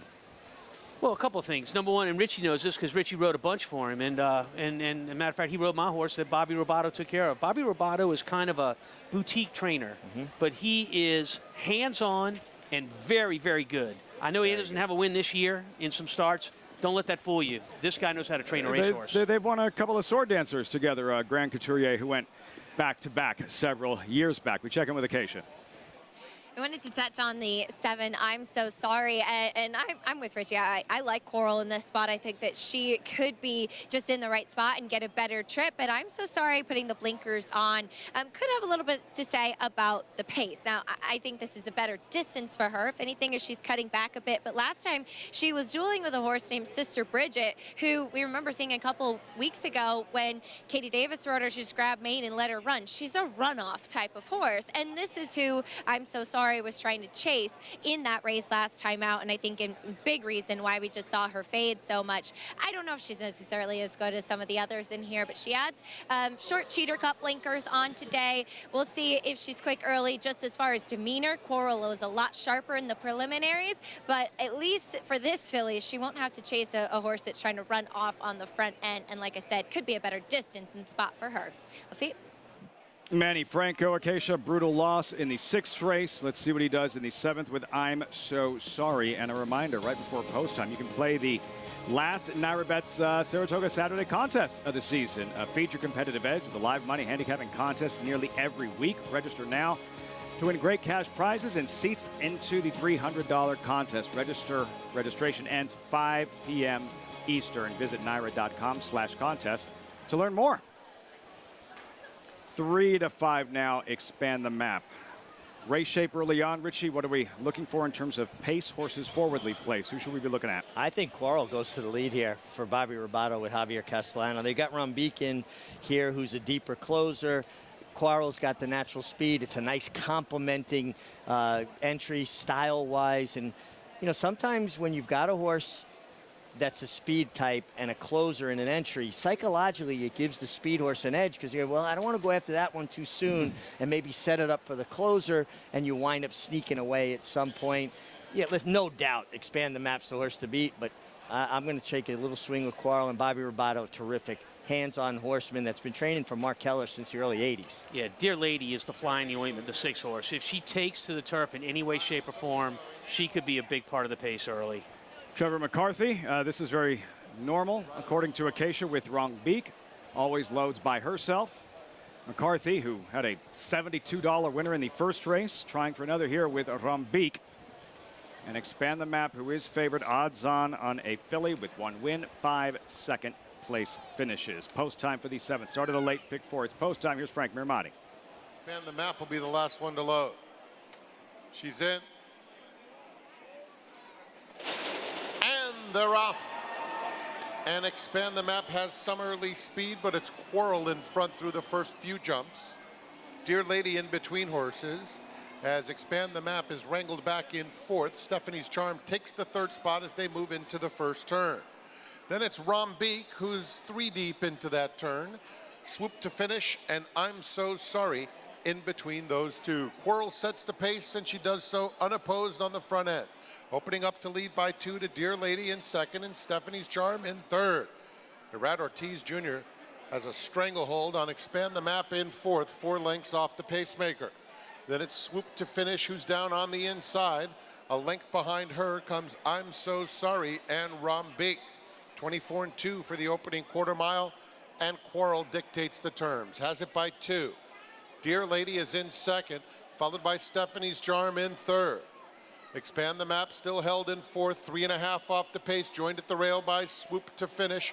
They're followed by I'm So Sorry and Rambeek, 49 and 2 for the half. It's Quarrel and Javier Castellano, leading it by 2.5 lengths. Expand the Map is let loose now, and here she comes. Expand the Map comes right to Quarrel as they head toward the quarter pole. Rambeek has surfaced. Swoop to Finish is currently in front of her, 13 and 4 for 6 panels, and they're at the top of the stretch, and Quarrel has something left. Expand the Map has now struggling on the inside as Swoop to Finish takes up the chase in 2nd, trying to get to Quarrel. Quarrel, Swoop to Finish. Quarrel 2-length lead. Swoop to Finish, trying hard. Time running out. Time has run out. Quarrel all the way. Swoop to Finish 2nd. Photo for 3rd between Expand the Map and Stephanie's Charm. Just too fast to catch. Quarrel.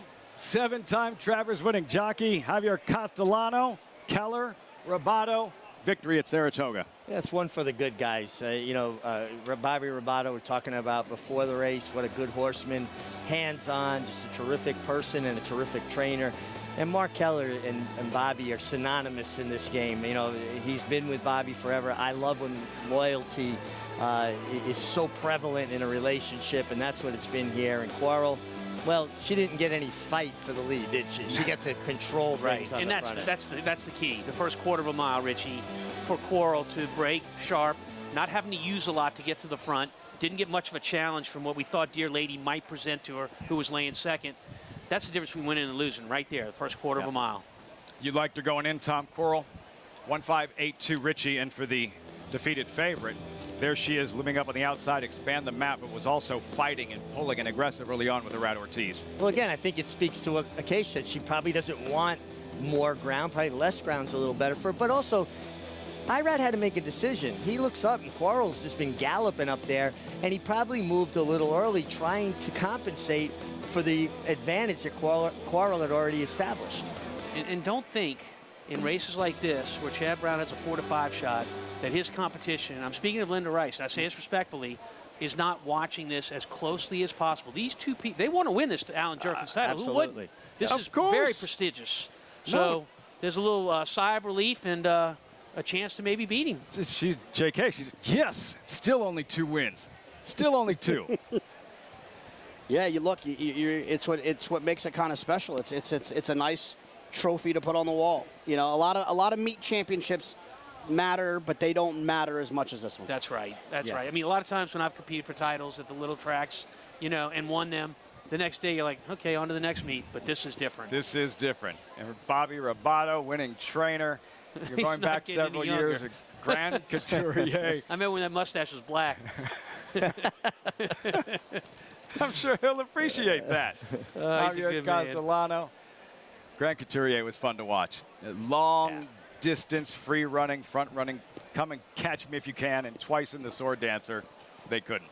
Yeah, and then a horse named Brabant, too, which Bobby changed surfaces from turf to dirt and was rewarded with a Met Mile win as well. I mean, terrific horseman. You need the stock, and he's more than capable. We'll hear from Winning Connections. Coral in the 7th at Saratoga. And when we come back, Proxy, Godolphin's Grade 1 winner. Multi-millionaire, Jockey Club Gold Cup bound, has that wild look in his eye. And bright future, lightly raced, very talented. You'll meet the field for the Jockey Club Gold Cup next on Saratoga Live. The sun shines bright on Caraconte. His first crops of racing age are showing brilliance on the racetrack with a high percentage of stakes winners. His versatility is evidenced by winners on all surfaces across the globe. None above the law to win. Spenderella could not have been more impressive. The sun shines bright on this value sire. Caraconte, standing at Gainesway. How do you become the gold standard in racing partnerships? One partner, one horse, one victory at a time. Flight line, 20 lengths clear. Congratulations to all our partners who have made West Point the gold standard for the last 3 decades.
A September place to be. Welcome back to Saratoga Live. As always, brought to you in part by Naira Bets. Bet any track, anywhere, anytime. Visit NairaBets.com or download the Naira Bets app to get started. Coral started fast. And the Winner's Circle lead-in brought to you by Phasing Tipton. The November sale, world's premier breeding stock event. Nominate now to the sale where stars are born. Coral, wire to wire. Javier Castellano over swoop to finish and expand the map. Odds-on favorite having to settle for third, 158 in the 7th at the Spa. Over to occasion, the Winner's Circle. And I'm so happy to be joined the feet by winning trainer Bobby Ruvato as Coral takes them gate to wire. And Bobby, you and I were just talking about it. She has not had any luck with the weather and getting on the turf this summer and finally able to do so today. So we've all been going through this, the whole meet. We all understand, you know, the difficulties, especially with grass horses. So this race wasn't on the radar, that's for sure. Getting towards the end, we didn't have much choice. Even poor Rambeek, who likes to go 1.25 miles, 1 3/8, I put her in here, you know, just to get a run into her. But Coral had some speed. She had a good post. Bobby took advantage of that, and luckily we get wire to wire. And the only bad thing is I had to ask the security guard how to get here. I mean, it's been a while, so, but they directed me right here, and we made it. So. You even asked me what's an interview. But we're so happy to see get the victory. And talking about Coral, with those blinkers, it seems like it really did a lot for her to settle, and she's matured mentally a lot too. You know, as a 2-year-old, we had a lot of hopes for her. She was very aggressive and certainly didn't need blinkers. And when we came back this year as a 3-year-old, she was off the bridle, so to say, you know. Still trained well, but didn't seem like the same filly from the year before. And the blinkers certainly helped. So, you know, we've got the family, we've got the mare, we've got Daunt. You know, it's a nice family, so. I was actually going to ask you about that half-sister to Daunt, as you mentioned, who is a good runner for you. How special is that, knowing the family and kind of knowing their little quirks? So, you know, it's interesting. It's late in life for both Mark and I to start breeding, but it has a lot to do with how you look at horses and how you approach them, distances, all the little idiosyncrasies and stuff. And it's very interesting. I wish we would have done it 20 years ago, actually. Well, we love to see it, and a big congratulations with Coral here, Bobby. Thank you. We needed it. Gate to wire win, and how could you not love an interview with Bobby Ruvato, Lafitte? Self-deprecating, very much on brand. Bobby Ruvato, the win here in the winner's circle. He said he needed directions too, Richie. He was also talking about the filly being off the bridle. What's that all about? Well, the best way when I talk about a horse running into the bridle or a horse running off the bridle, it's when a horse carries a rider into the race. And the best way I can explain to people who haven't ridden horses, particularly in a competitive arena like this, think about your cruise control, right? You get on the parkway, you hit a certain speed that you're comfortable with, 60 miles an hour. You hit the cruise, your car locks in at 60 and it stays at 60. It's the same thing with a horse in the bridle. It locks in on that cruising speed and he carries you, not being ranked, just letting you know he's right there on cruise control for you. And Tom, in that regard, as a trainer, like, how can you help? What can you do? Well, there's a lot of things you can do. For instance, practicing in the paddock. Horses definitely go to the gate and bring their preparation for the paddock with them. If they're relaxed in the paddock, they'll be relaxed in the gate, and that makes a big, big difference. Your cruise control is only 60 miles an hour? Does anybody else go 60? I mean, what? I'm not incriminating myself. Where I grew up, taking the fifth was a badge of honor, okay? I take the fifth. 85. Oral. Yeah. 85 at the lowest cruise control. What we've seen thus far in the Big Six with the carryover up over $780,000. Coral, $7. Handicappers locked in the first half of that particular sequence. We march forward. Race 8, just a $25,000 claimer. Non-winners to lifetime, all for sale, all one for something. 7/8 of a mile. Current favorite at 5-2. American Law 5-2. Post time in 20 minutes. Segueing from $25,000 restricted claimers to a Grade 1 event as prestigious as the Jockey Club Gold Cup. First number 1919 inaugural running. Who was fastest? Skipaway, blazing the 1.25 miles in 1:58 and 4. Most wins, yes, some records meant to be broken. Not that one. Kelso, 5-time Gold Cup winner. Most wins by an owner. The number is 5. Glen Riddle Farm and Bohemia Stable. Most wins by a trainer, and a legend, Sonny Jim Fitzsimmons, 6-time Gold Cup winning trainer. Most wins by a jockey.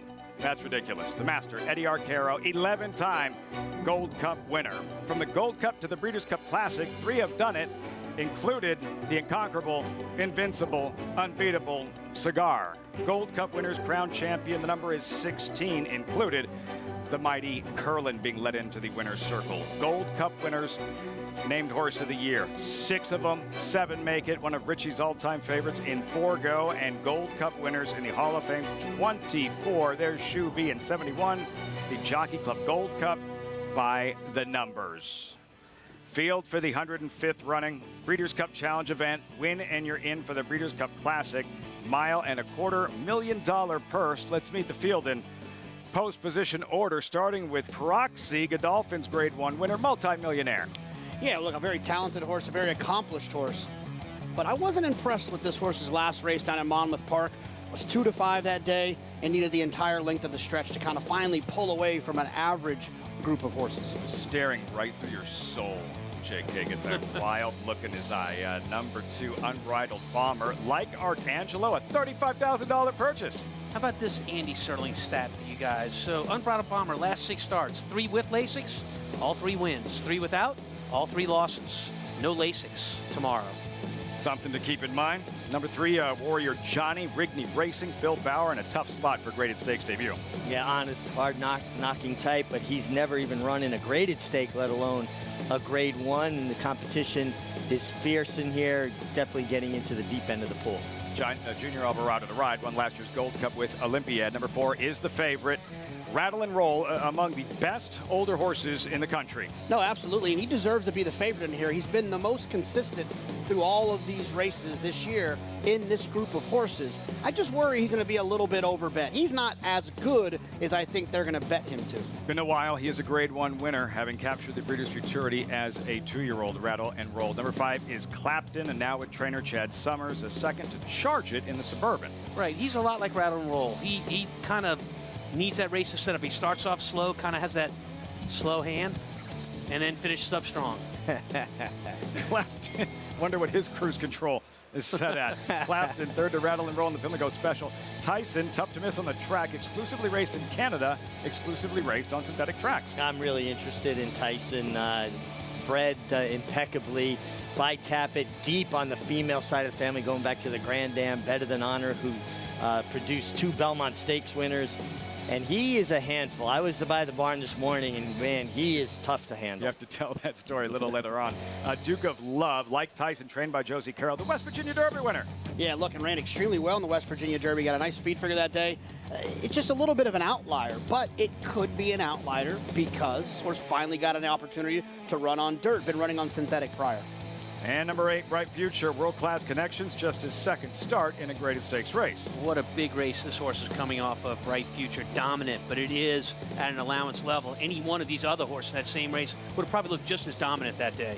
A strong team in his corner, Rapoli, Viola, Pletcher, and Castellano. Let's revisit that race you just referenced, Tom, that Allowance win, week 2 of the meet. He's 11-1, Tom. Bright Future. You'll see him in between horses and eventually draws off and wins powerfully. He does. He draws off and wins powerful, Richie, and I paid close attention to how he was ridden to the wire. He is ridden to the wire, even though he's going to get clear of these horses. Sometimes with horses, you want to teach, you know, and you want to teach them to finish no matter what. I kind of get the idea that's what they were doing here. Yeah, finish the deal. You know, one thing that Todd Pletcher does, and I'm in no way questioning Todd Pletcher or his methods. The guy is brilliant. He's a Hall of Famer. But he works a lot of his horses in company, and I sometimes think horses start getting the idea, I'm supposed to run with these horses and not dominate. I think at some point, you have to allow horses to assert their dominance, and I feel like Bright Future, they were looking to the future, what you're saying, riding him out to the wire. Hey, finish the deal.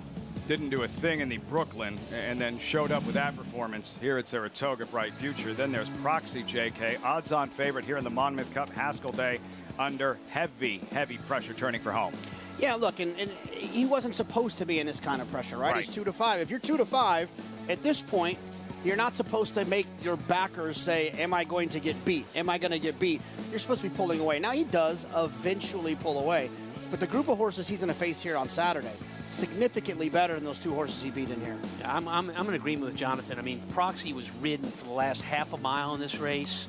He's supposed to draw off. He didn't break all that great that day. You know, eventually got to the lead. It was a pretty workmanlike win, is I guess the way to put it. I agree it was workmanlike, but a question for you guys. Do you think maybe that was a function of him being on the lead the whole way and not a position that he's normally in, that maybe his focus wasn't quite the same? Well, certainly that could have played a part in it. Yeah, no, I don't have a problem with that idea. And look, he's accomplished, and he's been doing it for a while at a high level.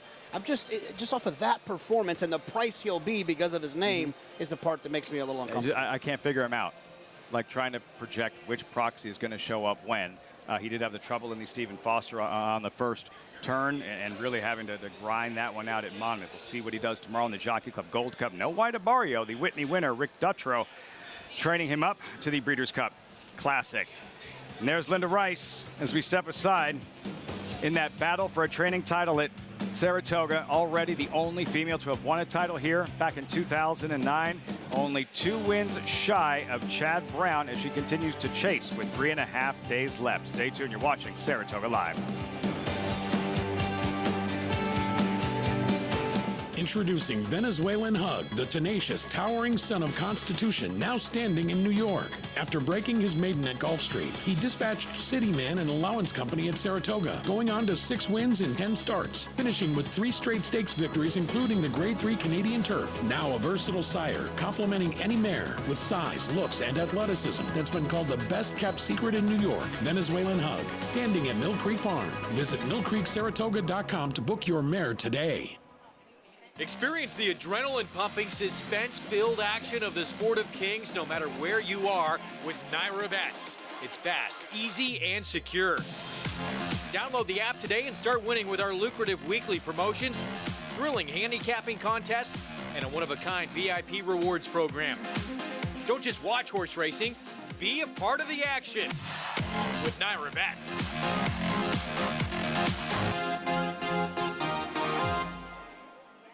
RaceLens is the most in-depth product in horse racing, with unique features found nowhere else. True odds, predictive analysis, and pace projection. RaceLens. It will change the way you follow horse racing and take your game to the next level.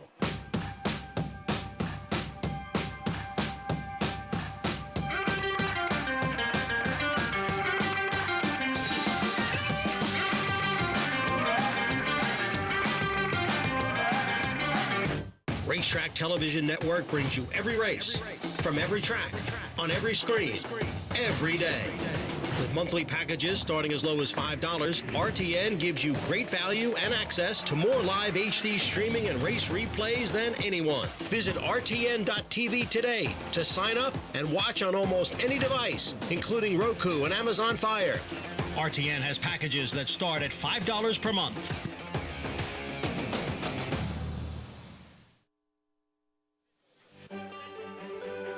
Welcome back to Saratoga Racecourse. Saratoga Live, 11 minutes out, race 8. We check in with Maggie Wolfendale. With Tom Burke, Duncan franchisee. And Tom, tell us a little bit about Duncan, because I know people love getting that pumpkin spice.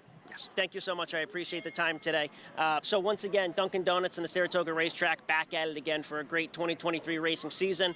But obviously, if that season's coming to a close and we have pumpkin items on the table, that means that fall's in the air. So pumpkin is now officially back at Dunkin'. So obviously what we want to do here is go ahead and talk about a couple of these different items that we're going to be having at all of our Dunkin' Donuts locations. So we have our pumpkin swirl, fan favorite. We have our pumpkin donuts, our pumpkin muffins, as well as our munchkins.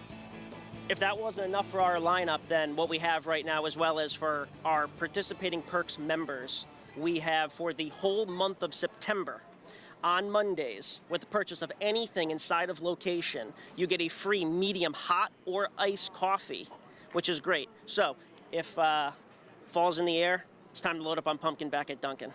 It also means that it's time for us to do our annual cheers, Tom. We're going to cheers now, too. Okay. If we can get rid of these bees here. All right, ready? They stuck me with the hot and you with the cold here today. Well, that's, you know, how I roll. Right. Cheers to you. Cheers. Great racing season. And pumpkin munchkins all the way. Much more tame than I thought the ending might be. JK, you're like a pumpkin spice latte type, yes? Look, I went to the Fish concert, but no. Did you order one there? I don't do the pumpkin thing. I don't do the pumpkin thing. I think all they do is drink water at those concerts. they're already fueled up. To our pumpkin spice latte expert, Acacia, standing by in the paddock. Plot twist, Lafitte, not a pumpkin fan, but I love a good caramel swirl over at Dunkin'. But we know that fall is coming as my allergies are picking up. But we'll take a look at Chad Brown and Linda Rice, both represented by horses, and starting with Chad's off of a layoff, and that's the number 8 forced ranking. We haven't seen him since October of 2021, so a big layoff for this one. And I've noticed that the horses with big layoffs have been kind of based at Chad's Monmouth string and coming in and looking ready. Now, obviously, this is a horse that hasn't raced in a long time. He also comes back as a gelding, and he comes in for $25,000. I do think that he could benefit from a start to tuck up as far as fitness is concerned. And yet, looking back at my notes, he's always been a stockier type of horse and that he carries condition. The other thing, though, is that he's very laid back here in the paddock. Maybe he just has a touch of class and he'll find himself in the right spot and being well spotted off that big layoff. But just from a physical standpoint, I think he could do with a race. The #1 Morning Cup for Linda Rice, who's hot on the heels, goes back to the dirt after trying the turf and going long last time out. He has a little bit of a turf hoof, I can understand it, but obviously he's just a much better dirt horse. My one concern is he's been a vet scratch twice before coming into this spot earlier in this meet, but he does come in for the $25,000. She claimed him for $30,000. It's just a spot that makes sense. They kept him pretty quiet in the saddling stall, and I thought even two back was a little bit flat when he took the lead, and so I think it's really about timing this horse's run. Don't take the lead too early with him as he goes back to the 7 furlongs. The 2 American Law takes a drop in class, as this is a horse who comes off a 3rd place finish at Monmouth last time. He was really awkward out of the gate, kind of pushed out and then bumped hard on either side where he lost his hind end out from underneath him a bit. He's typically a horse that's more forward. He's one that's sharp in the preliminaries, and I think on the drop and hopefully getting out of the gate better, and with his regular rider Kendrick Carmouche aboard, you can expect him to be much more forward than he was last time out, Lafitte. See if he can break better today. Acacia, Kendrick Carmouche looking for a 2nd win this afternoon. His winner from well off the pace earlier today, American Law at 5-2. Post-parade, these $25,000 claimers from Pumpkin Spice Latte to a gelding named Morning Cup, 3-1 drawn inside Jose Ortiz. This horse has been entered and scratched 5 times since that race July 1st. A lot of some MTO situations, but that's a lot. Favorite American Law. Yeah, favorite American Law, and looks logical. Dropping down in class, in for a claim for the first time in his career. Outclasses him here, in my opinion. Pine Valley, disappointing last pair. There's the 4 and Fight Fiercely. Slight cutback from a mile to 7/8. Slight cutback. They went blinkers back on last start. A little bit of improvement. Gun Maestro at 7-1. Irad Ortiz. He'll be in the mix early. Yeah, if you're getting 7-1 on an Irad Ortiz horse that actually makes a little bit of sense on paper, something seems not right about that for me. Basis risk not close in his last several, hence the 43-1. 43-1, a change of equipment to blinkers off. These connections, they're searching here. Yeah. Hatch #7 back to the main track. I thought those 2 turf races kind of dirtied up the form. I like this horse a little bit at 12-1. #8, Forced Ranking, idle since October of 2021. That's almost 2 years by my calculations, 2 months short. And, you know, the older horses it's harder to get them off that long layoff to be sharp in their first start. #9, Improper, 2nd at 2 for Rudy Rodriguez. If this horse can find that race 3 races back, can definitely get their picture taken. Run Smitty, run #10. Robertino Diodoro, first win of the meet yesterday. Yeah, claimed last time for 16. This is a logical move forward, but needs to improve to be effective here. That's the field for this 8th race. $25,000 claimers, non-winners, 2 lifetime post time, 5 minutes. Just 3.5 days left, but still the offer stands. Join us at Naira Bets. When you do so, punch in that promo code SPA200, earn up to a $200 deposit match after your first deposit, but any track, anywhere, anytime. Join now at NairaBets.com to earn your $200 deposit match. Circling back to Forced Ranking, it's been a while, Richie. This was his latest, long time ago, October 17th, 2021, Belmont. Forced Ranking, he's odds on and graduates, beating Fenwick. Yeah, listen, he ran well in both of his starts a long time ago. Now, I don't think that he's going to have any trouble being fit. Chad Brown is obviously very good at getting horses prepared off the bench. But what Tom said, I think, is more of the thing you have to worry about. Just having a horse mentally prepared to jump back in and be sharp and do that off that extended layoff. This was a good race. This horse was very sharp from the gate, ran big. They gave him almost 2 years off. I certainly think the connections had something bigger in mind. Something along the way just made him think, you know what, this guy isn't the same horse he used to be. And so here we are. We're going to run him for a for sale price. If you want to buy him, you can have him for $25,000 out of this race, claiming $25K.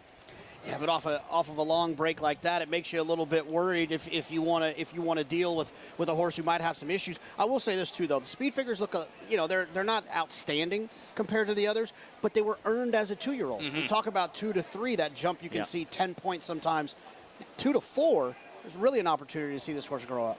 Yeah, to lend perspective, that race you just saw, that was about 3 weeks before Nick's Go won the Breeders' Cup Classic at Del Mar. That's how long it's been for this guy. The comeback and the class drop. There is the favorite. You just saw Morning Cup. And J.K., Tom, you're both going with American Law and Kendrick Carmouche, 3-1, 3 minutes out. Yeah, I've seen this movie before. Danny Gargan taking a horse and deciding to put him in a spot where he thinks he can win at a big meet like Saratoga, where the purse is big. Trainer Danny Gargan, I like American Law here. Well, look, American Law's, he's teased you with being an okay horse. And I think sometimes when that happens, you just want to see if maybe you can get the light to come back on. And I think that Randy Hill and Dean Reeves and Patty Reeves and Danny Gargan have probably realized he's never going to get to where we necessarily want him to get, so let's put him somewhere he can win. You're on board with American Law, Richie? I am on board, and he's just elevated in the warm-up, in the preliminaries for me. I like everything I'm seeing. I like when a horse frames up the way he's framed up. Bow the head, coil up. You see that energy level. I think he is absolutely my top choice in the horse to beat. What are you seeing, Acacia?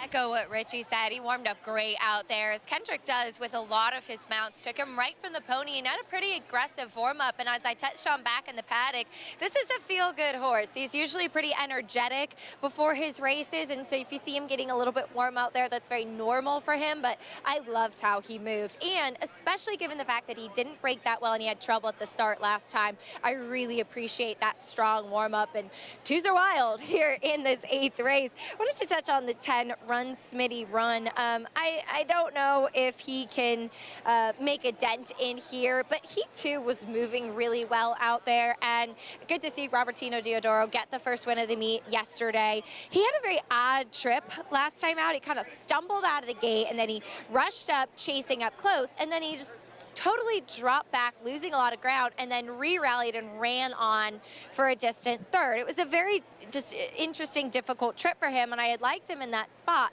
It looks like he's moving well, looks like he's doing well. Maybe we could just have a smoother trip today. He may just be chasing some better horses, but hopefully Ricardo Santana's gotten to know him a little bit better, Lafitte. Not how it works sometimes, Tom. An extended losing streak, jockey, trainer, whomever, and then you get that first one. Robertino Diodoro, high percentage trainer yesterday, first win of the meet, and then after that, all of a sudden, the tide sort of changes, and you knock down a few more after that. Yeah, I mean, a trainer like Diodoro, who has a high win percentage in his lifetime percentage, all of us, we go through peaks and valleys, you know, where we're on a roll, we're not on a roll, but in the end, it all levels out. Morning Cup there, the bookend drawn inside. If he's going to be successful, Richie, what does Jose Ortiz need to do here from the inside post? You got to break sharp, come out and run, and get your position going forward. And that doesn't mean you need the lead, but you don't want to get swamped and shuffled back in behind horses, and having the rail makes you be more aggressive. Big class drop for him as well. Morning Cup. JK, do you handicap these races any differently? Is this a $25,000 claimer? They're all one for something. Is there anything? What's the biggest difference between handicapping this and handicapping the Jockey Club Gold Cup tomorrow? Well, the Jockey Club Gold Cup, right? You don't have to do a lot of the mental Olympics of trying to understand intent of the trainers and the owners. You kind of know they show up in this race, they're trying to win. You want to make this a little bit more complicated? Keep in mind who has the 1 and who has the 8. Right, Linda Rice and Chad Brown. We showed you that graphic earlier about them trying to compete to win this thing. So are they dropping to help them win the title? Are their owners trying to help them win the title? This is where these horses are supposed to be. Is this an aggressive drop? Is it not? So you have to, not only are you playing the normal mental Olympics of trying to figure out a claiming race, but you have to handicap those two as well. It's the first of 11 head-to-head scenarios, essentially, for Linda Rice and Chad Brown. Linda Rice has Morning Cup drawn inside. Victory means she would be 1 win shy of Brown. Brown has the comebacking class, dropping force ranking number 8 at 9-2. But the favorite, Morning Cup, drawn inside 2-1. We're all set for the 8th, live from Saratoga. Here's Frank Mirmati. Just a couple more left to load. Here's Improper. Gun Maestro. Run, Smitty, run.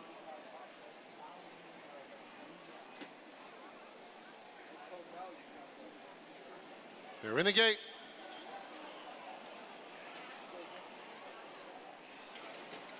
A little bit of movement there. That it was forced ranking. Lunging forward and opening the front of the gate. We'll close that thing up. We'll be off momentarily. And they're off. Quick start for Morning Cup. Pine Valley is up and on the pace, battling it out. Forced ranking close up too as they get to the main track. And the lead belongs to Pine Valley. He's quicker than Morning Cup and shows the way. Has it now by about 2 lengths. Hatch is racing in between horses. He's the gray on the inside of Forced Ranking. And outside of them comes Improper, about 3 or 4 lengths off the lead as they head toward the half-mile pole. Currently sitting third on the outside is Gun Maestro. So it's 3 across the track as Forced Ranking and Gun Maestro move in tandem and overhaul Pine Valley as they round the turn through 1/4 in 22 and 3/5 seconds. Another 2 lengths back to Improper, who takes third. Then comes Hatch in fourth. He's racing in between rivals. A wide bid from Morning Cup, who's starting to make some serious headway. From the back of the field, Fight Fiercely is also trying to come on as they reach the top of the stretch. And the lead belongs to Forced Ranking, but here comes Morning Cup on the outside into second. In the center of the racetrack, Run Smitty Run is trying to get a little piece of it with American Law inside of him. But Forced Ranking had another gear and is too strong. Forced Ranking over an oncoming Run Smitty Run. Third goes to American Law, and Morning Cup was fourth. The Brown runner, the Rice runner, they were in proximity for a few strides, and then Forced Ranking off the bench finds another gear, kicks clear, make it a 3-win lead for Chad Brown in the trainer standings. And Linda Rice's job just got a bit tougher. This is a nice effort for a horse off an extended layup. And when you saw Manny Franco constantly peeking to his outside, under his arm, over his right shoulder, you knew he had horse. Was it going to be enough to get it done? It was more than enough. When they turned for home, right here, it was Chad and it was Linda. Yep. And Manny and Chad's horse, Forced Ranking, turned away the one. This is a big win in terms of the trainer standings, right? I mean, look, I know the horse faded to fourth, but still, at the top of the stretch, I bet you both of their hearts were racing. Oh, yeah, and I mean, look, it's a 2-win. Yep. Because one less and one more for the other. Jonathan, we played this game once before. The winner, Forced Ranking. I've got my line at 9.5 claims. Okay? Now, we were right on the number last time, but 9.5. Over or under on number of claims in for the winner? I'm going to go under because the horse was training at Monmouth, so not as many people got to see the horse. Well, anybody playing under? I'm going over. Okay, 1 over, 2 unders. I'm the bookmaker, so I don't have to take a stand here. I just want to make money. And that's how you do it. You have enough on either side that you make the juice. I'm in. You saw Morning Cup take a run at Forced Ranking, and quickly he tired. And here, Forced Ranking, and off the class drop and unraced since October of 2021, Richie, and a sharp victory and comeback. A sharp victory and comeback. Not an easy thing to do, to have a horse ready to roll up that long of a layoff. And he was just very good. He held a distinct class edge, and it played out that way. Promise you this, JK, that's not the last time we're going to see those silks this weekend, specifically with one filly running on Sunday, Seth Klarman's Ways and Means, coming off that dazzling debut and the anticipated Spinaway favorite.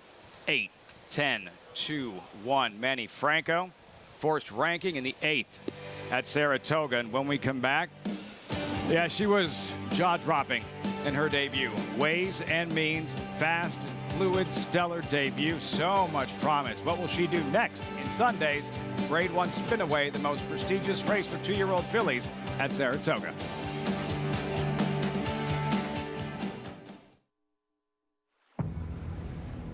History remembers moments of extraordinary strength,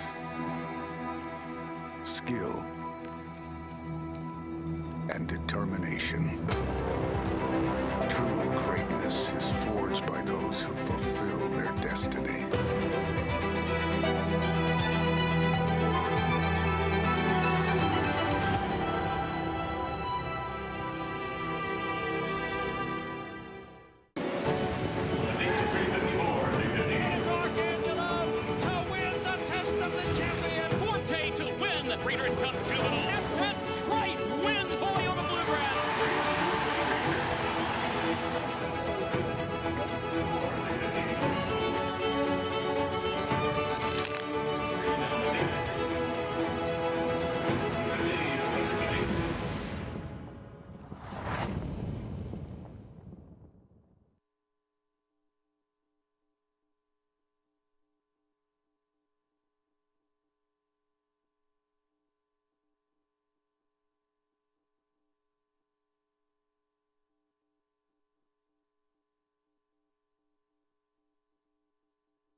Welcome back to Saratoga Live, brought to you by Claiborne Farm. 100 years of doing the usual unusually well. Forced ranking, nearly a 2-year layoff, did not matter here in the 8th race as he gets the win. I'm pleased to be joined by trainer Chad Brown. And Chad, it seems like the horses that have been training with your Monmouth string off the big layoff, they have come back ready. They really have. My crew's done their terrific job.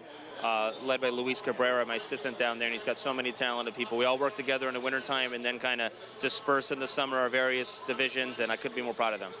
And this guy obviously showed a lot of talent back in 2021. I'm sure it's been tough to not see him on the track since then, but had to be validating as far as the trainer's title race is concerned to see this win here. Yeah, you know, he's been a 2-year layoff, like you said. He's had some issues, nothing too serious, but there's been a lot of stoppages. And, you know, it's part of our business model. Seth Klarman and I, when we built this great stable together of, you know, we're getting ready to go buy some more horses at Keeneland, and we get them, you know, sold and moved on to maybe either a different circuit or different connections that could maybe chart a different path for them as we look for younger horses. So, you know, it was a win-win. We did sell the horse, but I was happy that he ran so terrific, and he came back good from the race, and wish him best of luck whoever got him.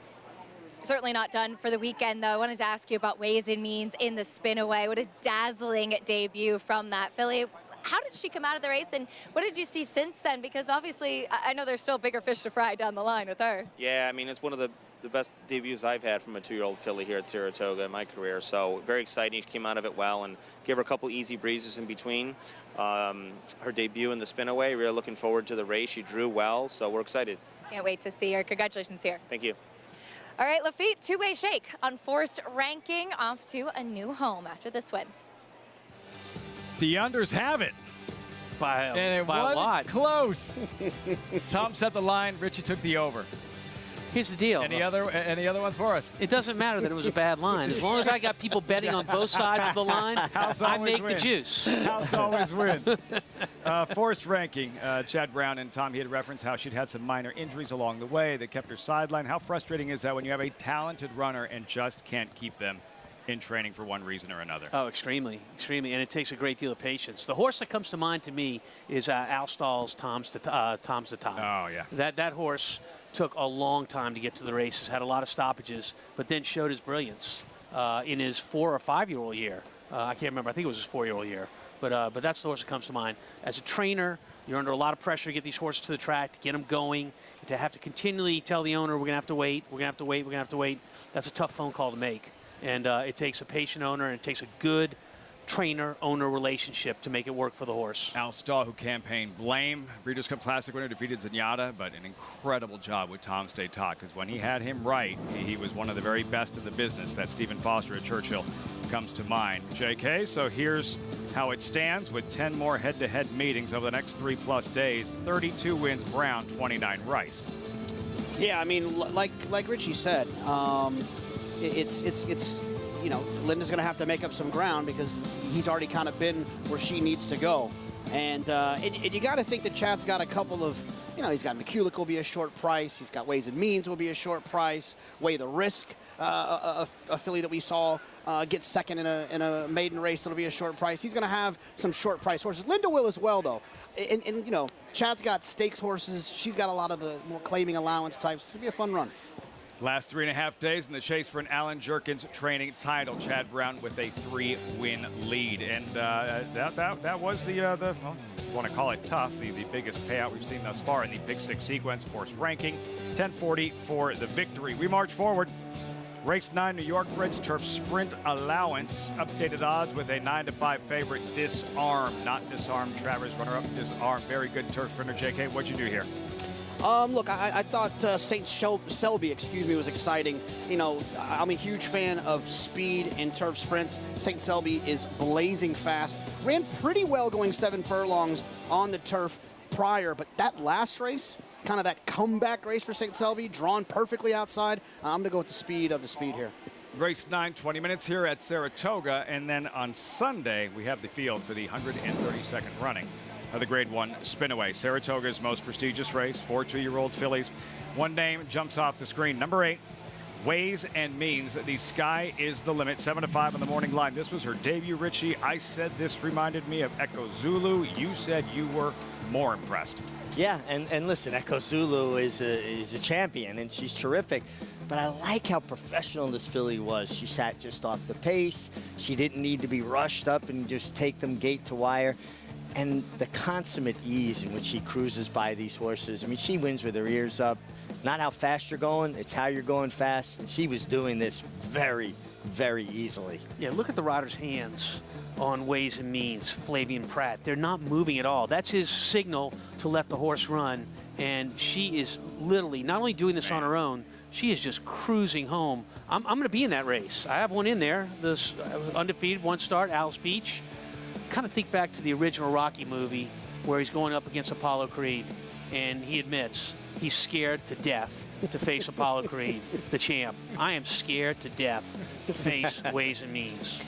And look, if you look at you want to go through with that, Tom? if you look at the speed figures, just want to go the distance. Doesn't have a huge edge. But I think the important part of the story is that she overcame adversity in her first start. And I kind of hate the whole, like, oh, they could have run faster thing. But, like, she could have run faster. Yeah, darn right. Chad Brown told Flavian pre-race, don't let her do too much now. We have much bigger races in the near future. Don't let her do too much. That was pre-race of her debut. And he wasn't letting her do too much. She still won by nearly 13 lengths.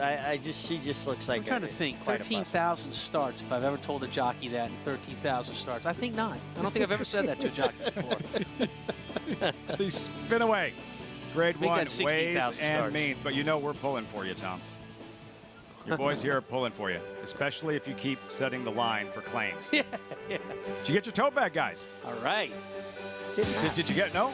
I have 37 in the back of my car. Do you need it? Do you need one? Yeah. Do you need 7? I need 37 admissions. No, I'm selling them out of the back of my car. You had to pay 37 admissions. Lafitte, what are you doing? Thank you. Naira thanks you. Perks with the job. Naira says thank you. Good job. Ninth race, 17 minutes out. A stroll to the backyard as the fans here at Saratoga, they are the best, and they're going to enjoy the last few days here of summer at the spa and some of that big red spring. You're watching Saratoga Live. Warfront. This son of Danzig ranks among the world's elite sires. Ranked #1 by percentage of stakes winners, graded stakes winners, and Grade 1 winners. No stallion has a better strike rate. Warfront is the sire of over 100 lifetime stakes winners, including some of the sport's most talented runners both at home and abroad. Down to the wire, Verstappen. War Bomber in front, War Bomber. War Bomber's won the King Edward. Warfront, standing at Claiborne Farm.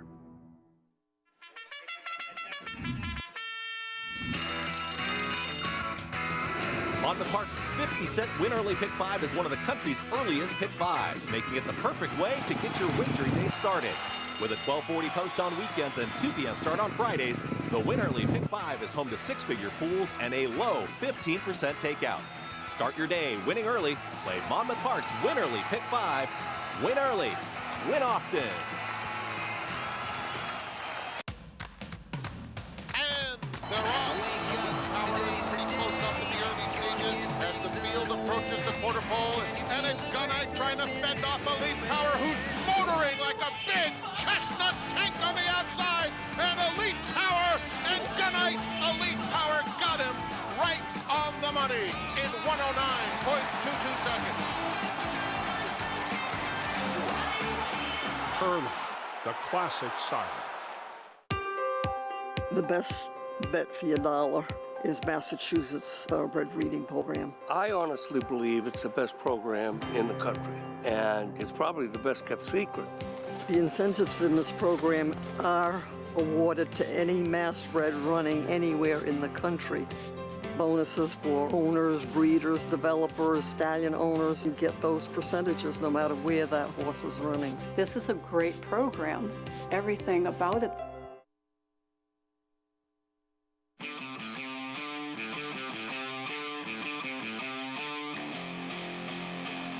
Dave, you've been on record of saying that Saratoga is your favorite place in the world. You kind of backed it up a little bit. You got a house here. Yeah, I did. So I don't know if I said my exact, but definitely in the top 2, Nantucket and here. And I've been coming here basically my whole life. My dad was taking me as a little kid, and as Barstool got bigger and bigger, I've been able to enjoy more and more of it. So yeah, I got a house recently. I don't know, 6 months ago I closed on it. I think someone else likes Saratoga a little bit more, and that's a horse that you own 25% of cross-border. You won here like 6 times. And it's going to be the New York bred cross-border to win Saratoga's Bowling Green Stakes. He won 3 times in one meet, which is amazing. Because I grew up, my thing is if I can win once and get in the winner's circle at Saratoga, I'm like, good. So 3 times in one meet. It was unbelievable. I'm surprised you like cross-border as much as you do because he's not gray. As my profile has increased, as my bank account, when you're getting involved in horses and you're low man on the totem pole, you can't really specify, I need them to be gray. I'm trying to create a gray barn as we speak. I was just at the sales before we met, and I literally would only look at gray horses. They're trying to trick me. Some they're like, don't worry, it'll turn gray. It's like, no, I gotta see the gray now. It's good. You got when you get home, after I drop you off, you got to get on the Jockey Club website, and you got to reserve the name Nantucket Mist. Nantucket Mist, Gray Mist, Gray Lady, all those things. I'm also thinking you just name them like human names, like Earl the Gray, like Johnny the Gray, Harold the Gray. So I'm going back. I've put a lot of thought into it, clearly. What's your origin story with horse racing? How'd you get involved? First of all, I grew up out 15 minutes outside of Suffolk Downs, Massachusetts. So go play baseball, head to the track, place absolute dump. Used to go to Rockingham Park as a kid. When I was probably, I don't know, 12, 13, we used to do a trip to Saratoga every single weekend. I just fell in love with it. And it's also where my gray love. There's a horse called Dahair. And I bet him here. He was a little gray horse, tiny, lightning quick. And he made a move at Saratoga. That's still like the most electric move in the history of horse racing. Dahair is closing like a rocket. Here's the line. Look like Dahair got there. Wow, what a burst of energy from Dahair. Dave, I've actually seen your name. I play in a lot of contests, and I've seen your name on the leaderboard quite a bit. Yeah, I always play the Breeders' Cup contest. I think I was in first going into day 2, and I flamed out. My strategy in those contests all screwed up. I'd love to win that. Not for the money, just the acclaim, like, oh, he won the Breeders' Cup. All right, Dave, I can't, we got to do a little rating here. I know you're famous for your ratings, no rookie scores. It's not pizza, but let's go racetracks. You've been to a lot of them. What's Saratoga's pizza review score? It's like a 9.8. The thing I love about Saratoga is I walk my dog, you go down, everyone has the form out. Everyone's studying, it's just all horses. Keeneland isn't, to me, like that off the track. There's the school, there's other stuff. And then Royal Ascot, that I went there once, and that was you can't bet there, at least, I mean, you can't win. It's impossible to bet those races, but that was beautiful too. But 9.8, it'll never pass. Saratoga is the creme de la creme of racing. Well, 9.8, that's a review. There it is. Cart Talk is brought to you by Gainesway Power, Passion, Performance. New York Red Turf Sprinters in the paddock. Disarmed, not that disarmed, this is Disarmed, the Turf Sprinter. He is 8-5 currently. Over to Acacia with this race 9 paddock report. And we'll get to your favorite momentarily, Lafitte, but starting things off with the 2 for trainer John Kimmel and 1 who will be facing New York breds for the first time, and that's the horse to the rail, Icy Flavor, who won his 2 races on turf out in California for Doug O'Neill, and outcomes here for John Kimmel. It has been gelded as well, and this is a horse that looks like he's well spotted. Obviously took a big step forward when switching to the turf, broke his maiden for 50,000, then went right into that starter allowance, and I noticed that he took a little bit of time to switch his leads, but then once he did, he just pulled away from that field last time out. He's strong, he's fit coming in here. He hasn't raced since November either, and he's been pretty well traveled, starting things off in Florida, then his 2 turf races in California, and now finally as a New York bred finding his way here to New York. Once I put the tack on him, I am noticing him now though, he's really swishing his tail a lot, and they'll walk him around, they'll just make sure that the girth is in a good spot, because sometimes if the girth's a little tight, they can get a little agitated and uncomfortable, and he just doesn't look completely settled to me right now. I actually liked him better before they put the saddle on, but again, an intriguing new face. The number 2 Vacation Dance is one we're well familiar with here in New York for John Kimmel, and though he is a big solid son of the lieutenant, and physically he looks like he should be able to handle more distance, his races would say otherwise. He's much better as a sprinter, and he'll cut back in distance today, which I really do appreciate. They tried adding the blinkers on him last time out. He was dueling on the front end with It's All Coming Together. and then just faded. It's just a shortcut blinker on him, and maybe just to add a little bit more focus, as he is a horse that's sharp. His demeanor would say sprint as well. He looks great once again, and though my first inclination just from a physical standpoint would be that he wants more ground, I've learned with Vacation Dance, shorter is better for him. Now to your favorite, the number 8, Disarmed, as he will look to make it 3 in a row, just 3/4 of a length away from being close to 5 in a row in here, and he's been well spotted. He's really done well with Rudy Rodriguez, and it's kind of funny as Joel Rosario rode him to victory on July 28th, and then the next day rode Disarm for Steve Asmussen in the Jim Dandy. So kind of funny to see 2 horses on the same circuit, though very, very different runners. Disarmed today looks even better than he did last time. I thought he was even a little bit tucked up last time out, and he was game to get the victory. Did get a good trip, but I thought handled himself really well, and as he's kind of gone through his conditions, and we'll see as he steps up to the next level if he can keep the momentum going, but he looks tremendous and just really looks like a horse that's flourishing right now for Rudy Rodriguez. Lafitte. Peace, Rudy. Joel Rosario, Team Disarm. Acacia likes what she sees. This was his most recent that she just referenced. Late July, Joel Rosario clocking the leaders, Tom. Disarmed wins, but City Mischief was probably best. Watch City Mischief on the outside, the bobbled step, and Arad Ortiz nearly going overboard. Yeah, more than once. I think he bobbles a couple of times. He loses momentum, gives Disarm the win. It's going to happen late in the stretch. Right through here when he's making his strongest move to try to get to the front. There's one. There's 2. And, you just lose your momentum when that happens. How do you stay in the saddle? These guys are great athletes, Rich. Great athleticism and balance, and he actually did lose his inside stirrups. That's just leg strength that kept him in the middle. And fear is a great motivator. Joel Rosario there aboard Disarmed, 8-5 the favorite. Number 3 is King Moon Racer there. He is yellow cap. His latest, just 12 days ago, Monmouth Park, Richie, you'll see King Moon Racer in the middle of the definition of a cavalry charge. Watch this stampede to the wire. Yeah, turf racing lends itself to horses being bunched up, and any number of horses in a position to win coming past the 8th pole. This was a real nice effort from King Moon Racer. He kind of seemed like he settled late and really found this is the July 4th race, I believe, that we're looking at right now. I'm sorry. Yeah, I was talking about Monmouth. This is when he got caught yielding I led ground. you astray. And Flavia and Pratt that day. That was the July 4th win, but and I it was promise a big you, effort. I promise you the Monmouth race was a cavalry charge. Yeah, he had a perfect trip that day, drew off at the finish. Tom, I only rode in New York my whole life. You would think I noticed that was Belmont instead of Monmouth. Seeing if you would catch on there, Richie. Icy Flavor, 4-year-old debut, idle since last November, then Vacation Dance, 3rd start at the meet. Yeah, blinkers on last time. They're looking here, believe me. A little drop in class might help. King Moon Racer, but he did race just 12 days ago. Yeah, and he didn't run that poorly. The figure was a little bit light, but that race 2 back was outstanding. Bar 14 hasn't raced in 16 months, but Katie Davis takes over. Bar 14, yeah, well, has that race back on August the 15th. Bar 14 does, and blinkers off in the last 2. They need an improvement to do well. Pedal to the metal, Linda Rice. Here's Feathers Road, won here 6 days ago. Yeah, she did. Ran here 6 days ago. You wonder if this is one of those situations.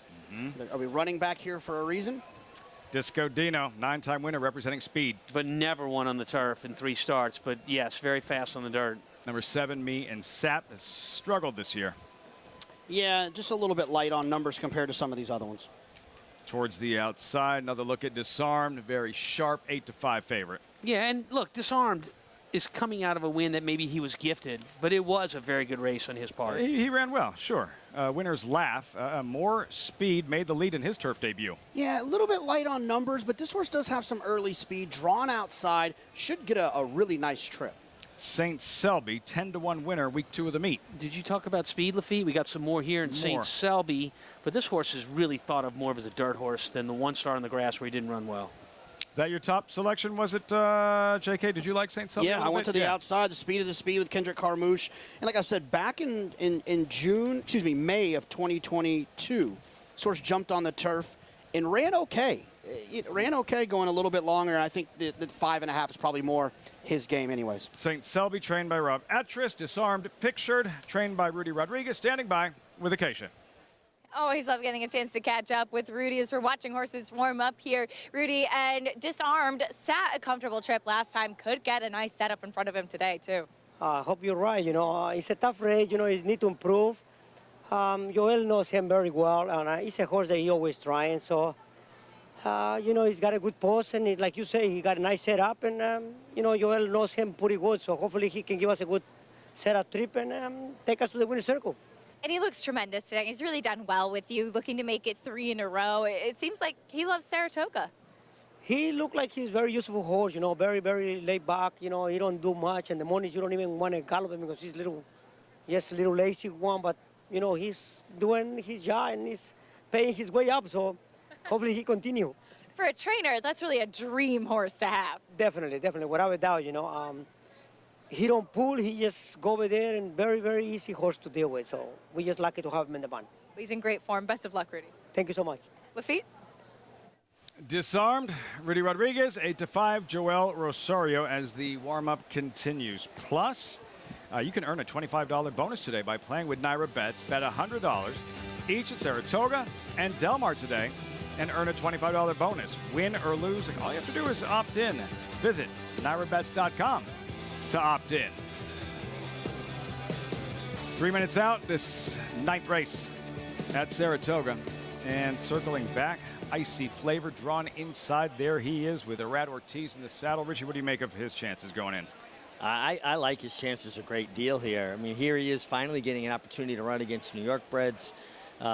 He's coming off a layoff, but I've watched him train. I spent a lot of time at John Kimmel's barn. I loved his last work on the turf. And the only thing is he's inside and he's speed, and there's a lot of speed. And that's a tough thing for a horse coming off a layoff. But, he's bred by Chester and Mary Broman.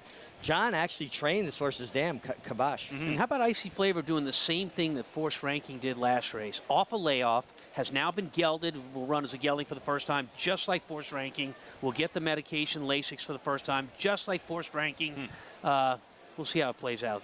Worked out nicely for Force Ranking about 15 minutes ago, but you actually went with the other John Kimmel trainee we were just looking at a bigger price, 7-1 Vacation Dance. Yeah, Vacation Dance showed that he wants to be a turf sprinter. He was very good as a 2-year-old last year. Now, he came back off the layoff.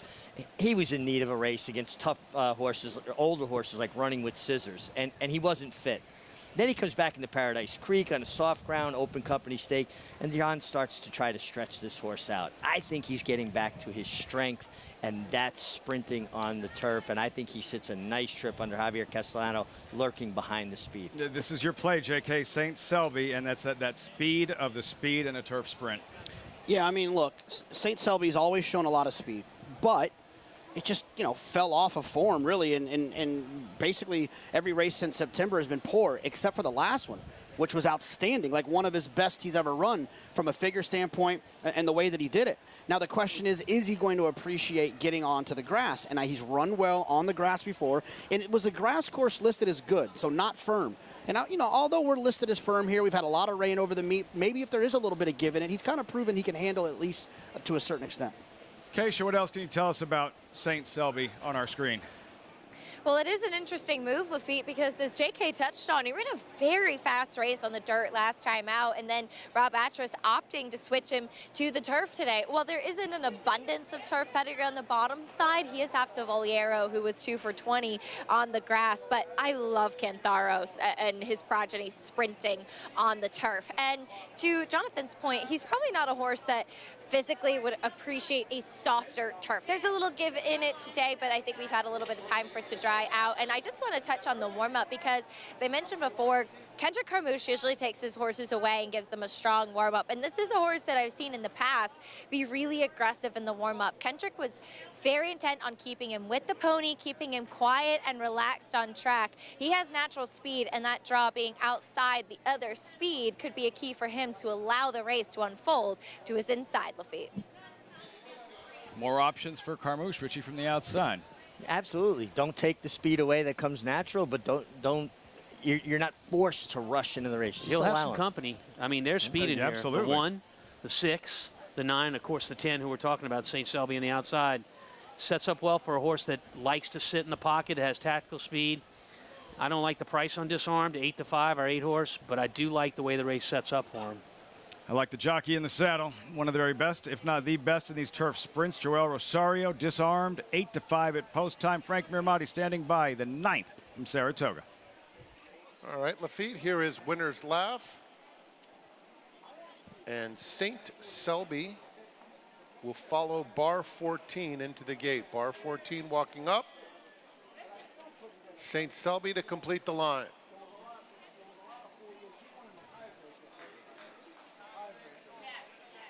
Here's St. Selby after Disco Dino. Now we have one more. St. Selby goes up and in. They're in the gate.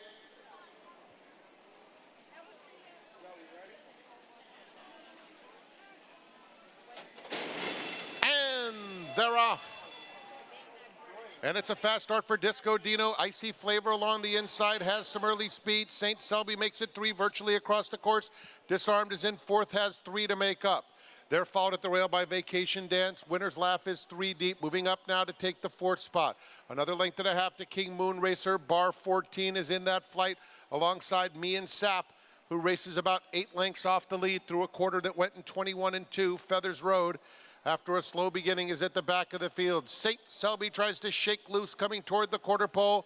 Opens up 2.5 lengths. Winner's Laugh is re-rallying on the outside of Disco Dino. And down on the inside, Icy Flavor is next. Disarmed Lime Colors in between rivals.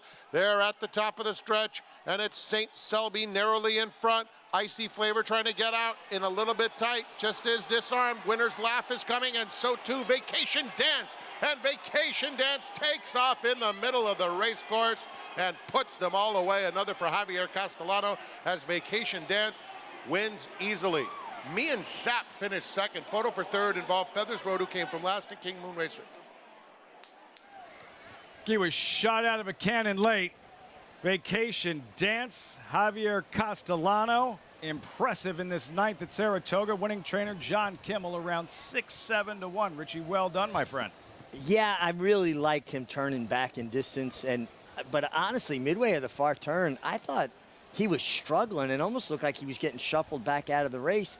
And then I kind of scanned through the field. I go back to him, and all of a sudden he's in the bridle searching for room, and when he found it, he exploded. Nice ride by Javier Castellano. Very patient, no panic. Found his room and came with a big run at 7-1. It was fast up front early. It was a battle, and the quickest of the quick was St. Selby. Finally cleared, but you could see Kendrick was using his hands, communicating to his horse to keep on going, and we still had 3/8 of a mile to go, and it finally just caught up with him. Yeah, look, the 2 ran outstanding, and I don't want to take anything away from them, but this is a betting game. The 1 ran so good, stuck inside, and ends up running last in this race. This is an absolute bet back. If you watch that stretch again, Irad is stuck in there the entire time. I don't think he's beating the 2, but the 2 had absolutely no shot. The 1, had no shot at running in the stretch. Both trained by John Kimmel. The win Vacation Dance, also Disarmed having to check. Icy Flavor trained by John Kimmel. The head on, Richie, what are you seeing? Yeah, Vacation Dance was stuck in behind Icy Flavor. Icy Flavor's trying to find room. See the white blinkers there, red cap? And there's just no place to go. I mean, he got stymied. Now, right here, it finally drifts, but the race is basically over. You don't have time to build any kind of momentum, and he was never in a comfortable spot. I'm in agreement. I think Icy Flavor's the horse you want back out of this race, a horse that was coming off a layoff and probably got everything he needed out of that trip. Right there, red cap, Richie. Yeah. Just Brad Ortiz. And you see Irad, you can almost read his mind. He's like, looking, can I go out? I got no place to go. I got Disarmed who had to check Disarmed had to check out of there as well. Yeah.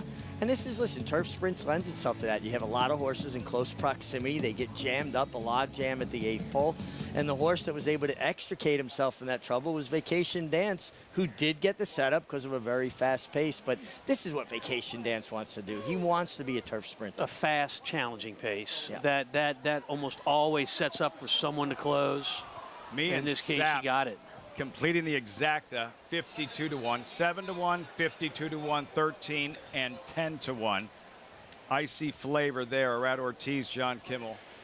Arad explaining what happened in the stretch. Kimmel training the winner, Vacation Dance. And Acacia said it in the paddock. He doesn't look like a sprinter, but she loved the cutback. He says this is what he wants to do, as you just mentioned, turf sprint. And Acacia's zeroing in on this one as well, 7-1 at post time.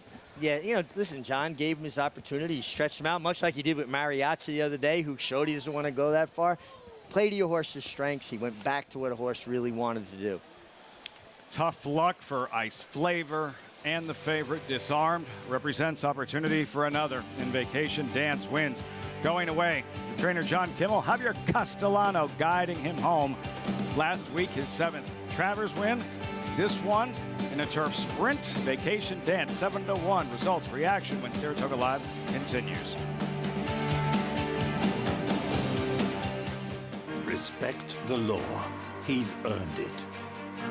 A Grade 1 winning juvenile. 'Tis the law, pops the cork in the champagne. A classic winning 3-year-old. Tis the law is going to win the first leg of the Triple Crown. 5 triple-digit buyers. Respect the law, 'tis the law. The best son of Red Hot Sire Constitution. He's left the others behind. He's going to win the Run Happy Travers.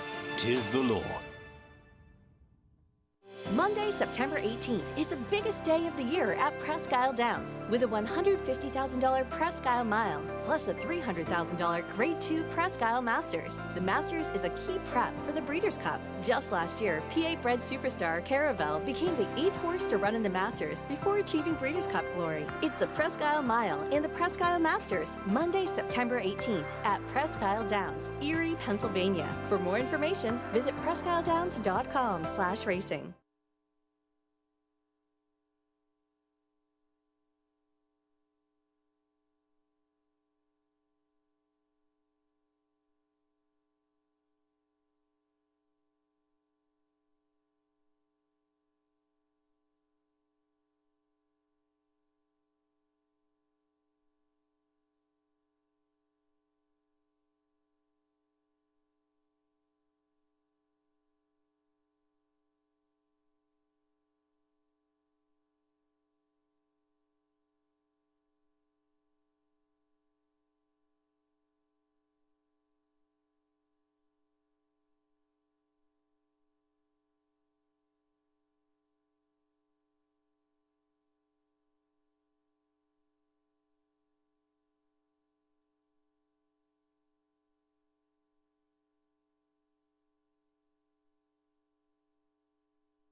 Welcome back to Saratoga Live here on Fox Sports 2.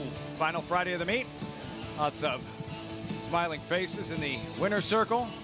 Vacation Dance at 7-1 with Javier Castellano. Me in SAP, the Exacta 363, the Tri 1731 plus. Vacation Dance, trained by John Kimmel, standing by with Acacia in the winner's circle. And just watching the replay as Vacation Dance was finally able to get out, John, he was waiting for some racetrack and really kicked away nicely when he got some clear sailing. Yeah, it was nice. You know, he got stuck down on the inside. Javi found a nice seam. It wasn't really too far out, maybe 5 or 6 off the rail. And, you know, when he got some clear sailing, he went really well.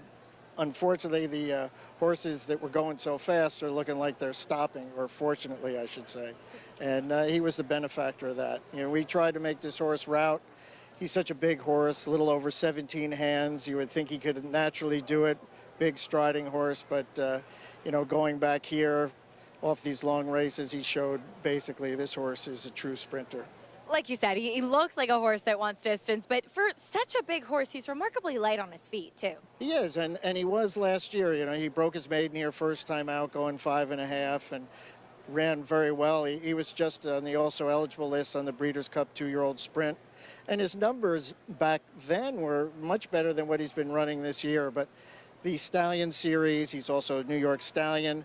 they have all that nice money for the stallions, and we tried hard. We trained him hard, but you know, the proof is in the doing, and today he really showed, you know, he's a true sprinter. Only so much you can do about what they want, fighting with a 1,000-pound animal, right, John? Exactly, exactly. He showed us what he really likes to do today. Well, and I've heard there's an interesting story with There's Something About You. There's something, oh. I don't think it's appropriate for the airtime, so we'll keep Mig in good shape and we'll just keep it quiet. I told him, I said, Richie Migliore is causing trouble. It's going to be something, Lafitte. You're going to have to fill us in. I don't care how inappropriate it is. It's deep cable. Yeah, so go ahead. What do you got going here? I'll wait till we're off air, guys. He just froze. Like, I can't believe he went there. At least share it with us off air. Well, off air, I promise I'll share it with you. But that's my buddy, John Kimmel. I had a wonderful time riding for him, but we developed an incredible friendship. And I do enjoy my mornings up here, spending time out at his barn and watching. He's got a great barn. Best barn on the ground, It's unbelievable. It was Marion DuPont's barn. Yeah. What is it? It's at the top of the stretch, and it's got a courtyard, plenty of grassy area. Yeah. Oh, it's a great barn. Yeah. When I came up here with Back Talk and I won the Sanford, I stabled in Kimmel's barn. Everybody was great to me. John, of course, was great to me, but the barn was fabulous. The barn was better than the people. The microcosm of racing for John Kimmel, Tom, right there, and that, you know, icy flavor getting stymied inside. Maybe he was best and stopped cold. The owners obviously frustrated. It's just bad luck, but then the win regardless with Vacation Dance at a price. So those are the conversations and the races that cause you to, you know, drink a little brown or a little clear at the end of the day. In my case, clear. You know, look, it's a lot of stress on trainers. There's no doubt about that. Jockeys too. It's the nature of the business. Win and lose. Javier Castellano going well. Vacation Dance in the 9th here at Saratoga. 7-1 in post time. Well done. Richie and Acacia 17-20. The last two a little bit trickier than the first half of the sequence here. Yeah, but, you know, I think Vacation Dance is a prime example of a horse that maybe his form was a little bit dirtied up, and getting back to what he really wanted to do was a big difference. Race number 10. Back to the main track. JK, Wilson Shoot 1 mile. I will ask you your opinion about this race when we come back. Stepping aside while Deputy Connect is the favorite at 5-2, 21 minutes out. Also, how good is Carl Spackler? Just too good for his competition on this afternoon. Another graded stakes win at Saratoga. The Hall of Fame earlier this month and today in the Saranac. Just too good. One of the best 3-year-old turf horses in the country. Carl Spackler earlier today at the Spa in the Saranac. We'll recap.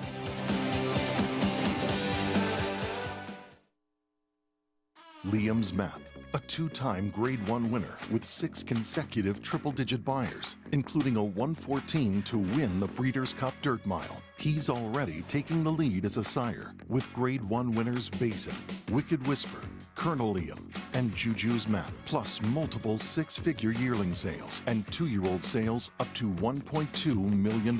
Proven on the track, proven in the sales ring.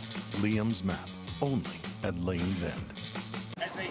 When it comes to horse racing, you can never have too much information. With Twin Spires, you can place your bets with confidence. Whether you use handicapping insights, like our Brisnet speed ratings, prime power and past performances, the guidance of our experts' top picks, or just choose a name that catches your eye. Yes! No matter how you pick your horse, bet with Twin Spires. Start earning your $200 sign-up bonus when you sign up with offer code GET200. Into Perryville. All alone as he turns for home. Nashville under no stress whatsoever. What's it going to take to win the Breeders' Cup Sprint, and could this horse have toyed with a group in the Breeders' Cup Sprint? I'm going to say yes. This was sensational. 107.89. Track record. This is one of the most impressive sprint performances that we have seen. This is a horse to get really excited about. Never asked for a thing. Track record. Just 1 year after expanding their global footprint to Kentucky in 2013, Liliana Solari and Carlos Heller's Don Alberto purchased the dam of leading Eclipse candidate Arcangelo, who captured the Belmont and Travers Stakes against the best of his generation. This September at Keeneland, we are proud to offer 50 outstanding yearlings by the world's leading stallions, hailing from some of the best pedigrees in the stud book today. Don Alberto at Keeneland.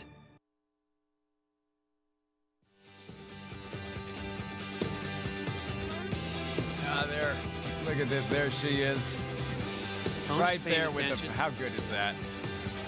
That's how new fans are created. The interaction with the horses, petting the pony. Awesome to see. Welcome back to Saratoga Live. And there you're looking at Grant's Cottage, located 9 miles north of Saratoga. Truly a step back in time. A U.S. president, historic military figure Ulysses S. Grant lived there from June 16th, 1885 to July 23rd, 1885. A place of respite for Grant and his family while gravely ill and finishing his personal memoirs. The perfectly preserved home is open to the public for viewing, along with the grounds and beautiful vistas, and you may even get a picture with Grant himself. It looked like Abe to me. Do you have a good segue from Ulysses S. Grant to Carl Spackler? Well, who's buried in? I mean, who's lived in Grant's house? Oh, never mind. Carl Spackler earlier today, the feature early on this final Friday of the meet, and the Saranac, and a star on the rise. Richie, what happened right from the start with Carl Spackler?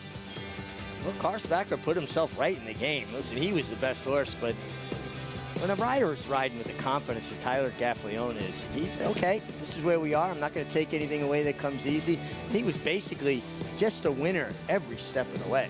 When we show Carl Spackler turning for home, which I know he will, and you look at the rider's hands and you look at his position in the saddle, it's a gallop. It's not even in. He's not even in full speed, and he's going to just dominate this group. So here we go. You ready for it?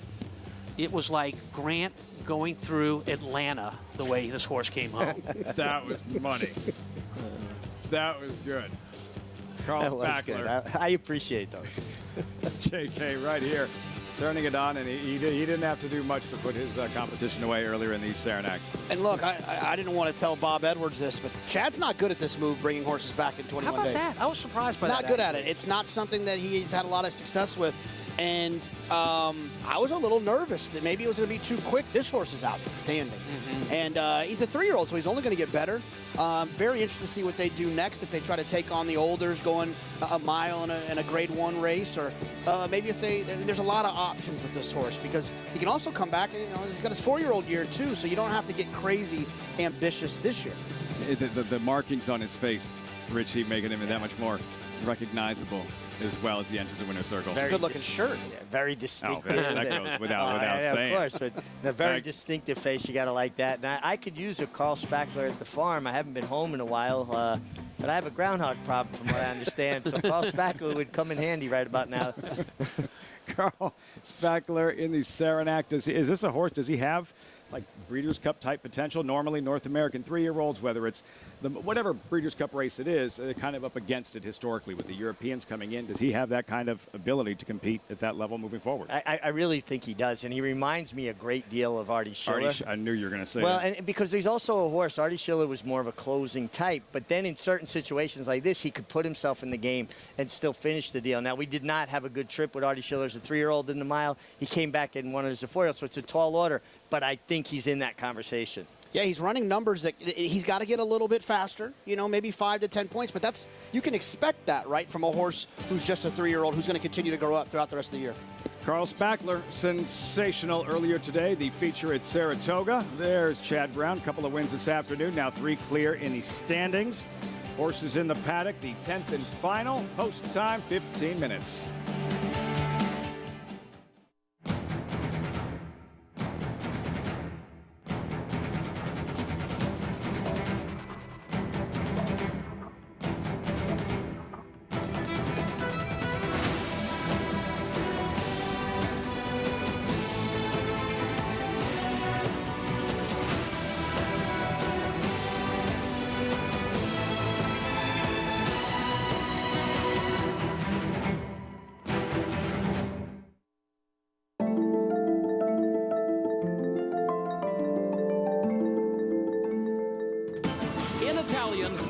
minute. And here is domestic spending. And Pearl with plenty left in the tank. Program trading.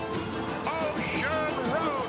It will be McCulloch. Victoria Road down to the line. Will be State of Rest.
Let's face it, we all love ponies, but what is a pony at the racetrack? It's essential to a safe and functioning racetrack or training operation. And get this, it can really be any kind of horse. They're the coaches, the security blanket for the horses in training. So let's meet the Ponies of Saratoga.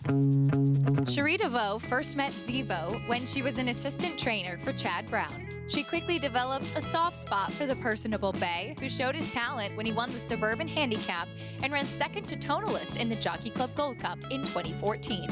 A few years later, when Zevo was looking for a new career, Cherie and her sister Adrienne were more than happy to add him to their fledgling stable. Now, Zevo spends his day with the DeVoe team as the farm's stable pony. Cherie kind of saw something sparkly in this little brown wrapper. He is a ham. We ride him around bareback. We let kids ride him all the time, and he'll walk himself into the office. He's just silly. But Zevo's life on the racetrack isn't all fun and games. He spends his mornings teaming up with Cherie or Adrienne to show the ropes of the racetrack to the newest members of the DeVoe stable. Zevo's main job as the pony, and most ponies on the racetrack, is to be like an emotional support animal for another horse. But horses of Zevo's caliber, especially with the fact that he was so tough as a racehorse, he gets it in his mind sometimes that he is still faster than some of these guys. You can tell how much he loved racing, but he immediately comes back down once he realizes this easy peasy life is more for him. Zevo, not Bevo. Super UT fan. Zevo. I don't know what was better, like the dogs, they were like in the saddle on his back, or him standing staring at Cherie in the office. I love that. In the office. He just walk up in the office there. He's comfortable. He'd fit right in. He'd wear one of those like little red flower pots on his head if he wanted to, like they all did back then in Devo. And so many different occupations, activities for thoroughbreds, which he once retired and off the racetrack. The vast majority of horses, too, don't do well with just retirement. They want a job. John Kimmel's got a lead horse now, a pony, Sunny Ridge. He earned over $1.5 million as a racehorse. They turned him out, and he was miserable. He was walking the fence line. He came back to the track. He works every morning. He couldn't be happier. And Zevo, who is the sire of Scoto, pictured an outsider here at 20-1. We check up with Acacia standing by with this Nightcap Paddock report. Acacia. Elvita, I've had so much fun getting a chance to highlight some of the ponies here at Saratoga. Such an important job, and as Richie said, a great opportunity for aftercare as well. And I think it's fun when you have some stars you loved on the racetrack now serving as ponies for their barns like Zevo is. But checking in with a few in here, Linda Rice and Chad Brown are represented once again, starting off with Linda's horse, Brooklyn Diamonds, who she claimed at Ellis Park. I think probably one of the few that she claimed in Kentucky that we haven't seen come run yet. And this one does drop off the claim, which usually I would take as a negative for Linda, but we are getting towards the end of the meet. This one's waited a little bit of time to run. She's close in the trainer standings. I think it's an aggressive placement, and he just didn't run that well last time out. Broke sluggish. The field was strung out, a distant fourth, stacks up favorably to his competition here. Super fit and looks great in his coat, striding out nicely. I don't have any problems with him. Taking a look at a couple other horses, Chad Brown has the 10 Justice Department. He was part of the entry with Activist Investing last time, and I wrote in my notes, not turf. It was a very interesting move, and he was eased out of that race, and now he does drop all the way down to the 16,000. I like him going back to the dirt. He's definitely a dirt horse. They do put shortcut blinkers on him. He looks even a little bit more tucked up and a little bit fitter than he did in that previous start coming in, but it is a very big drop in class. And like Tad touched on earlier with his partnership with Seth Klarman, if they're not kind of up to the level of what they'd hope, they put them in a spot where they could potentially get claimed and move on. So maybe that's just the case with Justice Department. The 9 Deputy Connect, wrote in my notes from his last start, he was off the bridle early and really seemed to be resenting the kickback in that off the turf race. He runs his better races when he's forwardly placed. He's a very big, imposing son of Connect, and he's been sharp here in the paddock, and I hope that Ricardo Santana, who's climbing back aboard him, will have him be forward, because I think that's where he's most comfortable. Lafitte? A rider change. Acacia, make the rider Ricardo Santana, as she mentioned. Deputy Connect. We'll see how aggressive he is right from the start. Call to post, $16,000 claimers, all for sale, all one for something. Non-winners to lifetime, JK. Post parade, the 1 Skate to Heaven is out. Long shot number 2, Skoto by Zevo Super Pony. Yeah, he needs to start leaving the gate a little bit better than a pony to be a part of the race. Jackie Davis in the saddle. Number 3, Mayfield Strong, and a big class drop. Yeah, first time gelding. Well, it didn't work. Yeah. That was a pretty nifty move he did. He sucked back, and I mean, honestly, Manny Franco did a heck of a job just staying in the middle of him. You're going the wrong way, Jim Marshall. Inspector Jamie Torres takes over. This is a live long shot. I see zero pace in this field. Jamie Torres is a smart apprentice rider. Look for Inspector to try to maybe set the tone. Will be represented by Gary Stevens at Oaklawn this winter. Brooklyn Diamonds, claimed from Steve Asmussen by Linda Rice. This horse has a horrible habit of getting left. I can't see how Linda could have got that resolved in just 2 works.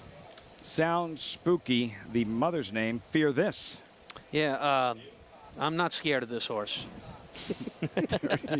32-1. Number 7, Excess Demand. Now with trainer Wayne Potts. Yeah, it just seemed to be going the wrong direction, excuse me. Last 4 buyer speed figures all declining.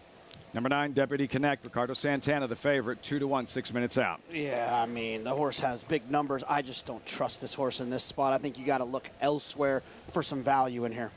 Right next door, Contender, Justice Department, make the rider Dylan Davis. Yeah, Dylan Davis, blinkers on, kind of searching for things. And that last comment about just spooky, that was my Andy Sterling impression. I apologize for that. Keep it together, JK. Keep it together. Strong light. 22-1, the gray. See, look, I'm still laughing.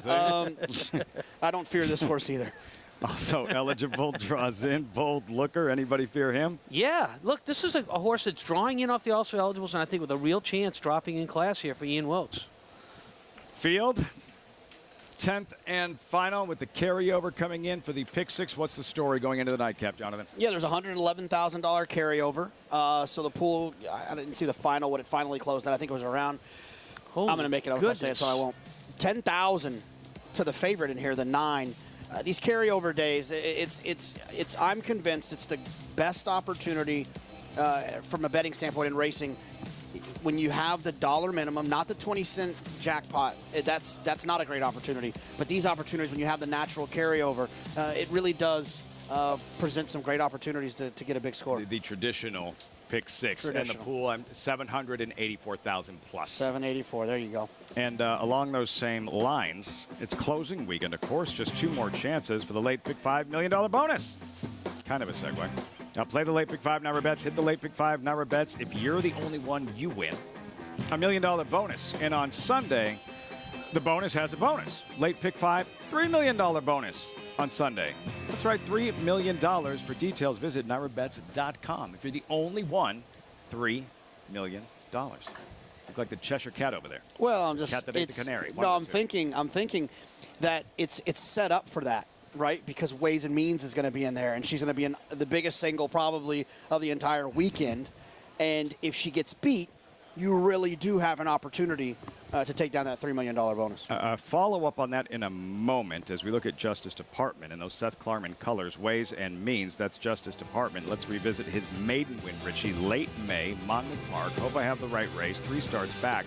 Justice Department, the rallies inside and a relentless effort to win. Yeah, it was a relentless effort in a maiden allowance company, and he came with a determined and resolute rail run at Monmouth, and rail's usually a good place to be at Monmouth Park. His follow-up race against Winners was good. His only bad race was turf. Put a line through that race, and suddenly he looks even more attractive, doesn't he? He got the W here, Jonathan, but, I mean, he was hard-ridden from the half-mile pole home. You watch that group finish to the line. They're not going very fast on the end. This may not be a high-class field here. I get that. But it wasn't a wow race from Justice Department that day. Look, we talked about it earlier. You know, I mean, it's and look, people might think that we're talking a lot about this trainer title thing, but not only is it relevant in terms of, you know, winning the training title here is a great accomplishment for Connections, but it also comes into play when you're trying to handicap these races. Of course. Right, and this horse is in here, you know, for a tag at the bottom, who's shown a little bit of ability at one time. You know, you have to ask yourself, is he here to win? Or is you know, and it's tough. Some desperation in the final days when it's this close, as it is with Chad Brown, Linda Rice. Brown with a 3-win lead. Did you both wind up on a 15-to-1 shot here? That's who I picked. I like the 4-horse Inspector just because I see a field where I cannot figure out who the pace setter might be. Maybe the 7, Excessive Demand. And I think Inspector has a chance to lead the way. I think the 9 makes sense, but I don't trust. I think the 10 makes sense. I don't trust. I think the 12 makes sense. I don't trust. They're all short prices. I don't like the 5. The horse does not break well out of the gate. It left me between the 3 and the 4 of horses that I thought could win, and I went with the 4. Well, that never works. We both have the same long shot. Mostly because I wanted to say 10 strike, but that was it. But I love the case that both of you guys made for the 4 Inspector, because I think this horse gets loose in here. Yeah, I think the biggest threat is what happens with the 7, Excessive Demand. That's a horse, I realized on the turf last night when you throw that turf race out, this is a horse that has enough speed to maybe challenge early or even go to the lead. Acacia, because that, you know, a long shot, they all kind of like that. Always works out here. 15-to-1 in the 4 Inspector. Yeah, this is a tricky race because, like JK said, you really can't trust a lot of the ones that are logical. Interesting note as far as warm-ups just go, Inspector had the quietest warm-up of the horses that could potentially be forward. I don't love the number 9 Deputy Connect, but he was sharp in a good solo warm-up and hoping he can be forward. I wanted to touch on the 12 Bold Looker, though, because he's taking money and he has no speed early on. He also looks like he wants to run about 4 miles around. He's massive, he's tall, he's leggy. He just seems like he has that big, even stride that he just wants to keep going. He also took a little time to warm up, and I think in large part we're seeing around Ortiz the presence of him being the fact that he's taking money. He is taking a drop in class. I tried to make a case for him. I just don't know if these conditions really set up for him, Lafitte. But he only has to run 1 mile, Richie, and you wound up with Bold Looker. Yeah, I wish we would have went to Acacia before I made my pick. Now, listen, I just think he makes some sense. I like Irad taking the call. I like the drop in class. I don't see a tremendous amount of speed to help his late run. I'm hoping he doesn't lose touch, and maybe with the drop in class he can get it done. Bold Looker, Irad Ortiz, as you mentioned. At the gate, filing in $16,000 claimers. Non-winners 2 lifetime out of the Wilson Shoot 1 final time on this final Friday of the Saratoga season. Frank Mirmati standing by with the load and call. Lafitte. Here's Brooklyn Diamonds going in. Strong Light. Sounds Spooky is next.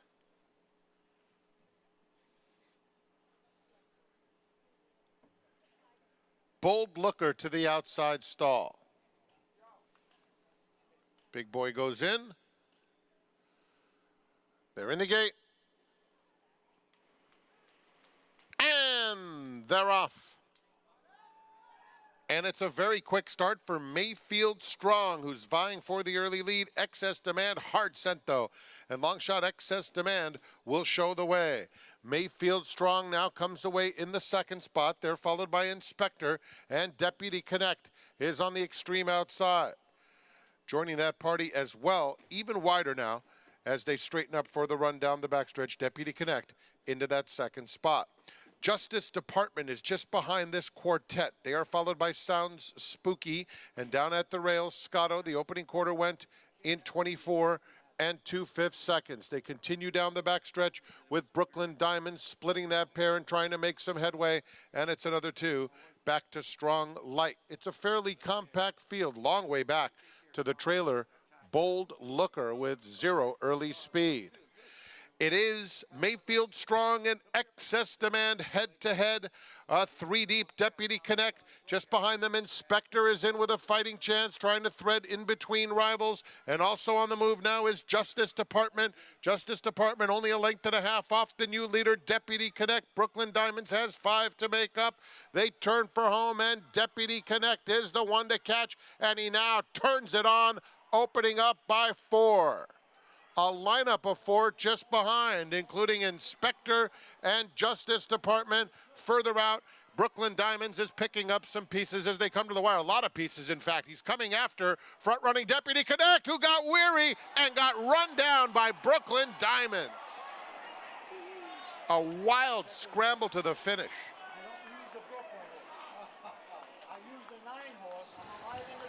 Linda Rice, 2 wins shy with 3 days left of Chad Brown at Saratoga. Brooklyn Diamonds, Linda Rice had to think his chances were done. Over right from the start. What a finish, Brooklyn Diamonds. A stumbling beginning for Brooklyn Diamonds, and he just came with this relentless run. You saw Jose Lascano was running out of goggles there. Let's keep an eye here on the 5. Kind of broke there. out. And that, JK, you touched on that pre-race.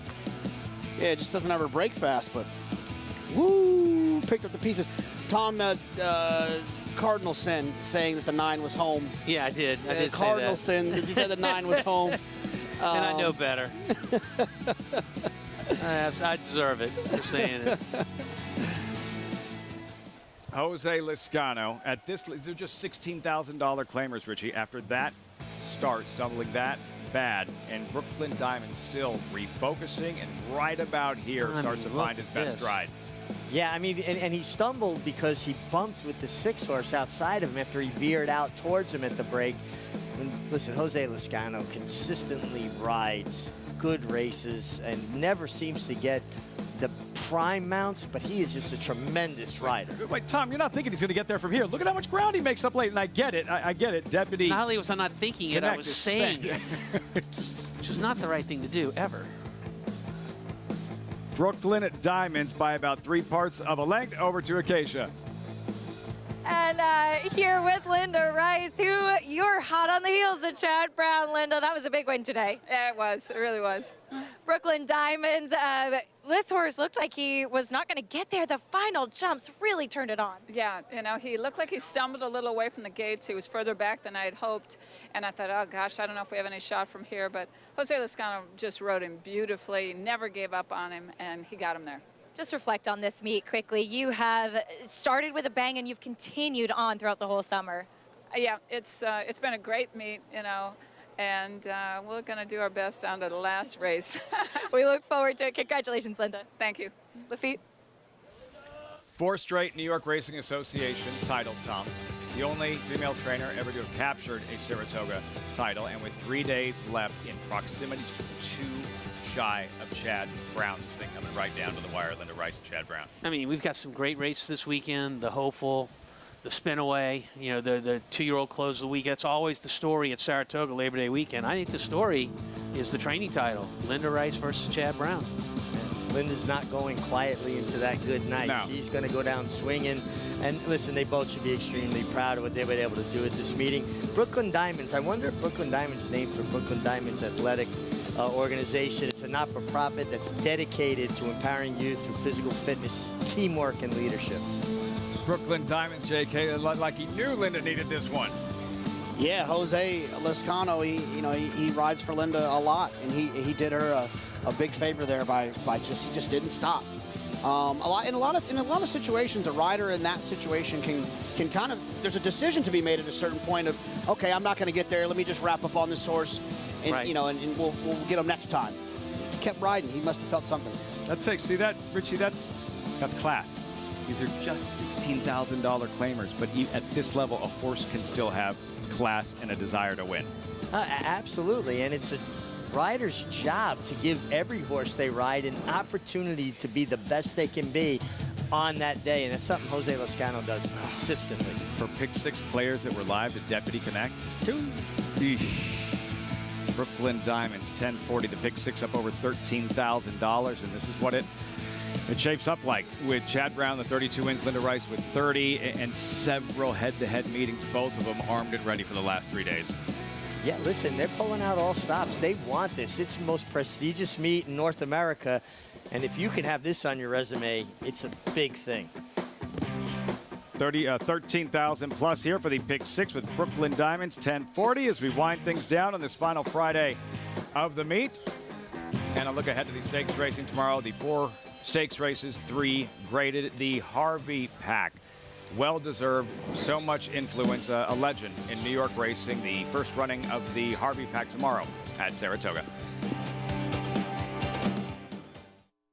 The momentum continues for War Dancer as War Smoke delivers at Finger Lakes. War Smoke in front, another one for Andre Worry. Barrage runs down the field at Saratoga. Here's Barrage with a final surge. Barrage got him. And Born Dancer goes wire to wire, outlasting all comers. It's going to get close. BF Courage coming inside Born Dancer. Photo finish. Shouldn't you have a War Dancer? War Dancer, proud to stand in New York. On a perfect day, there is no finer place in all of sports. Nerves, excitement, and anticipation. Than beautiful, truly stunning.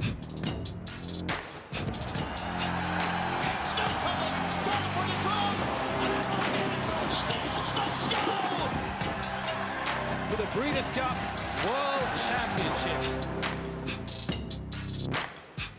Now more than ever, it's time to get with the program. When shopping for your next race prospect, consider that New York breds start with an advantage. Our New York breds run for serious green. At Saratoga Race Meet, New York bred maidens run for up to $88,000. New York bred allowance horses run for up to $100,000. And New York bred owners can collect awards of up to $20,000 per horse per race. So get back with the program. Seriously.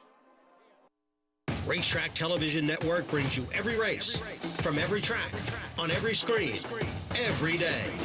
With monthly packages starting as low as $5, RTN gives you great value and access to more live HD streaming and race replays than anyone. Visit RTN.tv today to sign up and watch on almost any device, including Roku and Amazon Fire.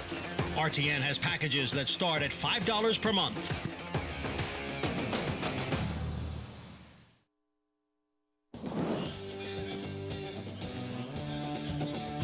Winding down Saratoga Live, as always, brought to you in part by Naira Bets. Bet any track, anywhere, anytime. Visit NairaBets.com or download the Naira Bets app to get started. Tomorrow's Harvey Pack. 5.5 furlong turf sprint, formerly the Lucky Coin. Some familiar names here. Big Invasion, 7-5 favorite. Back from Royal Ascot, that solid second place finish in the Jaipur. Guys, what are you looking forward to tomorrow, the final Saturday of the meet, JK? Look, I'm excited about the Harvey Pack. Obviously, I've been the Nita Harvey Pack as a horse player and how innovative he was, but also Big Invasion. At one point, I thought he was the best turf sprinter in the country. Caravel and Roses for Deborah have kind of said, hey, don't forget about us over here. But I think he's really talented, so I'm excited about watching him. That's the Harvey pack, Tom. What are you most excited about the Saturday card here? Well, selfishly for me, I'm excited about the first race tomorrow. It's a maiden allowance race on the grass for 2-year-old fillies. I've been trying to get my horse, Lyrical Pardon, on the grass. I'll get that chance tomorrow. Early post, 12:40 tomorrow. I'll be in the paddock, ready to go. Where's the level of confidence? How confident are we going in? Oh, I know she'll run well. Right. You know, after that, there's 9 other horses in the race. I can't speak for them. More confident than the nine in the last race. I was really confident there. Yeah. No, not more confident than that. 4 stakes races tomorrow, headlined by the Jockey Club Gold Cup Sunday, the Spinaway Monday, the Hopeful. It's the thing about closing week at Saratoga. Rich, it's always sad to say goodbye, but by the same token, it's all about the future as well with the 2-year-olds and the stars of tomorrow. Yeah, I'm really excited about all the maiden 2-year-old race we have sprinkled out the whole weekend, because those are the ones that could throw their hat in the ring going forward. Live coverage tomorrow beginning 12:30. How good was Carl Spackler this afternoon? Another graded stakes win, a second at the meet. McCulloch, grade 1 winner. The headliner, only 4 in the Flower Bowl. Chad Brown looking for an 8th, and Peroxy in the Jockey Club Gold Cup. We'll have it all for you right here on Saratoga Live. Have a great night. We'll see you tomorrow.